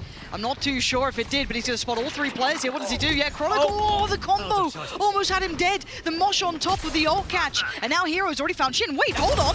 That was huge! Where did Hero get that from? Maybe pinged down by Durka? I don't know! But Alpha's clearing house! Tomasi! Oh, bye-bye. Have fun, Tomasi. 1v1 me. The defuse is happening. You got a time limit, and Alpha finally loses one, but you ain't out in time. Oh, no. I don't know how Fnatic's doing this on these rounds, on the retakes. It's kind of unbelievable because you would think KC's in such a strong position here with that Viper spit down, with that opening kill. It's a 4 versus 4. Thrash catches Chronicle, but there's no follow-up there. And then Hero somehow slips the gap, finds the Viper. Viper pit's gone. Like, there's so many things that could have gone in the favor of KC right there, but Fnatic is just so many, and the shield saving him there too. Yeah. It's just, in part, Fnatic got a little bit lucky with some of the timings. Absolutely. But KC could have been a little bit tighter on how they executed that, how they played together in the post-plan, because they split up a little bit too much. Here comes the Harbor Cove, the ultimate for that seaside split. I mean, Hero, again, on a platter, he has been doing well. You can't say he hasn't been, but Martin on the site hunting down his man. He wants his target found. Narrate's going to take down Durka, but Hero's still here. So is Boaster working off the back of those trips. There goes in the shield as well. Do they want to back behind it? They do. Boaster's not going to see it. They've got to know that they're in the spawn. They know everything! KC trying to cower for cover, and they get revealed. They get punished. Fnatic just herding them left and right. They seem so ready for all of this. I don't know what Casey's doing there. They're in the smoke. They're ready to go through. We see Viper with the molly out. Can we just flash and push through together? Like, why are we just sitting here doing nothing? We have to, like, we need to understand what the value in this comp is. I think that kill on Yoru, maybe? I don't remember how it happened, but yeah, maybe losing Martine, losing those flashes, prevented that push through the smoke to extend into the site. They're going to be gutted about this, though. 8-3. And some of these rounds have been close. We saw them earlier on. Knife's edge sort of stuff, but Fnatic just step after step, making that scoreline look really horrific to handle. Durka, well, he knows what's going on now. What are you going to do about this one, though? Martin trying to lead the way. Durka could TP out. He's at heaven now. He's gone. Safe enough. Clearing out for Hero. Found him. But the reposition, he still gets his man. He still gets his one. Nice from Martin. But still, there's the information. Hero got another. I don't know how they're doing this. KC are once again locked on the site. They can't peel away towards long. They have nowhere else to lean to. They have to fight forward to an extent. They're a man down here. 3 players. You still got the paranoia with Boaster just coming in now. It's time to start working off the back. Through garage they go. Narrate with the first fight, but the spray's good for Durka. Martin wins his though. CT not looking safe until then. Hero again. This guy is fitting in with Fnatic like he's been here from the start. Beautiful work. Knows to balance it out well, playing from garage there, coming back in on the retake, not outstaying his welcome. Josh, I'm sold on this young guy. He's doing well, but overall, some of these kills just feel like they're happening at really odd times. They're getting caught out here. I don't think Fnatic has made a single misstep this whole game. I think that's where everything is stemming from. So Durka getting a first pick, being able to TP out. We're seeing Hero on multiple occasions being able to get a kill, stay alive, and then go with his teammate. But it's all these retake situations that Fnatic find themselves in where they're always together, they're always side by side, they're always getting those trades. They're moving so well together, and this is kind of the Fnatic that we were expecting to see earlier in the year, that we've been waiting to see. They've been slowly regaining that form that we've come to expect and know from previous years, and it seems like they're hitting that stride right now. So it's all about, can they maintain this, not only for this map, but for the series and then for the future. looking revitalized here. KC at the start of the year were one of the teams to watch, kind of held up there with Heretics as we were talking about performance. They were the two teams that we were really looking at as the ones to take the place of your Na'Vis and your Fnatics. They won the kickoff. You're absolutely right. And now they're being held on 3. Now this is the first map. This is Haven. You know, once we get into your Lotus, you potentially Bind, things could change. But this is a glimmer of what made Fnatic great. Some of these elements lining up. However, second half now, Fnatic on the attack, KC, well, they need this pistol, to say the very least. This one feels critical to their success. Like this presence from Martin, pushing up, taking some space away. It's a very valuable position. You can hear so much if Fnatic makes a misstep. That alarm bot's going to trigger and let them know exactly what's going on. Martin might hop up into the window off of that contact, but his teammates are ready to protect him at B. Has he been made a raid boss? No, okay, so he is just the sheriff for himself. I was wondering if maybe someone would have dropped that over, but not to be. Still carrying on in this way though, Fnatic. Kind of took pause for thought and then started again. Martin has heard these steps. I think that was the final player, probably Boaster coming over. And there's TP and there's the win. Supported, systematic approach. 30 seconds left. Plant there now as well. So Massey looking to try and set in motion maybe a more comfortable retake, a safer retake. Narrate as well, waiting with that wingman. Martin. Could be huge work for him to Massey. Yeah, brilliant work from KC. Holding the line here, Boaster. Oh my god. Oh, no way, the lineup. As if they walked through like that, Boaster gave them a chance back in this round. He was looking over, and Martin with nowhere else to go. Middle of no man's land. That's 3 alive. That's the pistol in the second. Fnatic looking like they want to close this out quick. That was a defender cove as well. Fnatic doesn't have a harbor. So that cove with that little sliver of a gap where Boaster's able to just slink through. Line them both up in the head. Oh, that's going to be devastating. I think losing that first player on the site as well, it's kind of one of those situations where you're wondering, why is the Killjoy still on the site? They've lost Alarm Bot, they've lost Turret. Like, your teammates are outside of the site, you have Martin on a flank. Why are you still on the site, losing a duel to a Yoru TPing in? Questions I'm sure they'll come through towards, you know, that VOD review that they won't be happy to have, but they need to. Yep. If they're going to start, you know, introducing Haven into the map pool for themselves, and you're already getting tape like this, and you had tape on Fnatic playing this, there was a visual, whereas obviously KC haven't played this yet. So Fnatic walking in with only their game plan in mind and maybe some consideration, but that's about it. So, can KC cause some mayhem? Headshot. First answer, no. Good damage. Hello. That's not bad. What does he get as an upgrade? What's his reward? Not massive, but he was good on the Sheriff, so maybe that'll... Oh, that's caught. a big That's pick. big. That's a rifle. You can see Alpha wants to protect that. He's instantly on guard duty. Yeah, pops the shield, wants it, wants to fight Paranoia. Is great. Big support. The Dizzy goes up, try and stem the bleed, but he's still going. He's still What game is he playing? He's just going in. Purely aim labs. That's a sponsored segment right there from that man. 11-3, Fnatic just taking fights. Can't wait for the Dust to run that in the, you know, in between the maps right now. And for the aim lab of the day, Little shoot we got around, Alpha. It's that clip. God. Look at this. And there was a chance there, right? The rifle going down, Magnum finding this position. They've done a couple of nice pieces there to get themselves in a good position, but... And I thought that initial classic headshot that went onto Durka took him down to 47 HP. That enabled just that one classic shot. Yeah, it's absolutely just, it's disgusting. It's...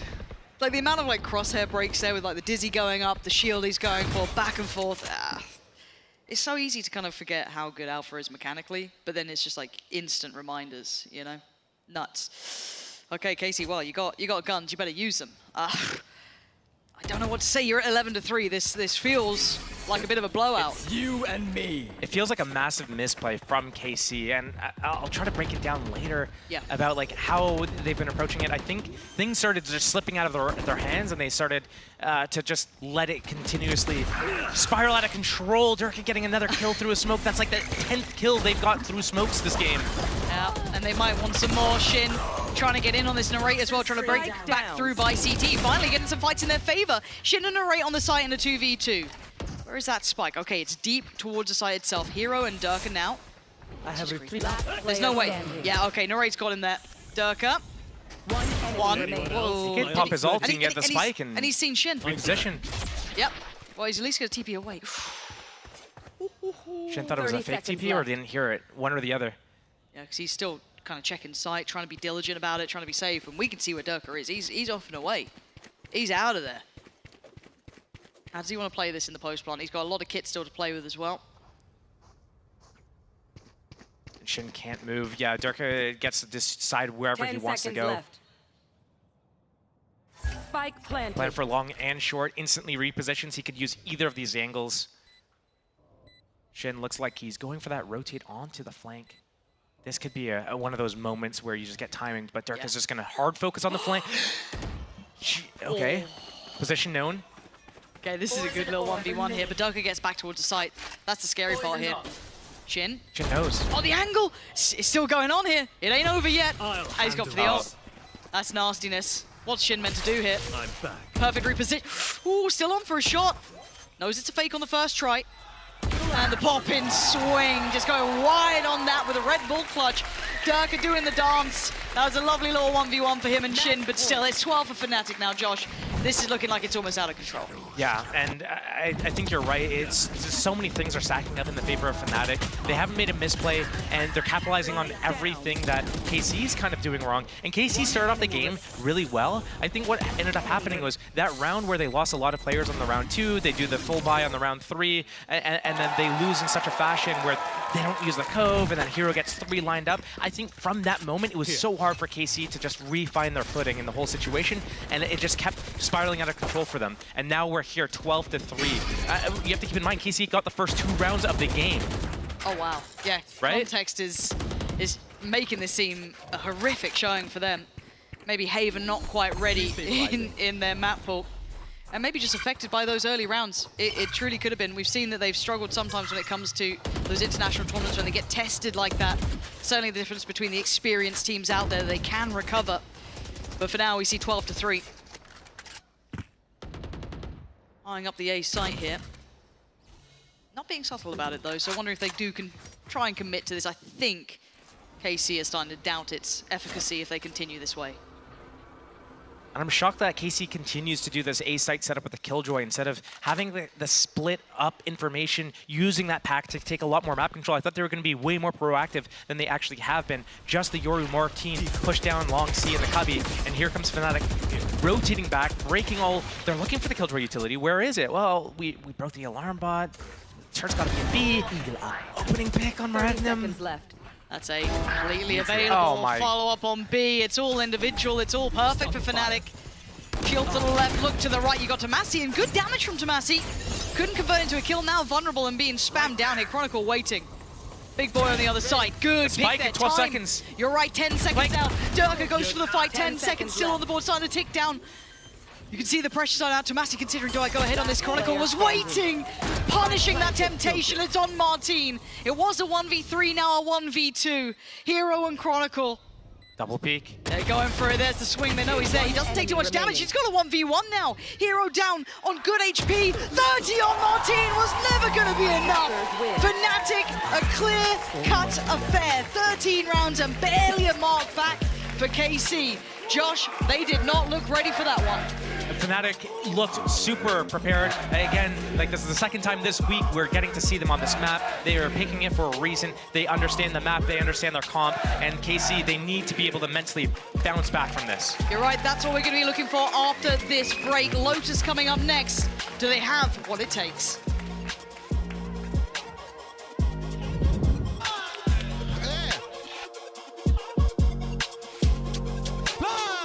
Good job, bro. Nice, Durka. Fantastic.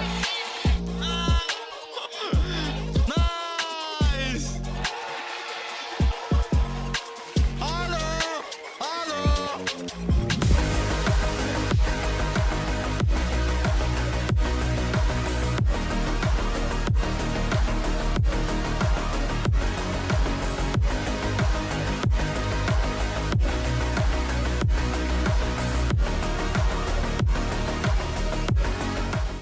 I know a place that will break you into 1,000 pieces. Stay away from them. Stay away from Lorca, Paco, and Picasso. Don't ask about Lola.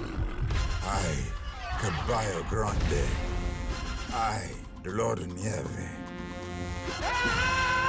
But in spite of everything, it occurs to you to visit Andalusia. Don't say I didn't warn you. Be careful of the Andalusian crush.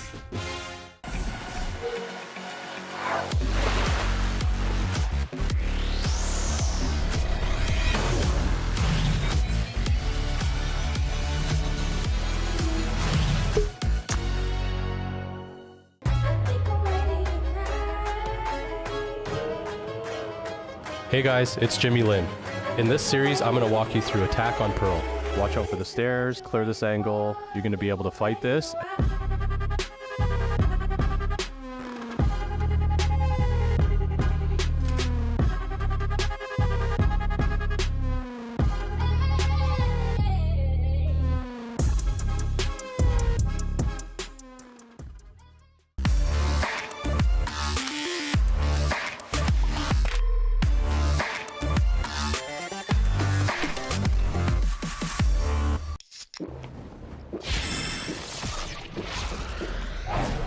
Red Bull gives you wings.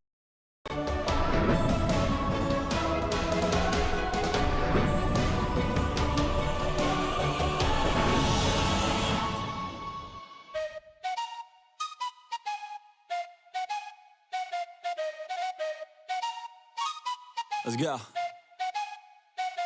I got big dreams, I'ma do big things. Yeah, you see me on the big screen looking so clean. I don't move slow, I move fast, right past anybody taking life for granted. Yeah, that's too bad. I'd be grateful for everything that I have. You only got this life, you don't get it back. Make the most of it, become the best that I can. Everybody look at me, I got a plan. You gotta work hard, play hard, do it from the start. Cause how you do anything is everything is art. Stay consistent and do it every day. Don't let fatigue get in your way. Cause 10% of something is better than nothing. You better do something if you wanna be something. I can feel my stomach rumbling, I'm hungry. Big things coming, I ain't bluffing, yeah. No, I don't wanna stay the same, yeah. So I keep pushing through the pain, yeah. That's the only way to make a change, yeah. So I fight every day and train, yeah. It'll all be worth it. One day it'll all be worth it. So I keep pushing through the pain, yeah.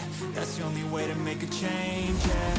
I've had enough, I'm making my own luck. Adrenaline, my drug, I'm sick of feeling stuck.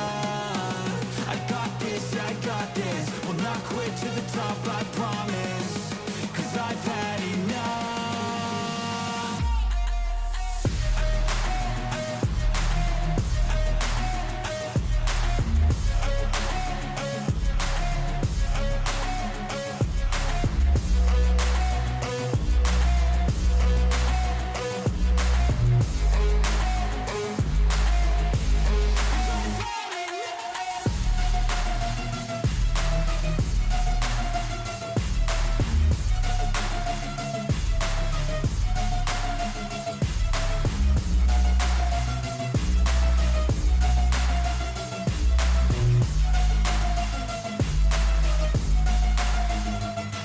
Better watch out, I'm on the climb to the crown. In my prime right now, hear me loud, I've been spitting for a while now. All by myself, independent DIY now. Don't need no help, I've been beating out labels and money and budgets, it's funny. I do all the work, yeah, keep it 100. I fight for my dreams, I would die for these things. I believe in myself, I refuse to be weak, I like to build things.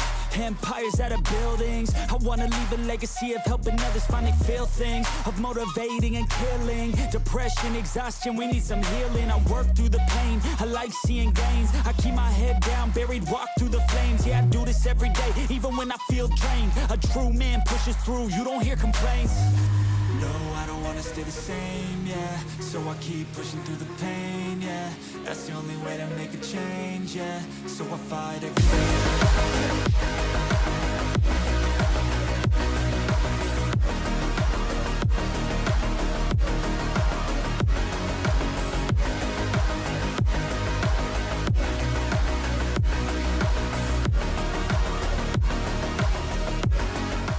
What a heroic performance that was from Fnatic. Honestly, I was going to come in with like, what a great performance from Hero, because I just felt like every single round, every single play, everything that we saw that was great, all involved one way or another Cuckoo Grenache Hero. I think that we were so surprised, right? Like Hero stepping in, but time and time again, with Fnatic starting on the defense, just don't go C.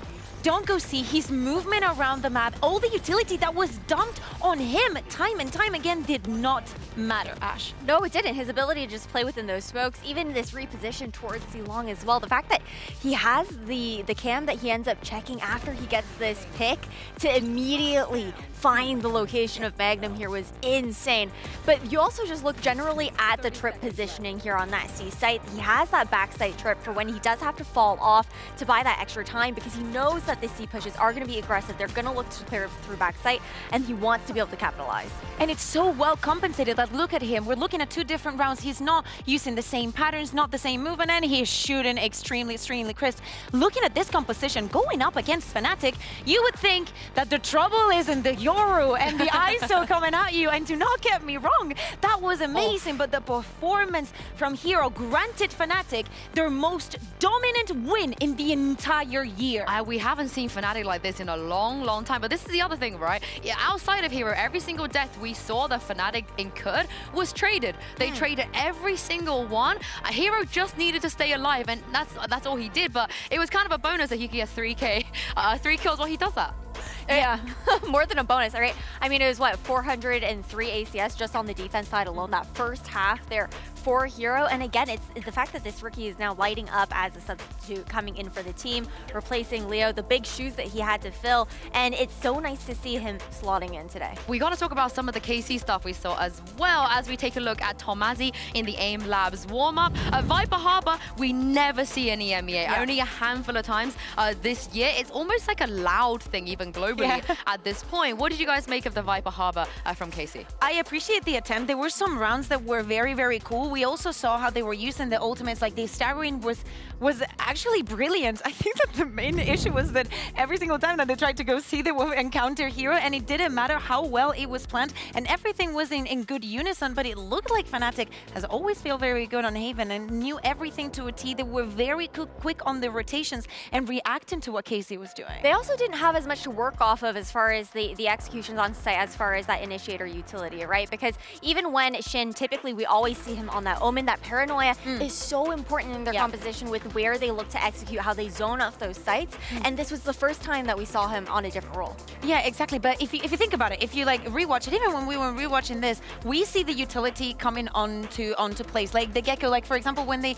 had that ult onto B, and they use the Gecko ultimate to stun Chronicle, and then the Molly comes in, and it just doesn't happen. Well, let's take a look and see what agents we're going to get here. Probably from the side of KC, because Fnatic showed their comp already. We're not going to see any changes, but here's the thing. Playing a Viper into a non-Viper comp on Lotus is still extremely strong in this meta.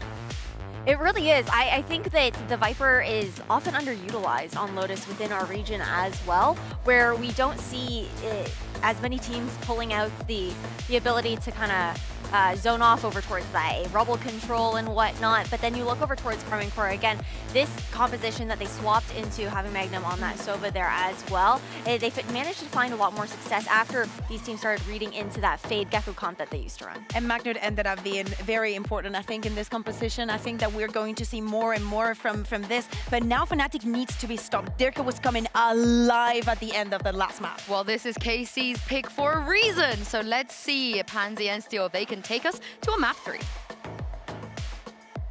That is the question, isn't it? Is map 3 a possibility? We're going to find out, and I do want to come to you in a moment if maybe some of our woes from map 1 could potentially bleed here into map 2. However, if you are just tuning in, have a little look at the bottom of your screens as well. You can get your tickets to come down here. Just scan the QR code and you can join some of the lovely audience. Some very nice people.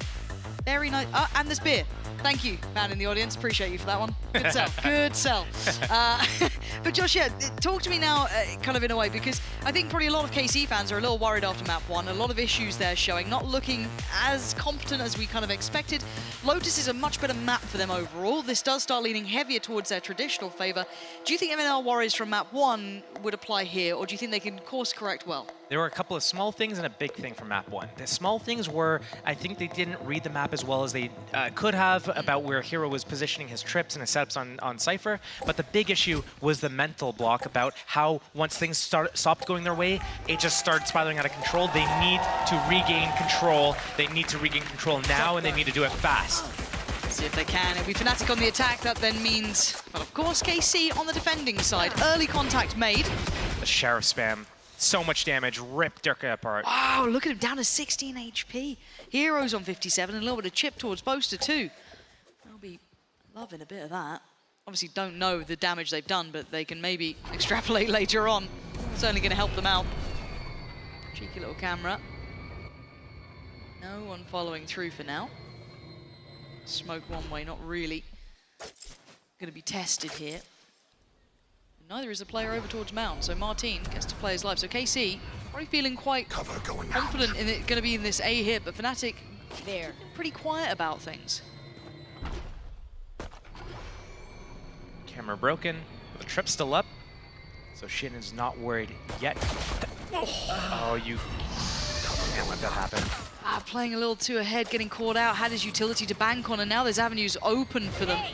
Paint Shell's still there. That's going to go get posted towards kind of deep back site. Forced away a little further. They've got good information. Hero, the one who has to get the plant. Boaster did get chipped down early, but not quite as badly as Durka. All the timing. And Boaster was really good from this position before. Remember how well he was playing into that little cubby every single time, it felt like. Here, though, plant is in. KC still with a good few players to try and get some pressure building. See if there's a flank, anything else. No, there's not. It's all coming from one direction, and that's actually looking pretty good. Trading in well enough that they've got it down to a 2v2, and the last two are the walking wounded. Durka on 16 and Alpha on 10, both very low HP. Oh, and they can't even deny this, I don't think. I don't think they can stop this at all. Nothing to do but die. Oh, bloody hell, that was a little close. Oof, in the end, Alpha does fall as well, but KC nab away that first round. That was a big round pickup, but I mean, we have to understand that KC won 2 rounds in a row to open up on Haven. They lose a few rounds in a row, they win on an eco, and they lose out 13-3. So it's not about just getting one round. And it wasn't even like the cleanest either. It came down to a very close 1 versus 1, narrowly diffused the spike, but we have to keep in mind, they're giving up the first blood there as well. Yes, you're not wrong. And now we just see that Marshall. Uh-oh, Boaster's got Tomasi already.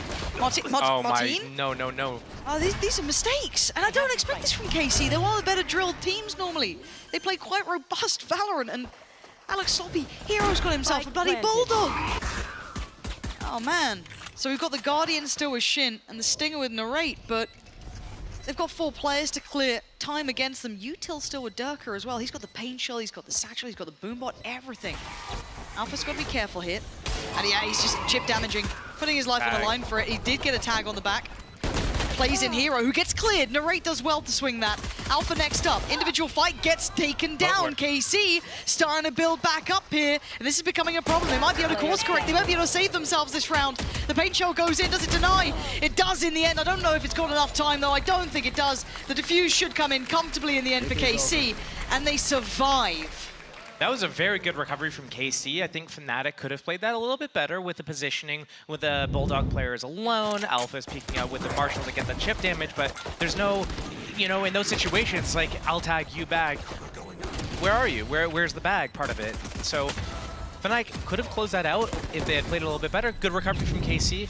And yeah, that opening is just so worrisome. They need to be able to figure out how to cleanly get these openings that they want and see how they can convert it. And until they get some clean rounds, I don't know if it's going to be a clean game from them. No, I'm still a bit nervous because it was those first 2 from map 1. Yeah. I want to see KC look in form here, because by all rights, this should be a belting series, right? This should be a really good game. Kind of the new dogs against the old. A question of form from either. We wait and see how it really looks here. That Bucky is all Narrate's got to bring in. See, this bonus is rough. Last game on Haven, they were on attack side when they had to do their bonus, and they fully invested and lost that round. Here, they're budgeting a little bit. They realize we're going to use this as a bonus round. If we lose it, unlucky, we have rifles for the next round. If we win it, cool. We are just starting a lead, starting a comeback. Building some confidence is the most important thing about that. Managing expectations and building confidence. Shin. Gonna have the one. Beautiful, beautiful shot. Didn't get rewarded with the kill, but he's near on taking down Alpha. Only 10 HP.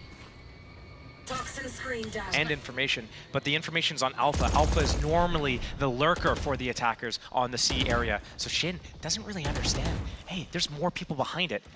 30 seconds. seconds left. Martin thought he might have caught maybe Chronicle crossing then, potentially Boaster, but no. Now the smoke in here is buying time. They're running low on time here for Fnatic. Down to 20 seconds. They've got to make this hit count, and there's bodies here. Door swing open. Martin makes a horrible miss there. Dirk with a punish on Shin. Still need to get that plant down. 10 now going to be on the board by the time they get towards the side. Plant going to be coming in, but there's a lot of trouble here. They're going to be investing the Hunter's Fury. It doesn't land. Hero can at least tank one of those. The plant is in, and Chronicle is punishing. And now that Bucky feels so redundant. Narrate knows it. Just down to the Sheriff here to try and get back a little bit closer. Prowler saved a little later too. Perfect, gonna check on his progression. Okay. Must be nice. Might not be enough, but it's enough to keep him a little bit happy. Yeah, one more would be really good. Make that money get into question. Got that Sheriff and Bucky to lose, so why not make a go of it? He's got all the kit and caboodle thrown at him, though. Yeah, I think he knows this one's pretty much wrapped up here. Maybe a last quick grab. And that's it. Okay, Fnatic get on the board here. First made. Gun round coming in. It was the bonus for KC. They took down 2. It was one of those situations where that flick from Boaster onto Martin, who's missed 3 shots, clean shots on the back. Easy. Magnum getting spammed down. He's using his Hunter's Fury. He's not behind cover. He gets Odin spammed through with smoke. So many players from Fnatic, only one player with almost full health. Everyone else is under half HP. These are very slim margins. Anything happening in the favor of KC might be a big swing. It's just a little bit more that they need to push. They got the guns now to maybe do it. Shin. Big opening. That was a combo. Massive. That dart came in, scanned through the smoke. They got the reward. Narrate. Oh, Boaster. That's got a sting. Chronicle with a, I don't want to say quick trade, but a trade. Even with a crouching Odin. Can only be so quick when you got that heavy thing on you. I love the way you just said that Chronicle's got that heavy thing on him. That's, no, that's fine. That's fine. 3 for Fnatic alive up against the 4 of KC. Martin's got his ult. They've still got the paranoia with Shin, and Shin playing really safe here. I like that. Not allowing a free pick and even. And there's going to be the ult as well, just to clear back through. Doesn't actually spot Chronicle though, but he will be able to get the information on the site. May have noted Durka as well, not sure. They don't know where Kron is. They understand that he's somewhere in this area. They don't know exactly where. Oh god, the timing on this is... Hero saved him then. The ult probably would have done the job, but they doubled down on it. This is perfect timing. That's going to catch 1 and 2. Yeah, I think it got both there. They've got to know what's coming their way. And Chronicle with a slow creep comes back in. And Martin's on the site. I think he's maybe been seized. He has been. It's done. Incredible work from Fnatic there. You thought maybe KC had a grip on that play and a couple of elements right, but it absolutely capitulated. Boom. Hero getting that save. Durka just narrowly, like, oh man, that showstopper timing was so close. But yeah, like these picks here, you'd have to say though, this is kind of like karma a little bit, right? Boaster got that flick on Martin the previous round, so he has to go down to a player holding him mouse 1 with the Odin here, fully paranoid. Look, he's an Odin abuser himself. It's That's only true. karma. It's only karma. What goes around comes around. Good lord, and the karma hits me, Josh, it's all over. For now, they come back in here, KC, with a much weaker buy, obviously, just easy, Tiger. Durka, this is an isolated effort. Got to be really cautious to not do this on his own or potentially give up a rifle, but no one's with him yet. The door's This really, is why he's doing it. Yeah, but yeah. Yeah. Eco Cobra strikes again. Sorry. No, you're... Hey, the thing is that he may not get punished for it here, right? The thing is that Fnatic probably just clean house. There's no harm, no foul.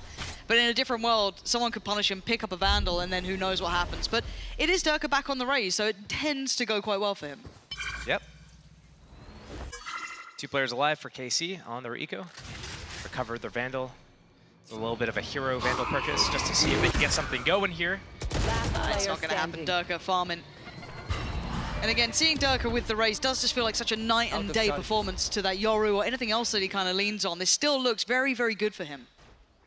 think the difference Spike between him planted. playing on a duelist such as Raze is you're usually kind of in a more specific system. You're with the team a lot more. You're in a kind of a pack.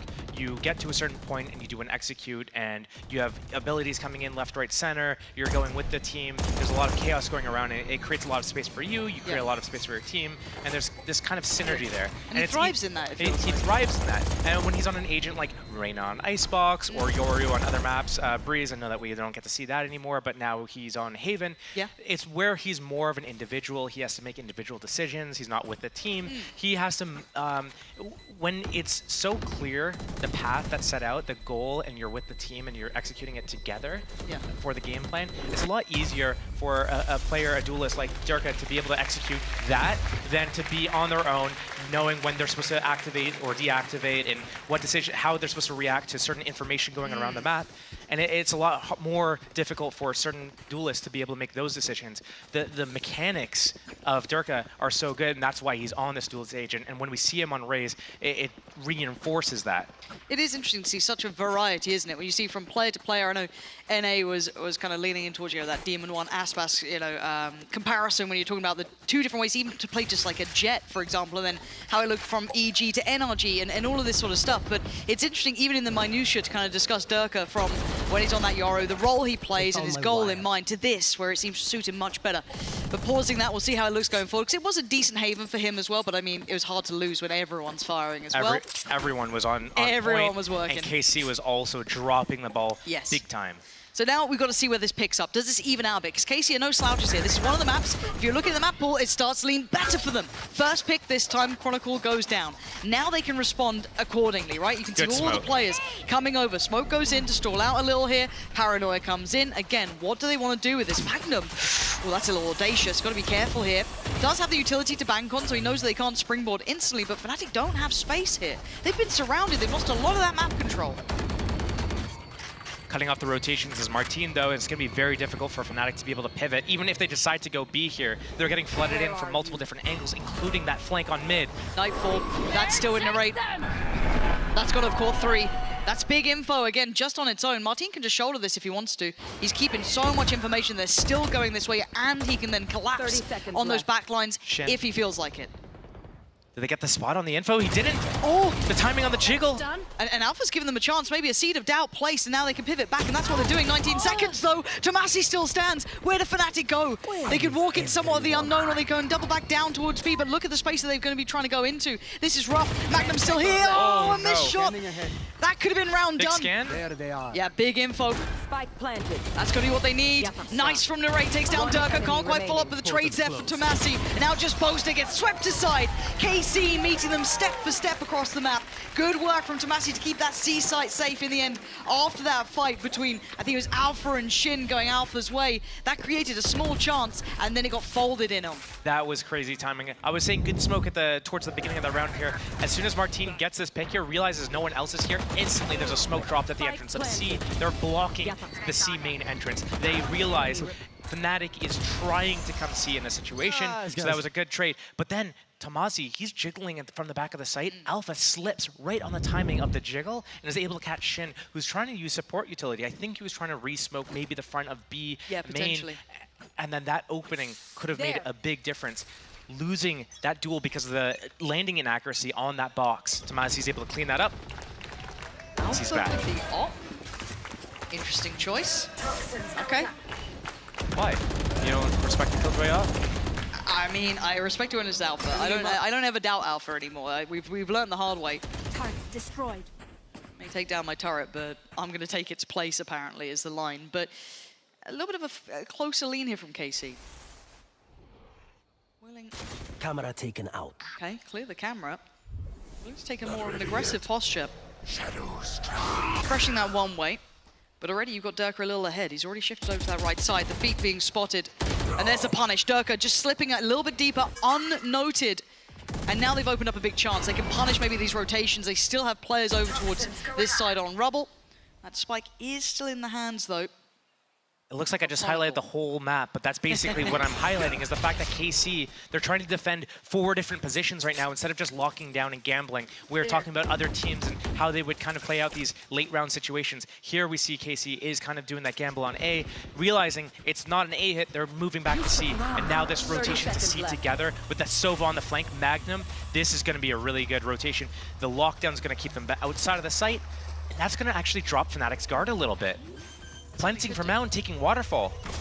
Ooh. This, I guess then does Chronicle get to be able to hold this? Does he slip back in? How do they actually hold on to it? You're right, they've prioritized Waterfall here, but again, roll your mind back. Some of the best moments from KC were these retakes. Their pressure used to be exceptional. They were so clear-cut, so concise. And now, with the Viper's Pit in the way, though, this becomes incredibly difficult. The options are looking incredibly thin. I'm wondering if they're pulling the plug on this. I think they're pulling the plug. This Viper's Pit was a nail in the coffin. Hero. Ah, gets outdone there. Narrate clears him, and that's safety now to keep these rifles in hand. This was getting dangerous. Fnatic starting to find a little bit more form as this goes on, finding openings. And maybe you're right, they need to kind of almost double commit, double down on holding some of these lanes here and leaving some vulnerabilities. Some of the highlights when we were talking about KC was those retakes back in the day. That was one of the highest points of their play, especially on a map like this. KC should be happy, though, with the end result there, the consolation prize. They were able to keep 4 rifles alive into this next round. Had they gone for it and lost all the players, they wouldn't have this. And had they all tried to split up and hold their sites one by one, that could have also been disastrous. So I'm happy that in the end, they did do the gamble on A. Yeah.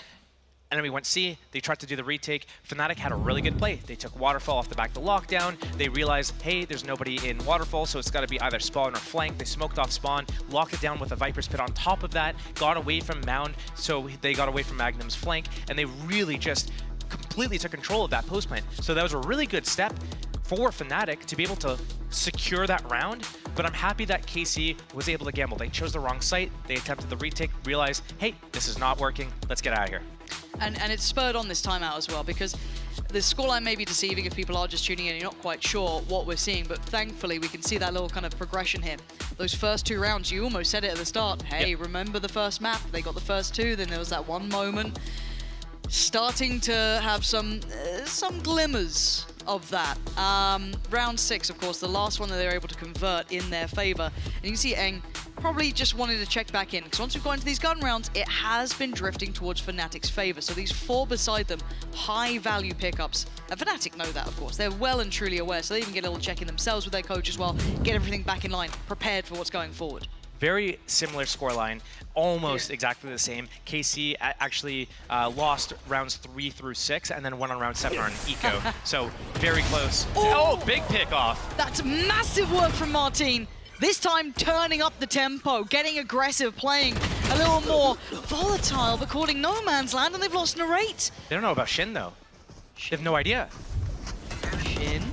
Shin, that's 1, he needs more, he's got more, that's 2. Does he know about the 30? He has no clue about Boaster. Boaster got, I think, one of those kills earlier on, but again, it was chaotic. But they've been able to bring this back to a 2v2. Heroics from Shin to maybe save them here. But we're still above a minute. And who do we have standing? Boaster, all his kit. Both smokes, paranoia, everything you need. You got Alpha as well, just putting down the alarm bot, making sure that back line stays safe. But how do they find Magnum? How do they navigate past Tomasi? This is difficult for them now. I think Alpha is probably one of the players that you want to have alive in those types of situations. For Fnatic, 2 versus 2, loads of time, still 40 seconds left on the clock. Easy now, Magnum. Supposed to commit forward. I think he is. They will. Oh, okay, a trade. And now it's Boaster in a 1v1. 30 seconds Smoke's left. there. He's got a plant. Tomasi closing the gap. Still got the paranoia. Still another smoke. Still has his TPs as well. Could be difficult. Could be tricky. And he's going to back away. Decides to play by tree. Can maybe play off the paranoia if he hears a tap on the spike. But does Tomasi get proactive here? It looks like he might. So many things to consider, but he's going to take a gamble, take a risk, take a chance! And Boaster takes his life. 4 kills for him this round. saving them after Shin almost undid them over by Rubble. He was the one to trade it back in. He was the one to take those next steps. And things feeling a little dreary now. This was a great start for KC. That was a huge start. And Shin being able to get a couple more from up top there before he gets traded out by Boaster. Boaster eventually clutching out the round in a 1 versus 1. Again, have to wonder why Tomasi in the situation. Hello? Yeah, I don't lose those. All right, Still the entertainer. Still the entertainer. Oh man. I'm worried a bit for KC here, Josh. I know these rounds are close. I mean, that was a 1v1. It was very, very much on a knife's edge. That could have gone either way, apparently, you know, unless you believe Boaster, who doesn't lose those. But there's just there's nerves for me here, and this is getting messy. Tomasi has found Chronicle, so actually punishing a little bit of a deeper line here. Although it might have been Durka to go down, but no. Tomasi gets to walk away with his life. Yeah, down on 30 HP, but he's still standing. Maybe cycle out that rifle, potentially. Alpha looking for options. Did he hear the step? I think he did. Timing on the punish as well. That's a problem. B's now open and available. Yeah, the smoke goes in, but they have to check behind this. Fnatic still postured towards A. It's actually pulling KC back towards B. Is Alpha's going through? What's going on? The door's open. Is it a C pivot? What's going on here? But KC, they're going to walk push through, realize B is clear. Yeah. Unless it's C, it's got to be A. It might just take that gamble. Clearing that question mark, right? That little bit of pressure from Alpha was enough that they have to put bodies behind it, which they did. Now they can drift back through. The timing is everything. Oh, Narrate, I thought he could have had another. He did in the end. He gets to walk away on 23, but Alpha was still waiting. And the TP's there. We're off and away towards C. Plant's going to come down. The cavalry in the form of Alpha is holding the flank. And these two clutching up so often. And roll your minds back. This feels all too familiar. But sadly for Tomasi, he's on 30 HP and he's got a bloody stinger. And he got close before, but this is asking a lot of the young man.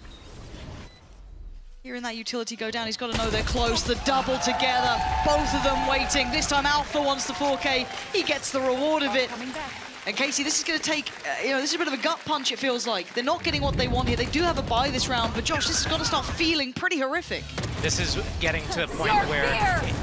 What I was talking about earlier, it is continuing to spiral. KC, they're not even in horrible positions, but they're uncharacteristically losing a lot of duels. They should be winning them. I have to roll it back to the round that Martine has a dead to right, Boaster on the back, whiffs. We're seeing that every single round right now, and it's not even just that they're losing these duels. They win these duels normally, right? So when they start losing these duels, they don't really know what to do after that. They're like, what? We've never been in this situation. This is the easiest kill of my life. I missed it. Now what do I do? I haven't been here before. I win this duel. It is interesting seeing these teams trying to navigate these new issues that are being presented to them, right? Because, as I said, start of the year, KC were near on untouchable. They were one of the teams that were just, bursting on the scene. Everyone excited by, these young players, the talent, and now they are under the gun. Now they're feeling the scrutiny. Now they're feeling that pressure. Durka's already on the site. His pathing just completely negating any of Tomasi's utility. And KC having to try and take this back. Again, last time they had to pull the plug on this sort of round. Narrate does have the Nightfall, so maybe that could work out well for them.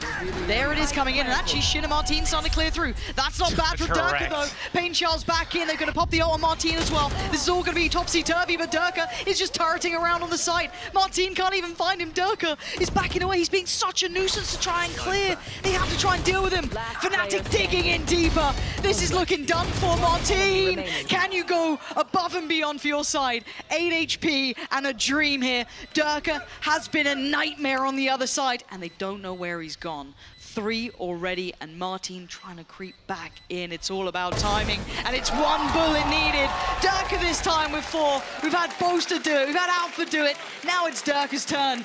And you're right, they're just not landing some of these shots. KC look a little out of sorts here. It's one of those situations where it's so difficult to be able to get back into the game strategically, tactically, if you're not hitting your shots. Because at that point, nothing works. And if nothing's working, you're at a loss. Not just the players, but the IGL, the coach. Where's the timeout in a situation like this? Let's get back into focus. Let's create some solutions to these problems that we're seeing. Held on 3 rounds here, KC. I can't believe what we might be seeing. I think a lot of us were expecting maybe a third map between these two, but if it keeps going this way, it's a 2-0. There's still a chance for KC to get a couple of rounds here, though. Maybe give themselves a chance into that second half. Trying to get proactive. They did catch out Alpha before. It doesn't matter. He's not getting caught out now, though. Alpha has been on point for these guys every single... He's not lost a duel, I don't think. I mean, look at this guy, and again, you know I love my Fnatic glazing, apparently, but... Yeah, back to winning, of course. Yeah, it's... But from map 1, where you see him on the ice, oh, God almighty, look at this dude! Look at that! That's a Ferrari peak. The Xantares peak. That was a perfect shoulder. It's just... what are you meant to do? What are you meant to do against that? Again, on map 1, he's on the ISO. Here, he's playing this lurking role. Remember that pressure he put on B before? So much going right for him. Whereas now, I mean, you're looking at what KC can get away with, and it's nothing. Nothing. It's just a plow against them. And an attempt could be made. A kill could be found. They need 4 more. And there's just confidence. They just back themselves in these fight drop in the smoke. Yeah, you can see it. You can see it across them. Fnatic look revitalized here, and we were talking about this bigger picture, weren't we? Start of the day when we came in. This is a litmus test of performance. Where are these two teams? Start of the year, you got top-end KC. Yeah, some highs and lows, some issues internationally, you know, but still you kind of give them a bit of forgiveness there. Fnatic had a pretty shaky start to things, you know what I mean? So again, we were kind of like questioning, and they're playing with a stand-in. You know, this is the crazy part where you're like, okay, but surely this is when it gets even worse. It compounds the problem. No, apparently they're miles apart. I'm thoroughly surprised by what we're seeing in the last couple of days from Fnatic. Fast opening. He's going to sub-ulti behind this maybe, or? I mean, well, Chin's going to die. That's what's actually going to happen, Josh. I think Casey would like that answer if you have any. Yeah, I think like there's two things going on. One, Fnatic not making a misstep. They're hitting all their shots. Yep. And Alpha's been a thorn on their sides. Even when they haven't been able to get the primary objective, Alpha's been in a position, call an audible, bail them out. But KC, again, Tomasi, are you going to try to hold this by yourself? Your teammates are across the map still. You should run. Lockdown. Okay, Hunter's Fury should deal with that. Gets one more shot off. Yeah, okay. There's still about a minute on the board though, so they don't have to commit just yet. They're just kind of creeping behind this. Prowler should know that they're here. Tomasi, this is so hard to hold. You have so many against you. Can you isolate a fight? You can. You absolutely can. Heating up now. Has the support from Martin.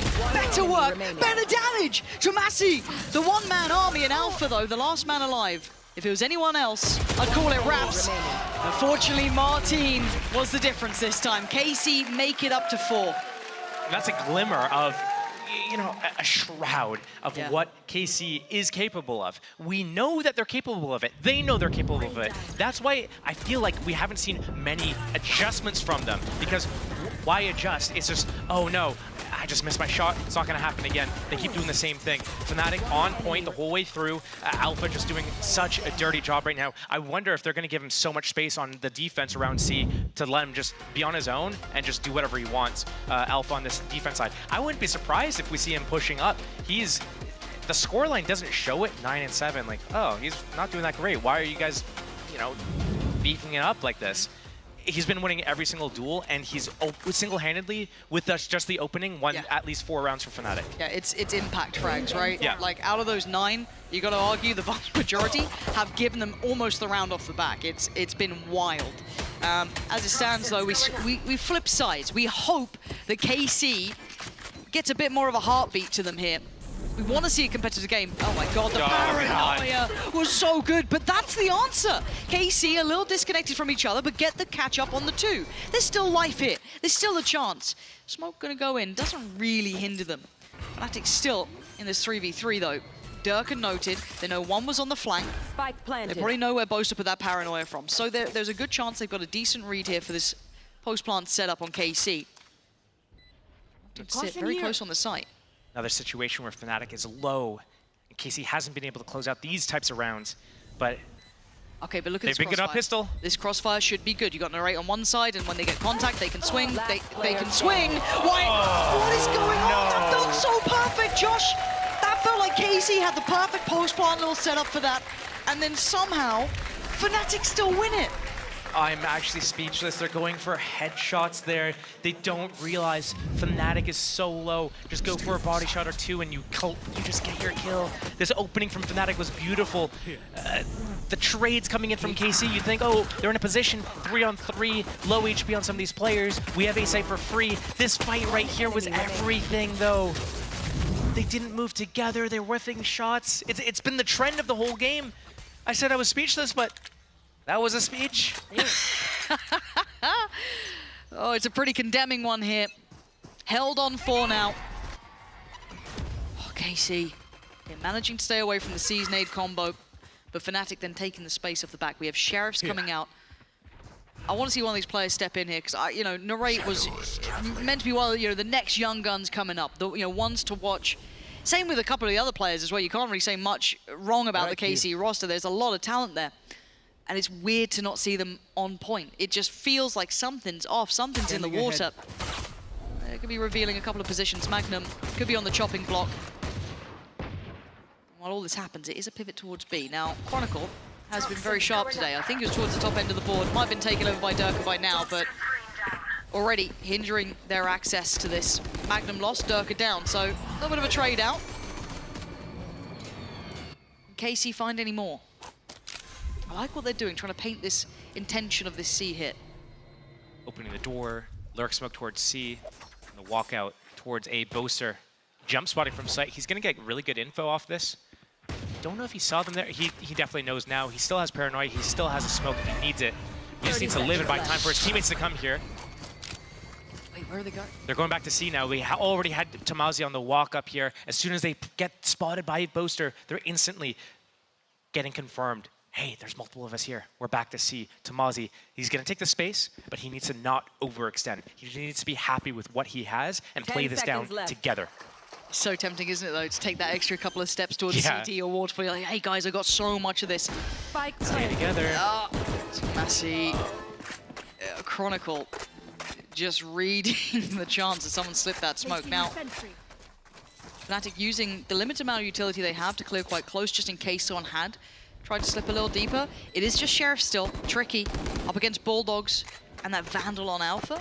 Paranoia still for Boaster. There's the Paranoia going in, time to try and re-clear. Fnatic gonna find 2. It's on the side itself, it's on Narrate.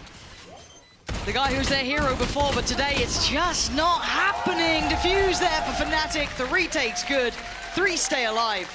And the silver linings aren't enough for KC now. Fnatic's moving so well together in these retakes. The way that they reposition, they spotted the player in waterfall, they're spamming through the smoke, they regroup, they go heavy through spawn. Not a single person left on their lonesome. They smoke, they use the paranoia, they scale in with it, go for all the trades. And I have to wonder, was KC playing that not to lose instead of to win? Because in that situation, they were kind of feeling out, oh, maybe I push waterfall, oh, maybe we go spawn, and then they decided, no, let's play passive, let's play safe.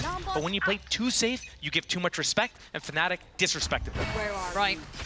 And now onto their, really this is the last hurrah for KC. If they don't convert this, you're worried. You're down in the doldrums.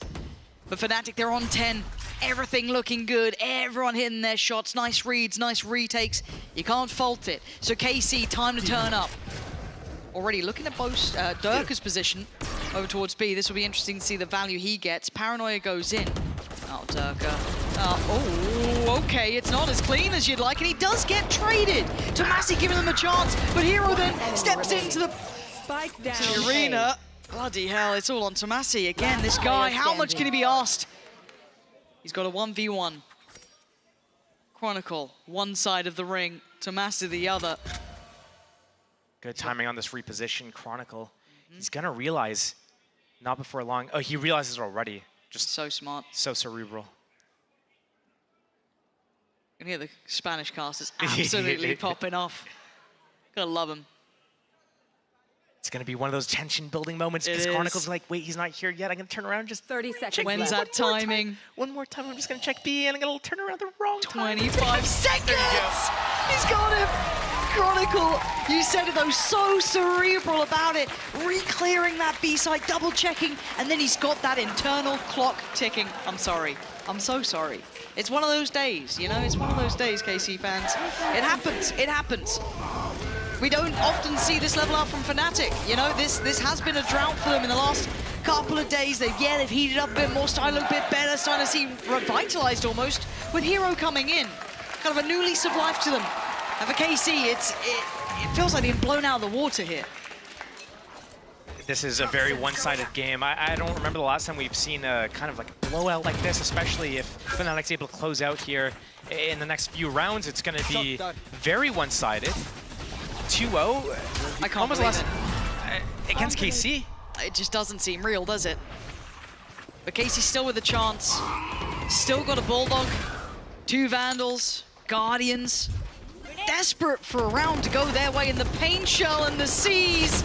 I mean, they're lucky to be alive, and they do get to live, and they take down 2 on the other side.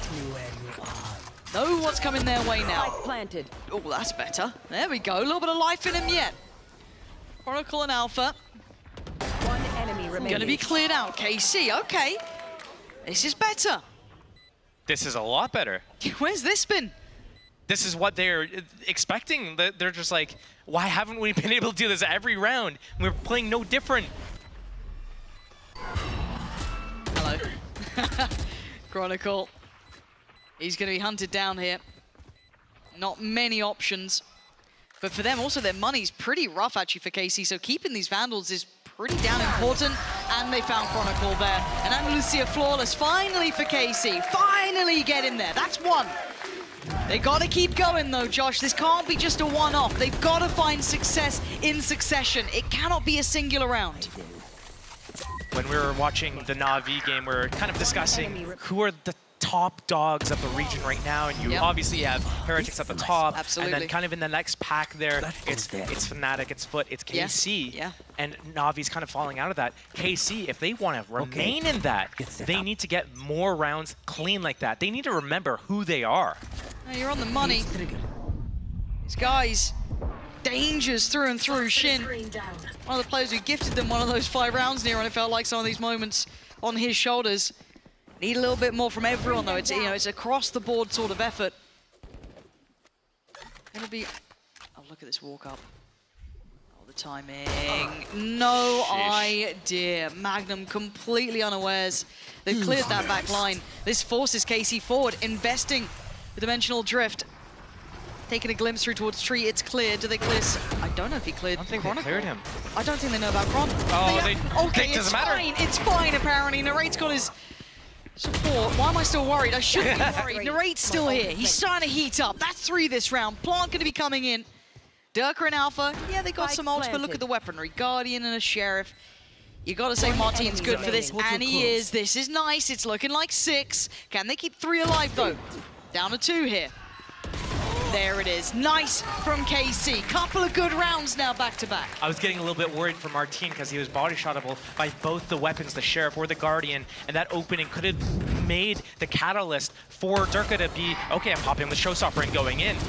But it was a good setup. The rest of the players were there in a position that they could get a double fight at the same time. One in the pit and one about to come up the ropes. As soon as the pit player takes the contact, up the rope at the same time, ensuring that trade. 6-11, gap's getting closed a little bit. Little bit. Fnatic, they still have that showstopper, they still have that lockdown. But Alpha, on his lonesome again. Round by round is how they have to take this, kill by kill, step by step. It's a long road back for KC, considering how these rounds were going. But they've taken the perfect couple of moves forward, right? Neither of those shocks hit any of the utility from the Killjoy. Alarm bot's still up, it's still blocking the entire entrance. 2 mollies there. And a default split from KC. They're trying to confirm that info. They're trying to find out where is this Killjoy setup. How can we do a little bit of misdirection here? Cage soften the C side up a little bit, and it's working. 3 members of Fnatic in position towards A. And the C hit's coming in. The alarm bot trigger. There it is. They know what's coming now. You can hear it. The lockdown as well. The bait. Then swings. The timing was good, but Martin goes above and beyond for KC again. How much can this one man do here? He's still got to keep going, take down the lockdown, and secure the site, which is what he has done. planting the KC flag on that C site for them. Durka still a showstopper. Boaster got the Odin coming in. Still got the Paranoia. Still got a lot of kit for the Fnatic side. Smoke drops. Target found. First man gone. Martin removed, who was the kind of instigator to a lot of the success. Trying to maybe time it on the haunt there. Not going to get it. Tomasi now has the angle. Big duel. I think they know it. Narrate, though, great damage. Spams into the smoke, and I think he got the reward off that. And I think these two safe. I think they have to back away here. Round by round, Josh, KC. They're starting to bring this back. This is going to be 7 on the board now. This is... Amazi knows. He's hunting him down. Smells that blood. He's locking in. Can he find Boaster, though? Boaster trying to just get out of there. He needs this Odin saved. It's going to put a lot of pressure towards A. Maybe gives away the setup a little bit, but again, round by round, KC's closing it off. Okay, should be able to keep this. No one else able to get there. That's 3 in a row now. They've got some ults to play with too. The TP, the Hunter's Fury, and I guess that was a massive, really nasty entry. Yeah, that was. And you know, it might sound that we're being harsh or negative towards KC, but it's not really about negativity or anything. Little Boaster, where are you, mate? And then he dies. He found little Boaster. It's more about like disappointment about we know that they could be so much better. Oh, and yeah. We want to see it. And we are seeing that in the last few rounds now. If they started with this, think about how different the game could have been. You're right. But if they pick up now, if they can keep going, this time they remove the alarm bot. Learning from the last round just a moment ago. That's going to be off. Chronicle and Alpha again. They've had so much thrown their way. Similar scenes this time. Did he get the orb up on C already, on Martin? Because he's 1 off, and they do have Sova ultimate here. They grabbed it already. What's the game plan now for KC? Similar? They're doing the opening the door right now on A site, putting a little bit of pressure. It's not doing anything though. Yeah, I don't think they're falling for it twice. Fnatic trying to learn on the fly. Oh, the scan comes in. Martin is so good at these entries. He's doing serious work for KC. Alpha has to respect this. He can't hold this. He has to sit back a little bit deeper, tries to go back in with the Sheriff, and a couple of shots nearly landing right through. Oh, that was close enough. Hero has found Martin. You're not going to lose this one though, boys. Surely not.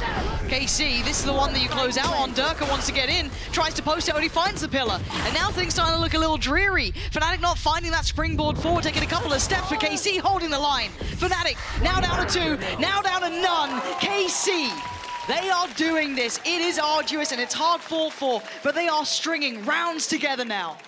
And Fnatic, they were doing so well. They were so hot. I wonder if they got to the point where in their mind, this game was already won for them, and they started shifting into the kind of position of, we're winning. I'm going to keep doing whatever I'm doing, taking a little bit more risks, taking more of a chance, because you were getting away with it before. But guess what? KC is hitting back now. You need to slow your roll. You need to change your approach. You realize that they are getting close. Now it's time, okay, let's start locking in. No more mistakes. We can't give them any room to breathe. We need to suffocate them. You're right. And I want to take this time during this Fnatic timeout that you can see them having a chat with, is highlighting Martin on these entries as well. His approach towards C has been nuts. It's been completely outdoing Kron. It's been pushing Alpha to an impossible situation. It's been wonderful to witness seeing him start to hit a little better. You've got Tomasi, Narrate. Everyone's starting to wake up a little bit here. We're seeing a much better look from KC, something that was missing for a while. But then what's the answer for Fnatic? They have a buy here.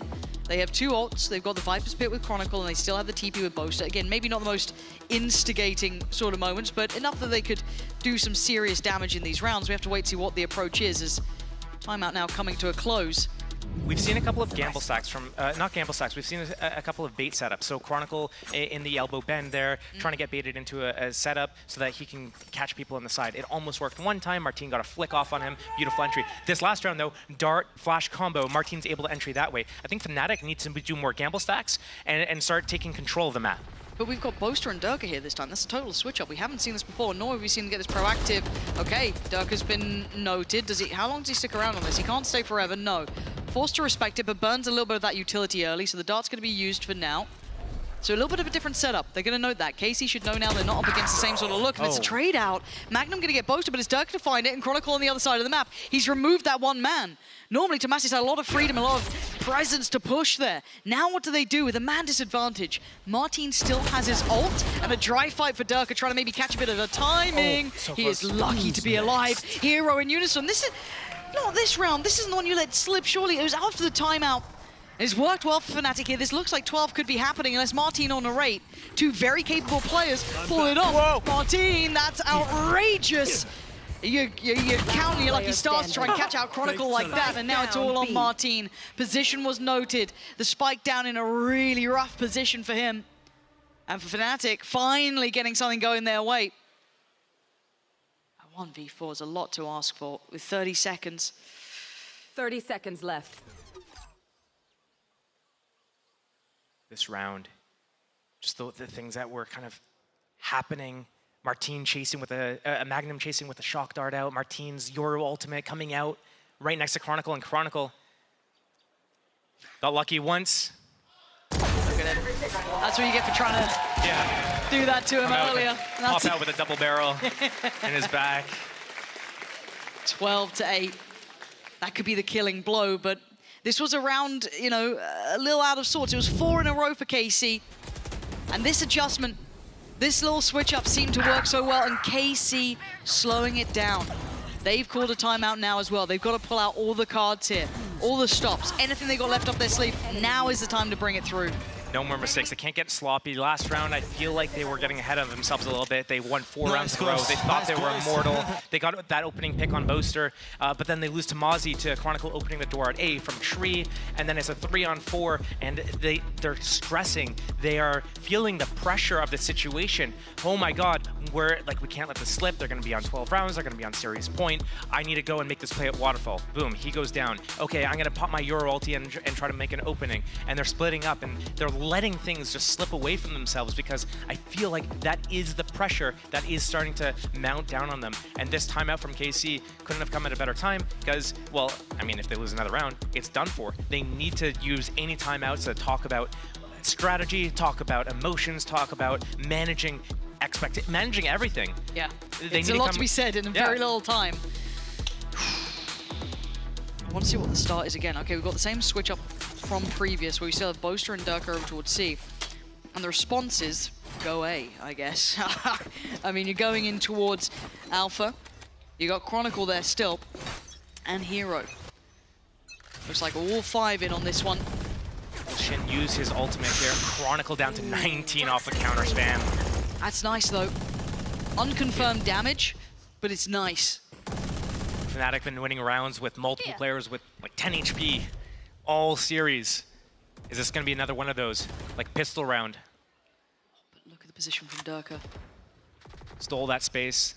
The camera, Camera won't see him. No, it's around the corner. They don't know about Durka yet. Oh my God, this could be it. Durka, can you be the danger man? Can you be the one to do the damage? No, Magnum keeping hopes alive here for KC. First one found, and is that the green light? Do they try and punish C? Then falling to Boaster, difficult position to be in. Still a smoke to play, still his paranoia, but he has to respect this now. Already, Aldrone coming in, paranoia ready.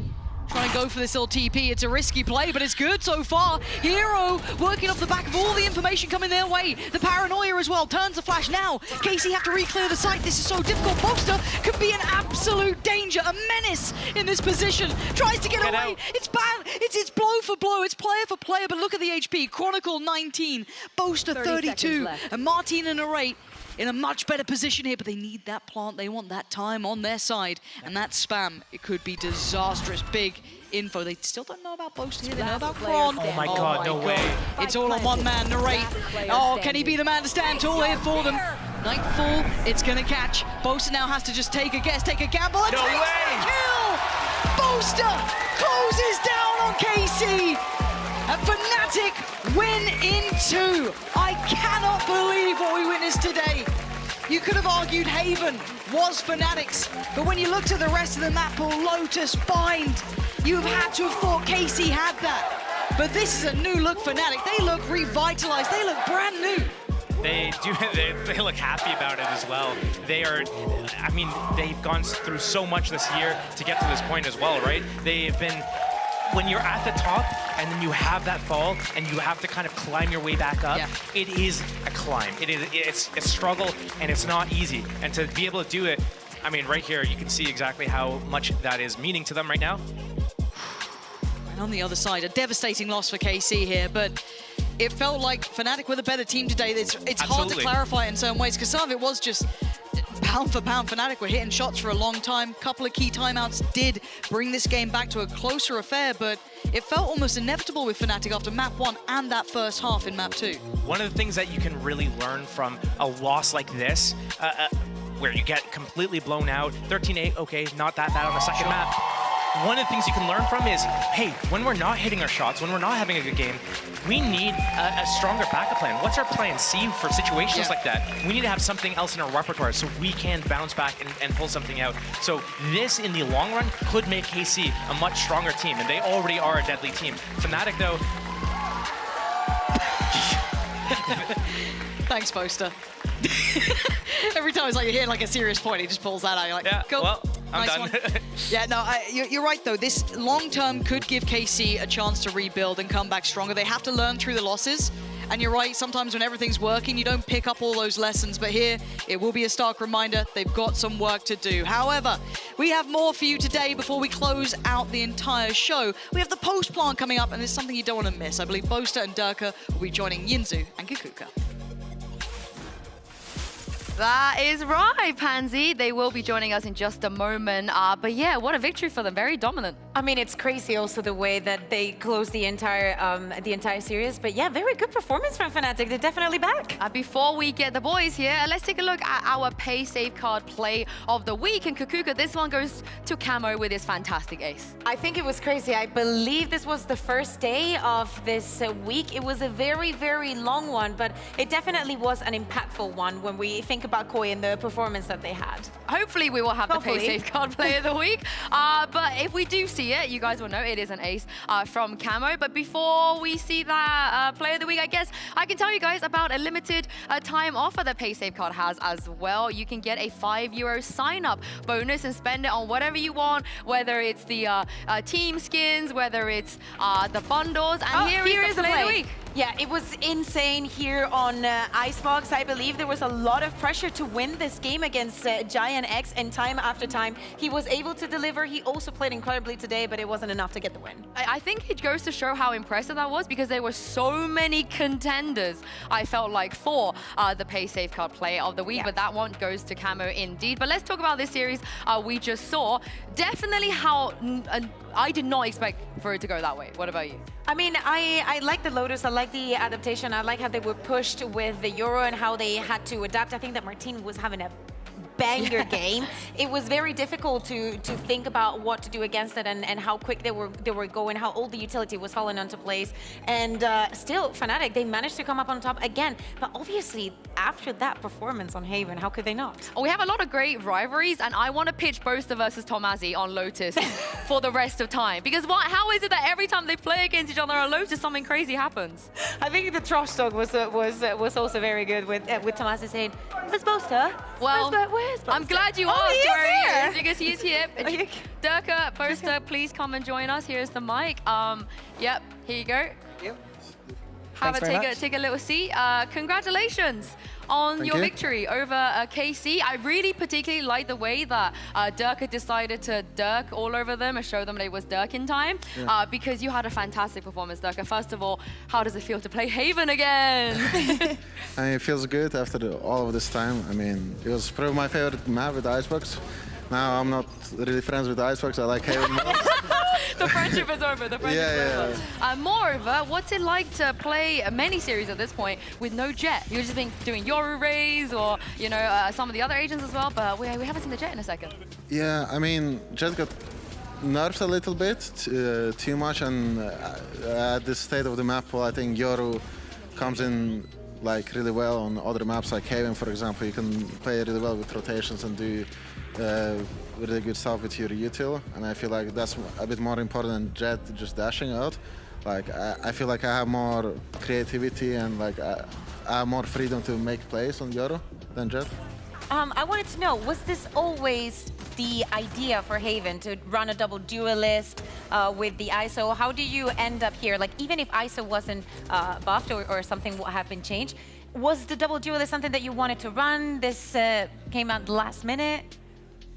You can answer as well. It's all good. Yeah, you don't need my permission. I think we decided to cheese it a bit, I think. Yeah, I think the meta was coming back and we thought potentially there could be the Viper comps. And I was thinking, well, ISO is really broken right now. We might as well exploit it whilst we can, especially because it really suits our players. We have Alfie and Durka, both able to kind of probably play it. And then obviously we want to get Durka on that AWP as much as possible with the fast rotations. It really suits Haven. And then Alfia being able to flood with the shield. So it just really suited us and I just thought it would work. And I spoke to Minnie and Elmer. I said, please, please let us run this. And they were like, we could do the breach Sova Jet. And I was like, no, trust me.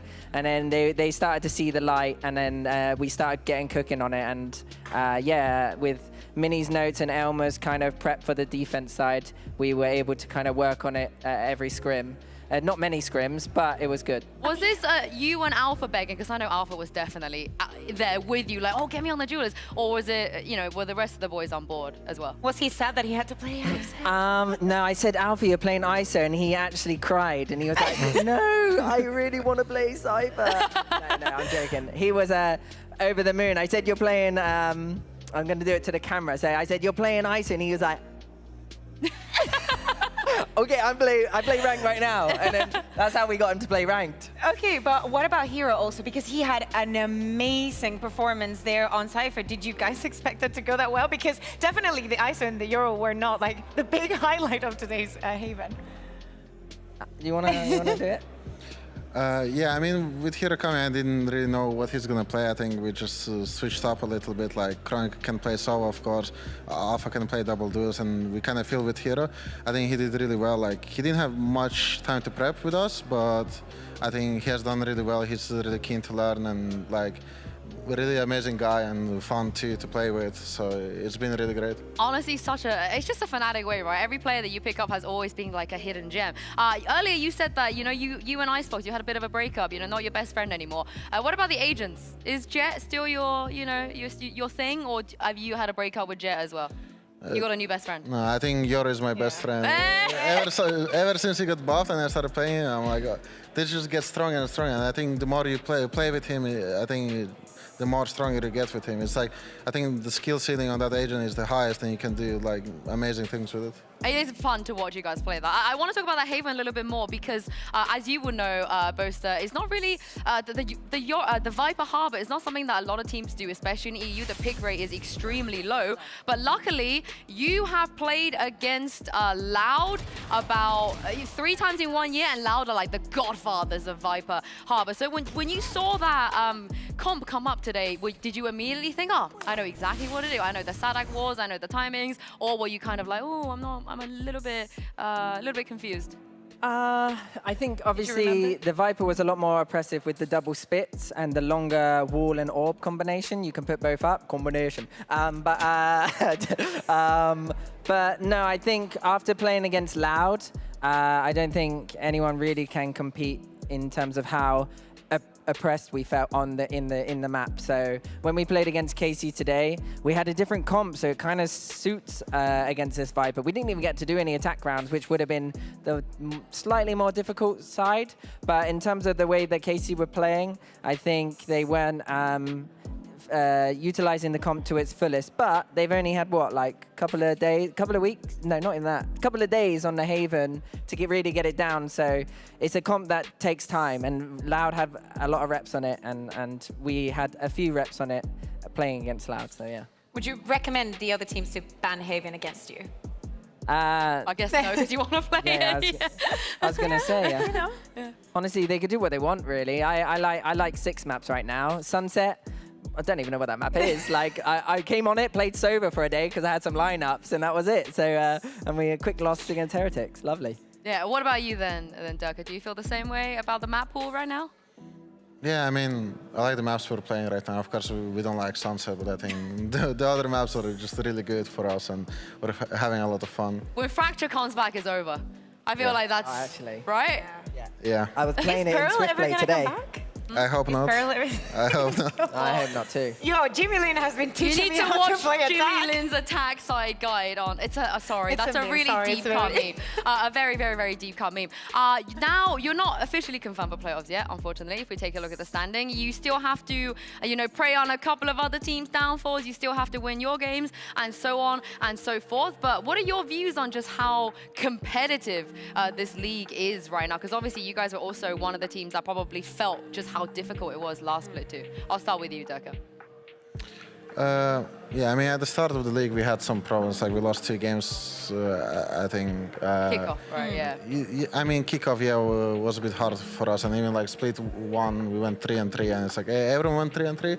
But I think for our results, it was kind of unexpected. Like, we of course, want more. And we always used to win, like, the regular seasons, like, almost not dropping a game.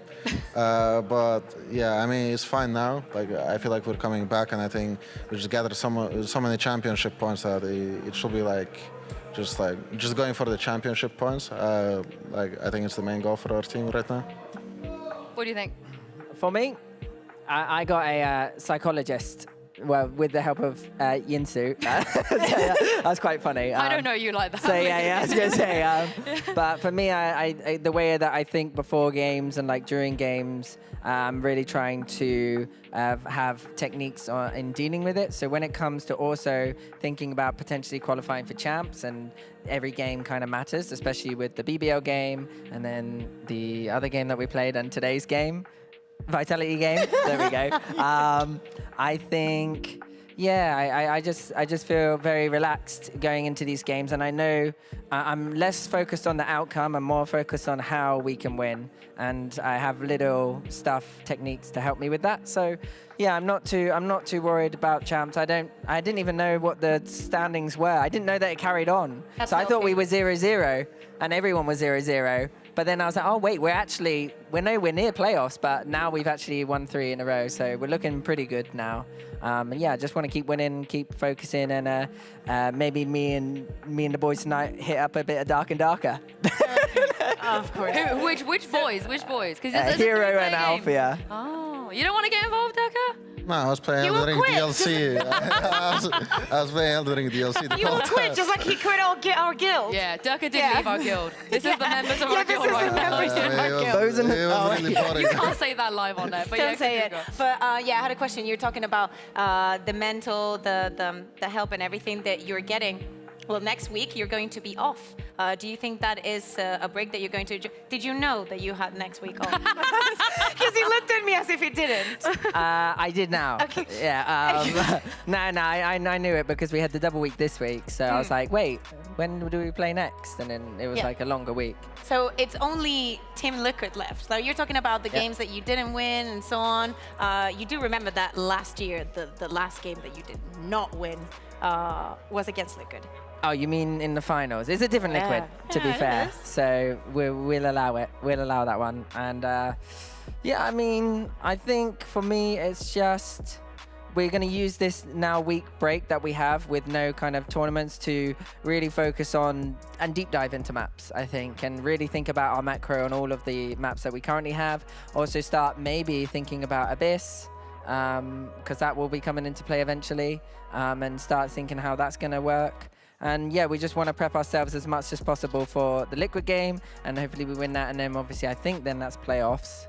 I mean, I don't know. Yeah, it will be. Yeah, it will be. Yeah, it will be playoffs. So then, yeah, and then for that, and You're probably going to get more rest now in this week than when you came back from Shanghai. More or less. No, they got knocked out relatively. Like they had a break. Yeah, but they, after they had after 2 Hero weeks. joined and everything, Sorry to do that to you. No, actually, Shanghai was lovely after I got knocked out. My question is, obviously you guys are kind of leaning into the meta now a bit more. We've seen the Deadlock, we've seen the ISO. When are we going to see your Neon? I don't mean Fnatic's Neon, I mean your Neon. Because people don't know how good your Neon is, I feel like. It's my League of Legends mechanics. What can I say? Mid laner coming in. Oh my god, you strafing. play Nico, don't you? I feel like, Doug, I need your vouch. Like, how is his Neon alright? Decent? I have never seen that. You've never had And there's probably a reason. I mean, no, I think my highest ever ranked stats was 500 ACS on Neon. There we go. And that was 3 years ago, so however long it was. So yeah. On your Smurf. Yeah, and I've never had a game like that ever. On my Smurf. Shut up, man. Yeah. So who would play the Neon then if you guys had to lean into that as well? Definitely not Althea, because he's got PTSD from when we played On Breeze? before on Pearl. And BCJ is throwing a recon outside B long on Pearl. None of us are breaking it. Althea's dying 5 rounds in a row, and he says, I'm never playing Neon again if you guys can't break a recon. So you're telling me there is a chance? It'll be Durka. But will you break the recon this time? Or are you going to give him PTSD as well? Bro, I'm not gonna lie, my reaction time ain't fast enough for the recon. I'm barely looking at the minimap. No, I'm barely looking at my crosshair. I'm looking at the minimap. Did they catch that round against Martine, by the way? That shot I did. I was outside C and I accidentally flicked and one-tapped him. No, they don't catch They didn't catch that? They don't catch a lot I don't know, maybe Andy did. I'm asking production, go back in the VOD. It was like They- 2-0, I think, and I accidentally killed him, and it was the craziest flick I've ever done. It was a Hiko, are you kidding me? And it wasn't even intentional. Yeah, we'll go back in the VOD. I think it's because I think Durka was like getting 4 kills Yeah. that round. Yeah, he and, was. You know, we had to. Yeah. We had priorities, but we did catch the Tomazi. Oh, you saw it? Oh, they saw it. They saw it. They did see it. Good. So if they saw it, then we definitely showed it. But we did catch the Tomazi clutch, which I don't know if you remember. I feel like you and Tomazi on Lotus always have some kind of beef. Yeah, some kind of beef. In the tree, on A. Yes, on A. Yes. Yeah, I remember that one. I mean, that one was textbook. You know, he can't come behind you. You just hold the front. A little bit of an off angle. He's going to walk into you because he's not going to be running. Hold the walk angle. Crosshair placement for the walk in, I thought you were not looking for at the the running. minimap. Are we writing this down, guys? Are we writing this down while you're talking? If you think they're going to walk, adjust the crosshair. If you think they're going to run or swing you adjust the crosshair. All right. Okay, There you cool. I've written it down here. I got it down here. But before we let you guys go, we just got a couple more things. Your ex-teammate, Durka, Cloud, left you a question on yesterday's post plan. So please take a look at this. Do you think ISO is broken or not? Oh. All right, Durka, do you think ISO is broken or not? Yeah, of course it's broken. It's like, it's a tank. We played Prague, I think, against ISO at one point, and we had trouble on A, and Jake is like, what's going on A? Like, do you guys need help? And I'm like, yeah, the tank is coming and just killing us. We cannot do anything. We're 3 people just holding him. And it's like, nothing to do about it. You think ISO is broken? Nah, he's rubbish. I think everyone should not be playing him. No, I think he's good, obviously. I think it really depends on the player, though. You need, I'm not gonna lie, you need a Turkish player on him. They got that different mentality when it comes to playing ISO for some reason. So yeah, like Woot, Althea, those are like the 2 top tier ISOs we've seen thus far. I can't say safe yet because I did take him in a 1v1 in the ulti. We saw. It was my 2nd kill of that map, so I'm pretty proud of that one. 2 and 13. Love that. We saw that. We saw that. We saw that. Yeah, now, next week, what were the fixtures next week? Do we have a schedule next week? I believe the game, the last game. We only have 3 days. That's new for next week. It will be Foot versus Gentlemates. So whoever wins in that game will join us on post plan, and they will answer a question from you guys. We don't know who is going to be yet. Whoever wins, basically. Would you like to leave a question for them? It doesn't have to be related to the game. Could be anything. I believe Hero's question when he was here was, what is your game day routine? To Cloud and Milan. It was a nice little question. That's a nice question. It was a lovely question. Yeah, but now you have to think of another one. But you Who's can't got ask the that. biggest butt in VCT? Can you say that? Yeah, can you I mean, ask you it just again? did. Can you ask it again, please? Come with me, Daga. We're going to say who's got the biggest butt in VCT. 3, 2, 1. Who's got the biggest butt in VCT? Oh, Lord. All right, okay. I cannot wait to see what they say. Yeah. I'm gonna make sure we get CNED. CNED, I want to yes. hear what CNED has to say Yes. about this. But that is it. Lock in playoffs and then we'll reply to that. That is it for us for this week. Thank you very much, you guys at home, for watching. Thank you, Durka and Boaster, for joining us. Congratulations. Thank you, Kakuga, as well. Do you want to dance us out? We can, we give you the floor. Everyone, give it some courage. Give it some courage. Yeah, do you want all this? Yeah, go for it. Production, do what you need to do. Yeah, you tell them. All right, have a good night. Thank you very much.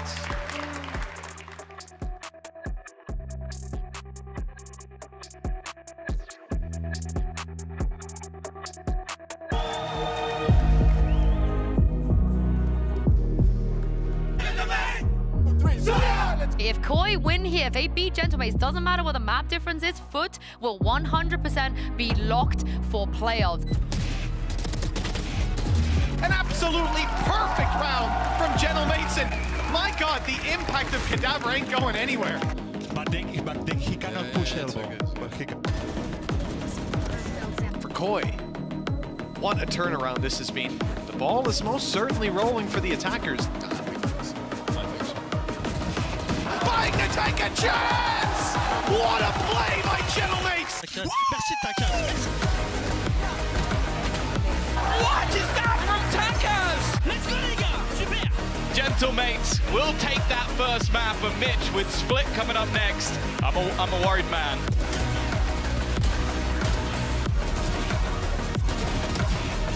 Nice! Groovy, let's go! Fighting to take us all the way to Lotus. And Mates have found it 11-11, neck and neck. How are we gonna win a game, bro?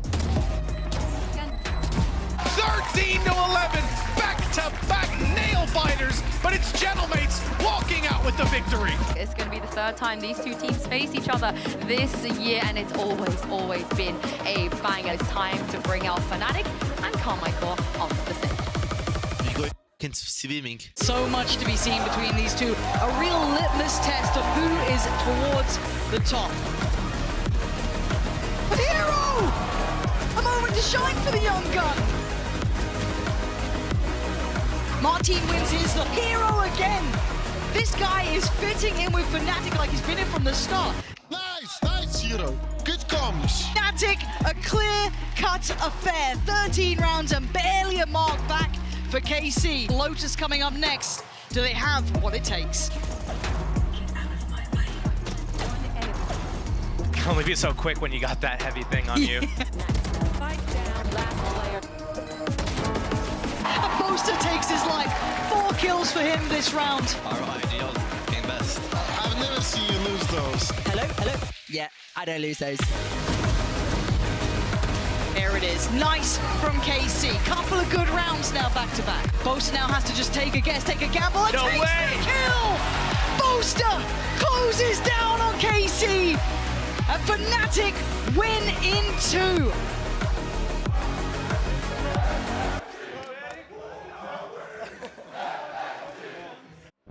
One time for your mind, get rockin'. One time for your mind, we poppin'. One time for your mind, no maybes. Just yes, yo, release the stress. In the place to be, we rhyme. Getting down on the mic, no crime. Hip hop, everybody know it's time. Yeah, gonna rock like this.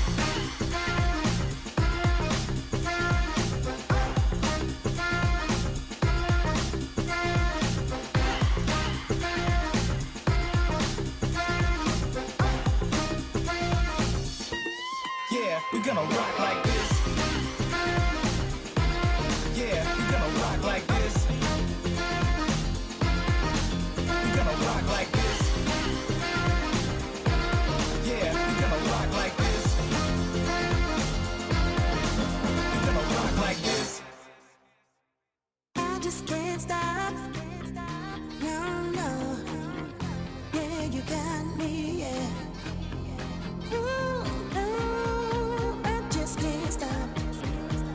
No, nothing you could do. I just can't stop. I just can't stop. I just can't stop.